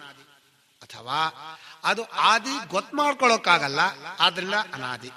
ಎರಡನೇ ಅರ್ಥ. ಅಥವಾ ಅದು ಕಾಲದ ಒಳಗಿಲ್ಲ, ಅದಾದ್ಮೇಲೆ ಕಾಲ ಬರುತ್ತೆ. ಕಾಲ ಇದ್ದಿದ್ರೆ ಆದಿ ಹೇಳ್ಬೋದಾಯ್ತು. ಹೀಗೆ ಮೂರು ಕಾರಣಗಳಿಂದ ಅಧ್ಯಾಸವನ್ನು ನಾವು ಅನಾದಿ ಅಂತೀವಿ. ಇದು ಬಹಳ ಜನ ಏನ್ ಮಾಡ್ಕೋತಾರೆ, ಹಿಂದಿನ ಕಲ್ಪದ ಅಧ್ಯಾಸ ಈ ಕಲ್ಪಕ್ಕೆ ಬಂದಿದೆ, ಮುಂದಕ್ಕೆ ಬಂದಿದೆ ಅಂತಾರೆ. ಹಿಂದಿನ ಕಲ್ಪ ಅಂತ ಯೋಚನೆ ಮಾಡೋದೇ ಅಧ್ಯಾಸ ಇಲ್ಲ. ಅದಲ್ಲ, ಅದು ನಮ್ಮ ಉತ್ತರ ಸರಿಯಾಗಲ್ಲ. ಇನ್ನೊಂದು ಪರಮಾತ್ಮನ ಅಧ್ಯಾಸ ಅನಾದಿ ಅಂತ ಹೇಳ್ತೀವಲ್ಲ, ಪರಮಾತ್ಮನ ನಿಜವಾಗಿ ಆದಿ ಇಲ್ಲ, ಉತ್ಪತ್ತಿಯೂ ಇಲ್ಲ, ಒಂದು ಇದೂ ಇಲ್ಲ, ಯಾವುದೋ ಲಿಮಿಟೇಷನ್ ಇಲ್ಲ. ಅದನ್ನ ಅನಾದಿ ಶಬ್ದವನ್ನ ನಾನಾ ಅರ್ಥದಲ್ಲಿ ನಾವು ಬಳಸ್ತೀವಿ. ಪ್ರಕೃತದಲ್ಲಿ ಅಧ್ಯಾಸವು ಯಾವತ್ತಾಯ್ತು ಅಂತ ಯಾರಿಗೂ ಗೊತ್ತಾಗೋದಿಲ್ಲ. ಯಾಕೆ ನೀವು ಕೇಳಬಾರ್ದು. ನಮಗೆ ತಪ್ಪು ತಿಳ್ಕೊಂಡಿದ್ವಿ. ಯಾವತ್ತೇ ದೇಹವನ್ನ ಇಂದ್ರಿಯಗಳನ್ನ ನಾವು ತಪ್ಪು ತಿಳ್ಕೊಂಡಿದ್ವಿ, ಯಾರ ಕೈಲೂ ಆದಿ ಗೊತ್ತು ಮಾಡೋಕ್ಕಾಗಲ್ಲ. ಕಾರಣ ನೀವು ಹೀಗೆ ಹೇಳಬಹುದು. ಯಾಕೆ ಅಂದ್ರೆ ಅಧ್ಯಾಸವೇ ಇಲ್ಲ, ಇಲ್ಲೇ ಇರೋದಕ್ಕಿಂತ ಆದಿ ಇರುತ್ತೆ ಒಂದು. ಅಥವಾ ನೀವು ಎಷ್ಟೇ ಯೋಚನೆ ಮಾಡಿ ತರ್ಕ ಮಾಡಿದ್ರು ನಿಮಗೆ ಆದಿ ಗೊತ್ತಾಗುವಂತಹದ್ದಲ್ಲ. ಈಗ ಕಾಲಕ್ಕೂ ಆದಿ ಸಿಗಲ್ವಲ್ಲ, ಗೊತ್ತಾಗಲ್ಲ ಅದು. ಅಥವಾ ಅಧ್ಯಾಸದಿಂದಲೇ ಕಾಲ ಬಂದಿರೋದ್ರಿಂದ, ಅಧ್ಯಾಸವಾದ ಮೇಲೆ ಕಾಲ ಕಲ್ಪನೆ ಬಂದ, ಆದಿ ಅನ್ನೋದು ಕಾಲದ ಭಾಗವಾದ್ರಿಂದ ಇನ್ನು ಅದು ಅನಾದಿ. ಈ ಅನಾದಿ ಅನಂತಹ. ಅನಾದಿ ಅನಂತಹ ಅನ್ನೋ ಇನ್ನೊಂದು ಚರ್ಚೆ ಮಾಡ್ತಾರೆ. ಅನಾದಿ ಅಂತ ಜ್ಞಾನದಿಂದ ಬಾಧೆ ಹಾಗಾಗತ್ತೆ ಅಂದ್ರೆ ಮುಗಿಯೋದು ಹೇಗೆ ಅಂತ. ಸ್ವಾಮಿ ಇಲ್ಲದೆ ಇರೋದು ಮುಗಿಯೋದು ಹಾಗೆ ಅಂದ್ರೆ ಇಲ್ಲದೆ ಇರೋ ಇಲ್ಲ ಅಂತ ತಿಳ್ಕೊಂಡು ಮುಗಿಯತ್ತಷ್ಟೇ. ಇಲ್ಲದೆ ಇರೋದು ಯಾವತ್ತು ಮುಗಿಯತ್ತೆ? ಯಾವತ್ತು ಇಲ್ಲಿ ಕಲ್ಪಿತ ವಸ್ತು ಹೇಗ್ ಸಾಯತ್ತೆ? ಯಾವುದು ಹುಟ್ಟುಗಟ್ಟೋದು ಅಂತ ನಮ್ಮಲ್ಲಿ ಕನ್ನಡದಲ್ಲಿ ಒಂದು ಪದ ಇದೆ. ಹುಟ್ಟುಗಟ್ಟೋದು ಅಂದ್ರೆ ಇಲ್ಲಿರೋದು ಇದನ್ನು ಮಾಡ್ಕೊಳ್ಳೋದು. ಹುಟ್ಟುಗಟ್ಟೋದು ಅಂತ ಈ ಕಡೆ ಇದೆಯೋ ಪದ ಗೊತ್ತಿಲ್ಲ. ಹುಟ್ಟುಗಟ್ಟಿದ ಅಂದ್ರೆ ಈಗ ಹಗ್ಗದಲ್ಲಿ ಹಾವನ್ನು ಹುಟ್ಟುಗಟ್ಟಿದ್ದಾನೆ, ಇಲ್ಲಿರೋ ಹಾವನ್ನು ಹುಟ್ಟು ಹಾಕಿದ್ದಾನೆ, ಹುಟ್ಟಾಕ್ತಾನೆ, ಹುಟ್ಟುಕಟ್ತಾನೆ ಅಂತಾನೆ. ಹುಟ್ಟು ಹಾಕಿದ ಹಾವು ಯಾವತ್ತು ಸಾಯತ್ತೆ? ಗುಂಡು ಹೊಡೆದು ಸಾಯತ್ತಾ? ಸಾಯಲ್ಲ. ಇಲ್ಲ, ಅದು ಇಲ್ಲ ಅಂತ ತಿಳ್ಕೊಂಡಾಗ ಸತ್ತಾಗತ್ತ. ಇದು ಈ ಅಧ್ಯಾಸಕ್ಕೂ ಅಧ್ಯಾಸ ಕಲ್ಪಿತ ಪ್ರಪಂಚಕ್ಕೂ ನಮ್ಮ ಜನ್ಮಕ್ಕೂ ಜನ್ಮಾಂತರಕ್ಕೂ ಇದೇ ಉತ್ತರ. ಕೆಲವು ಜಾಗದಲ್ಲಿ ಒಂದು ಕಡೆಯಲ್ಲಿ ಶರೀರ ಬರೋ ಕಾರಣ ಯಾವುದು? ಧರ್ಮಾಧರ್ಮ. ಧರ್ಮಾಧರ್ಮಗಳು ಬರೋದಕ್ಕೆ ಕಾರಣ ಯಾವುದು? ಶರೀರ. ಅಂಧ ಪರಂಪರ ಈಶಾ ಅನಾದಿತ್ವ ಕಲ್ಪನಾ. ಈ ಅನಾದಿತ್ವ ಕಲ್ಪನಾ ಕುರುಡು ಕಲ್ಪನೆ ಅಂತ ಶಂಕರ ಬರ್ಬಿಟ್ರು. ಇದು ಉತ್ತಮ ದೃಷ್ಟಿ. ಅನಾದಿ ಅಂತ ಸಂಸಾರ ಅನಾದಿ, ಉಪಲಭ್ಯತೆ ಚಾಪ್ಯುಪಪದ್ಯತೆ ಚ ಅಂತ ಒಂದು ಸೂತ್ರ ಇದೆ. ಅಲ್ಲಿ ಈ ಜಗತ್ತು ಹಿಂದಿನ ಸೃಷ್ಟಿ ಅಂತ ಆಯಿತು, ಅಲ್ಲಿ ಕರ್ಮ ಆಯಿತು, ಅದರ ಹೀಗೆ ಹಿಂದೆ ಹಿಂದೆ ಅಂತ ಒಂದು ಬರೀತಾರೆ. ಅದು ವ್ಯವಹಾರ ದೃಷ್ಟಿ. ನೀವು ವ್ಯವಹಾರ ದೃಷ್ಟಿ ಪರಮಾರ್ಥ ದೃಷ್ಟಿ ತಿಳ್ಕೊಳ್ಳದೆ ಹೋದ್ರೆ ಮತ್ತೆ ಪರಸ್ಪರ ಭಾಷ್ಯಕಾರರು ಯಾಕೋ ಅಲ್ಲಿ ಹಾಗೆ ಬರೆದ್ರು, ಇಲ್ಲಿ ಹೀಗೆ ಬರೆದು ಬಿಡ್ತಾರೆ. ಇದು ಉತ್ತಮ ದೃಷ್ಟಿ. ಯಾವುದೋ ಆದಿ ಅನ್ನೋದು ನಿಜವಾಗಿ ಇಲ್ಲ. ಇದು ಉತ್ತಮ ದೃಷ್ಟಿ. ಶರೀರಾದಿಗಳು ಬರೀ ತಪ್ಪು ತಿಳಿಕೆಯಿಂದ ತೋರ್ತಾ ಇದೆ. ತಪ್ಪು ತಿಳಿಕೆಯಿಂದ ಇದೇನ್ ತೋರಿಕೆಗೆ ಏನ್ ಕಾರಣ? ತಪ್ಪು ತಿಳಿಕೆ ಕಾರಣ ಬೇಕಾದ್ರೆ ಹೇಳ್ಬೋದು. ಬೇಡಪ್ಪ, ಹೊರಗಡೆ ವಸ್ತು ಏನ್ ಕಾರಣ ಇರ್ಬೋದು? ಪಂಚಭೂತಗಳು. ಪಂಚಭೂತಗಳು ತಪ್ಪು ತಿಳುವಳಿಕೆಯಿಂದ ತೋರಿದ ಶರೀರದಿಂದ ತೋರಿತು, ಅದೂ ಆಗಲ್ಲ. ಕರ್ಮ. ಕರ್ಮ ಯಾವುದ್ರು? ತಪ್ಪು ತಿಳುವಳಿಕೆಯಿಂದ ತೋರಿದ ಕರ್ಮ. ಇಲ್ಲದ ದೇಹದಿಂದ ಮಾಡಿದ್ದು ಕರ್ಮ. ಇಲ್ಲ ದೇಹದಿಂದ ಮಾಡಿದಂತೆ ಆಗಿರೋದು ಕರ್ಮ. ಶರೀರ ಸಂಬಂಧ ನಮಗಿಲ್ಲ, ಶರೀರಕ್ಕೆ ಅಸ್ತಿತ್ವ ಇಲ್ಲ, ಆ ಶರೀರ ಮಾಡಿರೋ ಕರ್ಮ ಬರುತ್ತನ. ಇದೆಲ್ಲ ವ್ಯವಹಾರ ದೃಷ್ಟಿಯಲ್ಲಿ ಲೋಕದವರಿಗೆ ಸನ್ಮಾರ್ಗ ತಾವತ್ತಿಷ್ಟಂತೂ ಒಳ್ಳೆ ದಾರಿ ಇರಲಿ ಅಂತ ಒಳ್ಳೆ ಕೆಲಸ ಮಾಡಿ ಸ್ವಾಮಿ ಅಂತ ಹೇಳೋದು. ಒಳ್ಳೆ ಕೆಲಸ ಮಾಡ್ರಿ, ನೀವು ಕರ್ತೃ ಹೌದು ತಾನೆ, ನೀವು ದೇಹಾದಿಗಳು ಹೌದು ತಾನೆ, ಒಳ್ಳೆ ಕೆಲಸ ಮಾಡಿ. ಸನ್ಮಾರ್ಗೇ ತಾವತ್ತಿಷ್ಟಂತು ಅಂತ ಹೇಳೋಕ್ಕೋಸ್ಕರ ಪ್ರಾರಬ್ಧ ಕರ್ಮ ಕರ್ಮ ಸಿದ್ಧಾಂತವೇ ಹೊರತು ಇಲ್ಲಿಗೆ ಬಂದ್ರೆ ಎಲ್ಲ ತಪ್ಪು ತಿಳುವಳಿಕೆಯಿಂದ ಕಲ್ಪಿತ, ನಿಜವಾಗಿ ಇಲ್ಲದೆ ಇರೋದು. ಅದನ್ನ ಶರೀರಕ್ಕೂ ಧರ್ಮಾಧರ್ಮಕ್ಕೂ ಎಂಥೆಂಥ ಸಂಬಂಧವೂ ಇಲ್ಲ. ಕಲ್ಪಿತ ಶರೀರದಿಂದ ಅವನು ಇಲ್ಲದ ಶರೀರದಿಂದ ಮಾಡ್ದಾಗ ಆಗಿರೋ ಕರ್ಮದಿಂದ ಮಾಡ್ದಾಗಿರೋ ಶರೀರ ಕಲ್ಪಿತವಾದ ಶರೀರ ಹುಟ್ಟುತ್ತೆ. ಇಲ್ಲಿ ನಮಗೇನಾಗಿದೆ ಅಂದರೆ, ನಮ್ಮ ಮನಸ್ಸಿನಲ್ಲಿ ಪುಣ್ಯ ಪಾಪಗಳಿವೆ, ಅದರಿಂದ ಶರೀರ ಹುಟ್ಟತ್ತೆ ಅಂತ ಒಪ್ಕೊಂಡ್ಬಿಟ್ಟಿದ್ದೀವಿ. ಇಲ್ಲಿ ನಾಸ್ತಿಕರು ಪ್ರಶ್ನೆ ಮಾಡ್ತಾರೆ, ಶುದ್ಧ ಜ್ಞಾನಿಗಳು ಪ್ರಶ್ನೆ ಮಾಡ್ತಾರೆ, ಮಧ್ಯದಲ್ಲಿರೋರು ಪ್ರಶ್ನೆ ಮಾಡ್ತಾರೆ. ಮಧ್ಯದಲ್ಲಿ ಅಂದರೆ ಪುಣ್ಯ ಪಾಪ ಒಪ್ಕೊಳ್ಳೋರು. ಪುಣ್ಯ ಪಾಪ ಒಪ್ಪೋರಿಗೆ ಹಾಗೆ ಹೇಳ್ತೀವಿ, ಜನ್ಮಾಂತರದಲ್ಲಿ ಮಾಡಿದ ಈ ಜನ್ಮ ಅನುಭವಿಸ್ಬೇಕು, ಈಗ ಒಳ್ಳೆ ಕೆಲಸ ಮಾಡಬೇಕು, ಮುಂದಕ್ಕೆ ಬರಬೇಕು, ಇದು ಕರ್ಮ ಸಿದ್ಧಾಂತ. ಅಲ್ಲಿ ಹೇಳ್ತೀವಿ. ಚಾರ್ವಾಕರು ಬಂದರೆ ನಿಮಗೇನು ಗೊತ್ತೋ, ನಿಮ್ಗೆ ಗೊತ್ತಿಲ್ಲ, ಇಲ್ಲದೆ ಇರೋದು ಬರೋ ಹಾಗಿಲ್ಲ, ಇದ್ದದ್ದು ಹೋಗೋ ಹಾಗಿಲ್ಲ, ಮಾಡದೆ ಫಲ ಬರೋಲ್ಲ, ಮಾಡಿದ ಕರ್ಮಕ್ಕೆ ನಾಶವಾಗೋದಿಲ್ಲ, ಆದ್ದರಿಂದ ಕರ್ಮ ಸಿದ್ಧಾಂತ ಸರಿ ಅಂತ ಅವ್ರಿಗೆ ಪ್ರತಿಪಾದನೆ ಮಾಡ್ತೀವಿ. ಇಲ್ಲಿ ಬಂದುಬಿಟ್ರೆ ದೇಹಾದಿಗಳೇ ಇಲ್ಲ ಅಂತ ಆಯ್ತಲ್ಲ, ದೇಹಾದಿಗಳೇ ನಿಜವಾಗಿಲ್ಲ ಅಂತ. ಅದನ್ನ ಯಾವತ್ತೂ ಕರ್ಮ ಮಾಡಿಲ್ಲ. ಈಗ ಜ್ಞಾನಿಗೆ ಪ್ರಾರಬ್ಧ ಕರ್ಮ ಉಂಟೋ ಇಲ್ವೋ? ಸ್ವಾಮಿ, ಅಜ್ಞಾನಿಗೂ ಕರ್ಮ ಇಲ್ಲ. ದೇಹಾದಿಗಳೇ ಯಾವತ್ತೂ ಸಂಬಂಧ ಪಡದೇ ಇದ್ಮೇಲೆ ಅಜ್ಞಾನಿ ಕರ್ಮ ಬರಲಿಲ್ಲ. ನಮ್ಮ ವಾರ್ತೆಕಾರ ಇದನ್ನು ಚೆನ್ನಾಗಿ ಹೇಳ್ತಾರೆ. ಆದರೆ ಈಗ ವ್ಯವಹಾರ ದೃಷ್ಟಿಯಲ್ಲಿ ಏನಾಗ್ಬಿಟ್ಟಿದೆ ಅಂದರೆ, ಜ್ಞಾನಿ ಪ್ರಾರಬ್ಧ ಕರ್ಮ ಇಲ್ಲ ಅಂತ ಹೇಳ್ಬಿಟ್ರೆ ಬಹಳ ಗಲಾಟೆ ಬಂದ್ಬಿಡುತ್ತೆ. ಏನಾಗುತ್ತೆ ತೊಂದರೆ? ಏನು ಹೇಳ್ತಾರೆ ಕಲೆ, ಜ್ಞಾನ ಆದ ಕೂಡಲೇ ಶರೀರ ಬಿದ್ದು ಹೋಗ್ಬೇಕು ಅಂತಾರೆ. ಯಾಕೆ? ಅದು ಪ್ರಾರಬ್ಧ ಕರ್ಮದಿಂದ ಶರೀರ ಬಂದಿರೋದ್ರಿಂದ ಪ್ರಾರಬ್ಧ ಹೋಗ್ಬಿಟ್ರೆ ಶರೀರ ಬಿದ್ದು ಹೋಗ್ಬೇಕು ಅಂತ. ಸ್ವಾಮಿ, ಪ್ರಾರಬ್ಧ ಕರ್ಮ ಅಲ್ಲ ಶರೀರ ಬರೋ ಕಾರಣ, ತಪ್ಪು ತಿಳುವಳಿಕೆ, ಅಧ್ಯಾಸ. ಅಧ್ಯಾಸ ಹೋದ್ಮೇಲೆ ಶರೀರ ಹೇಗೆ ಉಳಿಯುತ್ತೆ? ಇವನು ಈ ಕನ್ಫ್ಯೂಸ್ ಮಾಡ್ತಾ ಇದ್ದಾರೆ ಇಲ್ಲಿ. ಆದ್ರಿಂದ ನಮ್ಮ ಭಗವಂತ ಏನ್ ಮಾಡಿದಾನಲ್ಲಿ, ಕರ್ಮಾಣಿ ಅಂತದ ಜ್ಞಾನಾಗ್ನಿ ಸರ್ವ ಕರ್ಮಾಣಿ ಭಸ್ಮಸಾತ್. ಕರ್ಮಾಣಿ ಕರ್ಮ ಕರ್ಮಣಿ ಬಹುವಚನ ಇರೋದು ಮೂರು: ಸಂಚಿತ, ಆಗಾಮಿ, ಪ್ರಾರಬ್ಧ. ನೀವು ಎರಡೇ ಆದ್ರೆ ಅವನು ಏನ್ ಹೇಳ್ಬೇಕಾಯ್ತು? ಜ್ಞಾನಾಗ್ನಿ ಸರ್ವ ಕರ್ಮಣೀ ಭಸ್ಮಸಾತ್ ಹೇಳ್ಬೇಕಾಯ್ತು. ಕರ್ಮಣೀ ಹೇಳಲಿಲ್ಲ, ಏನ್ ಹೇಳಿದಾನೆ? ಕರ್ಮಾಣಿ. ಹಾಗಾದ್ರೆ ಕೃಷ್ಣನ ಮಾತಿನಲ್ಲೇ ಪ್ರಾರಬ್ಧ ಕರ್ಮವು ಜ್ಞಾನಿಗಳಿಗೆ ಇಲ್ಲ. ವ್ಯವಹಾರ ದೃಷ್ಟಿಯಿಂದ ಹೌದು, ಅವರೇನೋ ಅನುಭವಿಸ್ತಾ ಇದ್ದಾರೆ ಅಂತ ಇವನು ಆರೋಪಣೆ ಮಾಡ್ತಾನಲ್ಲ, ಪರಾಧ್ಯಾರೋಪಿತ ಕರ್ತೃತ್ವ ಅಂತ. ಇನ್ನೊಬ್ಬರ ದೃಷ್ಟಿನ ಅವರು ಮಾಡ್ತಾ ಇದ್ದಾರೆ, ಅವರಲ್ಲಿ ಕರ್ತೃತ್ವ ಇಲ್ಲ. ಇನ್ನೊಬ್ಬರ ದೃಷ್ಟಿನ ಅವನು ಅನುಭವಿಸ್ತಾ ಇದ್ದಾನೆ ಅಂತ. ವಿಜ್ಞಾನಿ ನೋಡ್ರಿ, ಅವರು ಹೀಗೆ ಮಾಡ್ತಾ ಇದ್ದಾರೆ, ಜ್ಞಾನಿಗಳು ಅವರಿಗೂ ಈ ತರ ಇವು ನೋವು ಅಂತ ಇದ್ದಾರೆ ಅನ್ನೋದು ಇನ್ನೊಬ್ಬರಿಂದ ಆರೋಪಿತವಾದ್ರಿಂದ ಅದನ್ನು ಇಟ್ಕೊಂಡು ಜ್ಞಾನಿಗಳೇ ಮತ್ತೆ ಪ್ರಾರಬ್ಧ ಕರ್ಮ ಹೋದ್ರೆ ಶರೀರ ಹೋಗ್ಬಿಡುತ್ತೆ ಅಂದ್ರೆ ಗುರುಗಳು ಸಿಗ್ಬೇಕಲ್ಲ. ಜ್ಞಾನ ಆದವರು ಹೋಗ್ಬಿಡ್ತಾರೆ, ಆಮೇಲೆ ಗುರುಗಳು ಯಾರು ಸಿಗ್ತಾರೆ? ಅಜ್ಞಾನಿಗಳೇ ಗುರುಗಳಾಗಬೇಕಾಗತ್ತೆ. ಆದ್ದರಿಂದ ಈ ಒಂದು ದೃಷ್ಟಿನ ಸಾಮಾನ್ಯ ದೃಷ್ಟಿಯವರಿಗೆ ಇದೆ, ಪ್ರಾರಬ್ಧ ಕರ್ಮ ಇದೆ. ಜ್ಞಾನ ಆದರೂ ಕೂಡ ಆ ಪ್ರಾರಬ್ಧ ಕರ್ಮ ಅವ್ರ ಶರೀರಗಳಿಗೆ ಇರುತ್ತೆ. ಶರೀರೇಂದ್ರಿಯಗಳು ಯಾವತ್ತೂ ಇರಲ್ಲ, ಅಜ್ಞಾನಿಗೂ ಇರಲ್ಲ, ಜ್ಞಾನಿಗೂ ಇರಲ್ಲ, ಕಲ್ಪನೆಯಿಂದ ಇರುವುದು ಅಂತ ಒಂದ್ ಕಡೆ ಹೇಳಿದ್ದಾರೆ. ಅದನ್ನು ಬಿಟ್ಬಿಟ್ವು, ಇಲ್ಲಿ ಈ ಕಡೆ ಶುರು ಮಾಡಿದ್ವು. ಹೀಗೆ ಈ ಅಧ್ಯಾಸ ಅನ್ನೋದು ಬಹಳ ದೊಡ್ಡ ಕ್ಷೇತ್ರ ಇದು. ಇದಕ್ಕೆ ಬಂದ್ರೆ ಈ ಪ್ರಾರಬ್ಧ ಕರ್ಮ, ಈ ಕರ್ಮ ಸಿದ್ಧಾಂತ ಏನೇನು ಬೆಲೆ ಇಲ್ಲ. ಏವಮಯಂ ಅನಾದಿರನಂತಹ ನೈಸರ್ಗಿಕ, ಇಲ್ಲಿ ನೈಸರ್ಗಿಕೋ ಅಧ್ಯಾಸ ಅಂತ ಬರೆದಿದ್ದಾರೆ.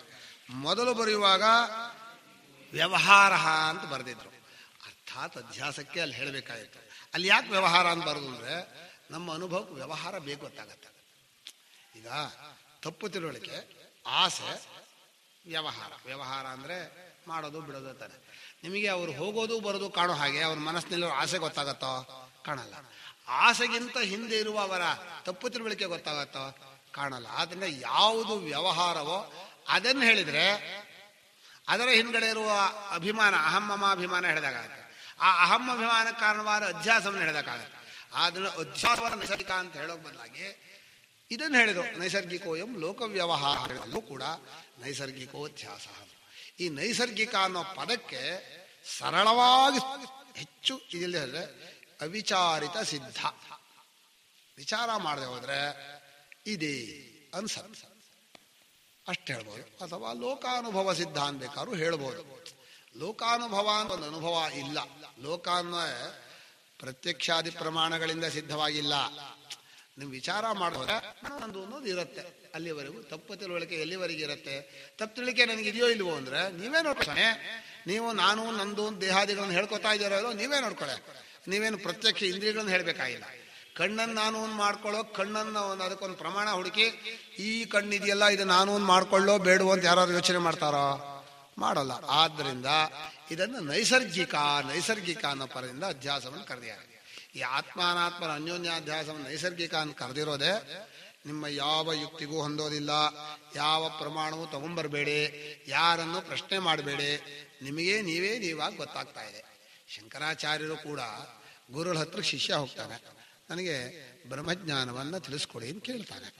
ಬ್ರಹ್ಮಜ್ಞಾನವನ್ನು ತಿಳಿಸ್ಕೊಡಿ ಅಂತ ಕೇಳಿದ ಕೂಡಲೇ ಅವರಿಗೆ ತಪ್ಪು ತಿಳುವಳಿಕೆ ಇದೆ ಅಂತ ಅರ್ಥಾತ್ ಸಿದ್ಧವಾಗತ್ತೆ. ಅವರಿಗೆ ಯಾರು ಕೂಡ ನಿನ್ನ ತಪ್ಪು ತಿಳುವಳಿಕೆ ಇದೆ ನಾನು ಪ್ರೂವ್ ಮಾಡ್ಕೊಡ್ತೇನೆ ಅಂತ ಹೇಳಿ ಅದನ್ನೇ ಪ್ರತಿಪಾದನೆ ಮಾಡಕ್ ಹೊರಡಲ್ಲ. ಆಚಾರ್ಯರು ಪ್ರತಿಪಾದನೆ ಮಾಡಕ್ ಹೊರಲಿಲ್ಲ. ಇಲ್ಲಿ ಯಾಕೆ ಹೇಳಿದ್ರು ಅಂತಂದ್ರೆ ಮುಂದೆ ಬ್ರಹ್ಮ ಜಿಜ್ಞಾಸ ಅಂತ ಸೂತ್ರ ಇದೆ. ಬ್ರಹ್ಮ ಜಿಜ್ಞಾಸ ಸೂತ್ರದ ಅರ್ಥ ಬ್ರಹ್ಮಣ ಜಿಜ್ಞಾಸ ಬ್ರಹ್ಮ ಜಿಜ್ಞಾಸ. ಜಿಜ್ಞಾಸ ಅಂದ್ರೇನು? ಜ್ಞಾತುಂ ಇಚ್ಛಾ ಜಿಜ್ಞಾಸ, ಅರಿಯಬೇಕೆಂಬ ಇಚ್ಛೆ. ಅರಿಯಬೇಕೆಂಬ ಇಚ್ಛೆಯನ್ನು ಯಾರಾದ್ರೂ ಶುರು ಮಾಡ್ತಾರ? ಅದನ್ನ ಸರಿಯಾಗಲಿಲ್ಲ. ಅರಿಯಬೇಕೆಂಬ ಇಚ್ಛೆಯನ್ನು ಆರಂಭ ಮಾಡ್ತೀವಿ ಅಂದ್ರೆ ಇಚ್ಛೆಯನ್ನೇ ಅಂತ ಆರಂಭ ಮಾಡೋಕೆ ಬರುತ್ತೆ. ಅದನ್ನ ಜಿಜ್ಞಾಸಾ ಪದಕ್ಕೆ ಇಚ್ಛೆ ಅಂತ ಅಷ್ಟೇ ಅರ್ಥ ಅಲ್ಲ, ಇಚ್ಛೆಯಿಂದ ವಿಚಾರ ಮಾಡೋದು ಅಂತ ಅರ್ಥವಾಗತ್ತೆ. ಮನುಷ್ಯ ಇಚ್ಛೆ ಇದ್ರೆ ಮುಂದೇನ್ ಮಾಡ್ತಾನೆ ಅಂದ್ರೆ ವಿಚಾರ ಮಾಡ್ತಾರೆ. ಈಗ ಅವ್ರು ಜಿಜ್ಞಾಸೆ ಮಾಡ್ತಾ ಇದ್ದಾರೆ ಅಂದ್ರೆ ತಿಳ್ಕೊಳ್ಬೇಕು ಅಂತ ಇಚ್ಛಾ ಮಾಡ್ತಾರೋ ವಿಚಾರ ಮಾಡ್ತಾರ ತಾನೆ? ಲೋಕದಲ್ಲಿ ಆ ಅರ್ಥ ಇದೆಯಲ್ಲ, ಅದನ್ನ ಇಟ್ಕೊಂಡೆ ಜಿಜ್ಞಾಸ ಅನ್ನೋ ಪದಕ್ಕೆ ವಿಚಾರ ಮಾಡೋದು ಅಂತ ಅರ್ಥ ಆಯ್ತು. ವಿಚಾರ ಮಾಡೋದು ಉದ್ದೇಶ ಏನಪ್ಪ? ತಿಳುವಳಿಕೆ ಬರಲಿ ಅಂತ. ಹೌದಾ? ಜಿಜ್ಞಾಸ ಇರುವಾಗ ಇಚ್ಛೆ ಅಂತಲ್ಲ, ವಿಚಾರ ಮಾಡೋದು ಅಂತ ಆಯ್ತು. ವಿಚಾರ ಮಾಡೋ ಉದ್ದೇಶ ಜ್ಞಾನ ಬರ್ಲಿಂತಾನೆ. ಜ್ಞಾನ ಬರ್ಲಿನ ಮೇಲೆ ಜ್ಞಾನ ಬರೋಕ್ ಮುಂಚೆ ಅಜ್ಞಾನ ಇರುತ್ತೆ ಅಂತ ಆಯ್ತಲ್ಲ. ಇಲ್ಲಿವರೆಗೆ ಜ್ಞಾನ ಬರ್ಲಿ ಯಾಕೆ? ಈ ದುಡ್ಡಿದ್ದವ್ರು ದುಡ್ಡು ಬರ್ಲಿಂತಾರ ಇಂತಲ್ಲ. ಪರಿಪೂರ್ಣವಾದ ಒಂದು ಅವಾಪ್ತಿ ಆದ್ರೆ ಜ್ಞಾನಿಗೆ ಮತ್ತೆ ಜ್ಞಾನ ಬರ್ಬೇಕೋ? ಬರಬೇಕಾಗಿಲ್ಲ. ಅಜ್ಞಾನ ಇದೆ ಅಂತ ಆಗ ಆ ಅಜ್ಞಾನ ಎಂಥದ್ದು ಅಂತ ಹೇಳಿ ಇಷ್ಟು ಪೀಠಿಗೆ ಬರೆದಿದ್ದಾರೆ. ಆ ಜಿಜ್ಞಾಸ ಅನ್ನೋ ಪದದಲ್ಲಿ ಜ್ಞಾನ ಅಂತ ಒಂದು ಪದ ಇದೆಯಲ್ಲ, ಆ ಜ್ಞಾನ ಪದವನ್ನ ಜ್ಞಾನ ಅಂತ ತಗೊಂಡು ಜ್ಞಾನದಿಂದ ಹೋಗಬೇಕಾದ ತಪ್ಪು ತಿಳುವಳಿಕೆ ಮಿಥ್ಯಾಜ್ಞಾನ ಇದೆಯಲ್ಲ ಅದು ಇಂಥದ್ದು ಅಂತ ಹೇಳಕ್ಕೆ ಇಷ್ಟು ಪೀಠಿಗೆ ಬರೆದ್ರು. ಇದು ಮುಂದೆ ಹೇಳ್ತಾರೆ ಭಾಷಿಕಾರರು. ಹೀಗೆ ಅಧ್ಯಾಸ ಮಿಥ್ಯಾ ಪ್ರತ್ಯಯ ರೂಪ ಅಂತ ಬರೆದಾರೆ. ಅಲ್ಲಿ ಮಿಥ್ಯಾಜ್ಞಾ ಯಾವುದಕ್ಕೆ ನಿಸರ್ಗ ಅಂದ್ರೆ ಹುಟ್ಟಾ ಬಂದಿರೋದು ಅಂತ ಅರ್ಥ ಬರುತ್ತೆ. ನಿಸರ್ಗಾದೇವ ಪುರುಷಸ್ಯ ಬುಭುಕ್ಷಾ ಜಾಯತೆ, ಹುಟ್ಟಿನಿಂದ ಹಸಿವು ಅನ್ನೋದು ಬಂದಿದೆ ಅಂದ್ರೆ ಯಾರು ಪ್ರಯತ್ನ ಮಾಡಿ ಅಲ್ಲ ಅಂತ, ಕಷ್ಟಪಟ್ಟು ಸಂಪಾದನೆ ಮಾಡಿಲ್ಲ ತಪ್ಪು ತಿಳಿಕೆಯನ್ನ, ತಾನೇ ತಾನಾಗಿ ಬಂದಿರೋದು. ಅಂದ್ರೆ ನೀವೇನು ಹೇಳಿದ್ರಿ ಎಲ್ರಿಗೂ ಅಂತಲಾ? ಹಾ, ಎಲ್ರಿಗೂ ಇದೆ ಅಂತ. ಸಾಧಾರಣ ಅಂದ್ರೆ ವಿಚಾರಣೆ ಮಾಡದೇ ಇದ್ದವರಿಗೆಲ್ಲ ಇದ್ದೇ ಇರುತ್ತೆ. ತಪ್ಪು ತಿಳುವಳಿಕೆಗೋಸ್ಕರ ಯಾರು ಲೋಕದಲ್ಲಿ ಕಷ್ಟಪಡಲ್ಲ. ಅಯ್ಯೋ ನಾವು ಹೇಗಾರು ಮಾಡಿ ತಪ್ಪು ತಿಳ್ಕೊಬೇಕು ಅಂತ ಯಾರು ಓದಾಡ್ತಾರೆ. ಅಥವಾ ತಪ್ಪಳಿಕೆ ಹೇಳ್ಕೊಡ್ರಿ ಅಂತ ಯಾರು ಹೋಗೋದು ಇಲ್ಲ. ಹೇಳ್ಕೊಡ್ರಿ ಜ್ಞಾನ. ಈ ವಾಕ್ಯದ ಪ್ರವೃತ್ತಿಯೇ ಜ್ಞಾನ ಗೊತ್ತಾದ್ಮೇಲೆ ಹೇಳಿದರೆ ಸ್ವಾಮಿ ಗೊತ್ತಿದೆ ಸುಮ್ಮನಿರ್ರಿ ಅಂತಾರೆ. ಅದೇ ಗೊತ್ತು. ಹೇಳೋದು ಯಾತಕ್ಕೆ? ಜ್ಞಾನಕ್ಕೆ ಅಂತ. ಈಗ ಅಲ್ಲೊಬ್ರಿದ್ದಾರೆ, ಇವ್ರು ಎಂಥವ್ರು ಅಂತ ಹೇಳೋಕೆ ಶುರು ಮಾಡಿದರು. ನನಗೆ ಅವ್ರಿಗೆ ಗೊತ್ತಿದೆ. ಅವ್ರು ಹೇಳೋಕೆ ಶುರು ಮಾಡಿ, ಸುಮ್ಮನಿರ್ರಿ ನಮ್ಗೆ ಗೊತ್ತಿದೆ ಕಣ್ರಿ ಇವ್ರು ಯಾರು ಅಂತ, ಯಾತಕ್ಕೆ ಹೇಳ್ತೀರಿ? ಅವ್ರು ಹೇಳೋದು ನನಗೆ ಗೊತ್ತಾಗ್ಲಿ ಅಂತಾನೆ. ಅಂದರೆ ವಾಕ್ಯದ ಉದ್ದೇಶ ಜ್ಞಾನವೇ, ಅಂದರೆ ಅಜ್ಞಾನವನ್ನು ಕಳೆಯೋದೇ. ವೇದಾಂತ ವಾಕ್ಯವು ಅದನ್ನೇ ಮಾಡಬೇಕು. ಭಾಷ್ಯಕಾರರು ಎಷ್ಟು ಆಳವಾಗಿ ಎಚ್ಚರಿಕೆ ಮಾಡಿದ್ದಾರೆ ಅಂತ ನಾನು ಹೇಳೋದು ಯಾತಕ್ಕೆ? ಈಗ ನೈಸರ್ಗಿಕೋಧ್ಯಾಸ ಅಂತ ಹೇಳಿದ್ರಲ್ಲ, ನಿಸರ್ಗದಿಂದ ನಮಗೆ ತಪ್ಪು ತಿಳುವಳಿಕೆ ಇದೆ. ತಪ್ಪು ತಿಳುವಳಿಕೆ ಹೋಗಬೇಕು ಅನ್ನೋದು ಜ್ಞಾನದ ಉದ್ದೇಶ. ಅದು ನೈಸರ್ಗಿಕೋಧ್ಯಾಸ. ವಿಚಾರ ಮಾಡದೆ ಹುಟ್ಟಿನಿಂದ ಬಂದದ್ದು, ಹೇಳ್ಕೊಡದೆ ಬಂದದ್ದು, ವಿಚಾರ ಮಾಡದೆ ಬಂದದ್ದು, ಅವಿಚಾರಿತ ಸ್ವಾಭಾವಿಕ. ಸ್ವಾಭಾವಿಕ ಅನ್ನೋ ಬದಲು ಮತ್ತೆ ಚರ್ಚೆ ಮಾಡ್ತಾರೆ. ಸ್ವಾಭಾವಿಕ ಅಂದ್ರೆ ಸ್ವರೂಪ ಅಂತ ಅರ್ಥ ಬಂದ್ಬಿಡುತ್ತೆ. ಸ್ವಾಭಾವಿಕ ಅಂದ್ರೆ ಅದರ ಸ್ವಭಾವ. ಸ್ವಭಾವ ಅಂದ್ರೆ ಏನ್ರಿ? ಸ್ವರೂಪ. ಅಷ್ಟೆಲ್ಲ ಅರ್ಥ ಇಲ್ಲ. ಅದಕ್ಕೆ ನಾನು ನೈಸರ್ಗಿಕ ಅನ್ನಕ್ಕೆ ಅವಿಚಾರಿತ ಸಿದ್ಧ. ಯಾರ್ಯಾರು ವಿಚಾರ ಮಾಡಲು ಅವರಿಗೆಲ್ಲ ಇರುತ್ತೆ. ವಿಚಾರ ಮಾಡಿ ಕಳ್ಕೋಬೇಕು. ಇನ್ನು ಮಿಥ್ಯಾ ಪ್ರತ್ಯಯ ರೂಪ. ಇಲ್ಲಿ ಮಿಥ್ಯಾ ಪ್ರತ್ಯಯ ಹೋಗಿದೆ, ತಪ್ಪಾದ ತಿಳುವಳಿಕೆ ಅಂತ. ಆದರೆ ಇದು ಪ್ರತ್ಯಯ ಅಲ್ಲ. ಯಾಕೆ ಪ್ರತ್ಯಯ ಅಲ್ಲ ಅಂತ ಒಂದು ವಿಷಯ ಹೇಳಬೇಕು. ಇವತ್ತು ಸಮಯ ಆಗ್ಬಿಡ್ತು, ಒಂಚೂರು ಹೇಳ್ಬಿಡ್ತೇನೆ. ನಿಲ್ಲಿಸ್ಬಿಡ್ಲಾ? ಮಧ್ಯಾಹ್ನ ಕುರ್ಮವಾ? ಅಸ್ತು. ಓಂ ಶಾಂತಿ ಶಾಂತಿ ಶಾಂತಿ.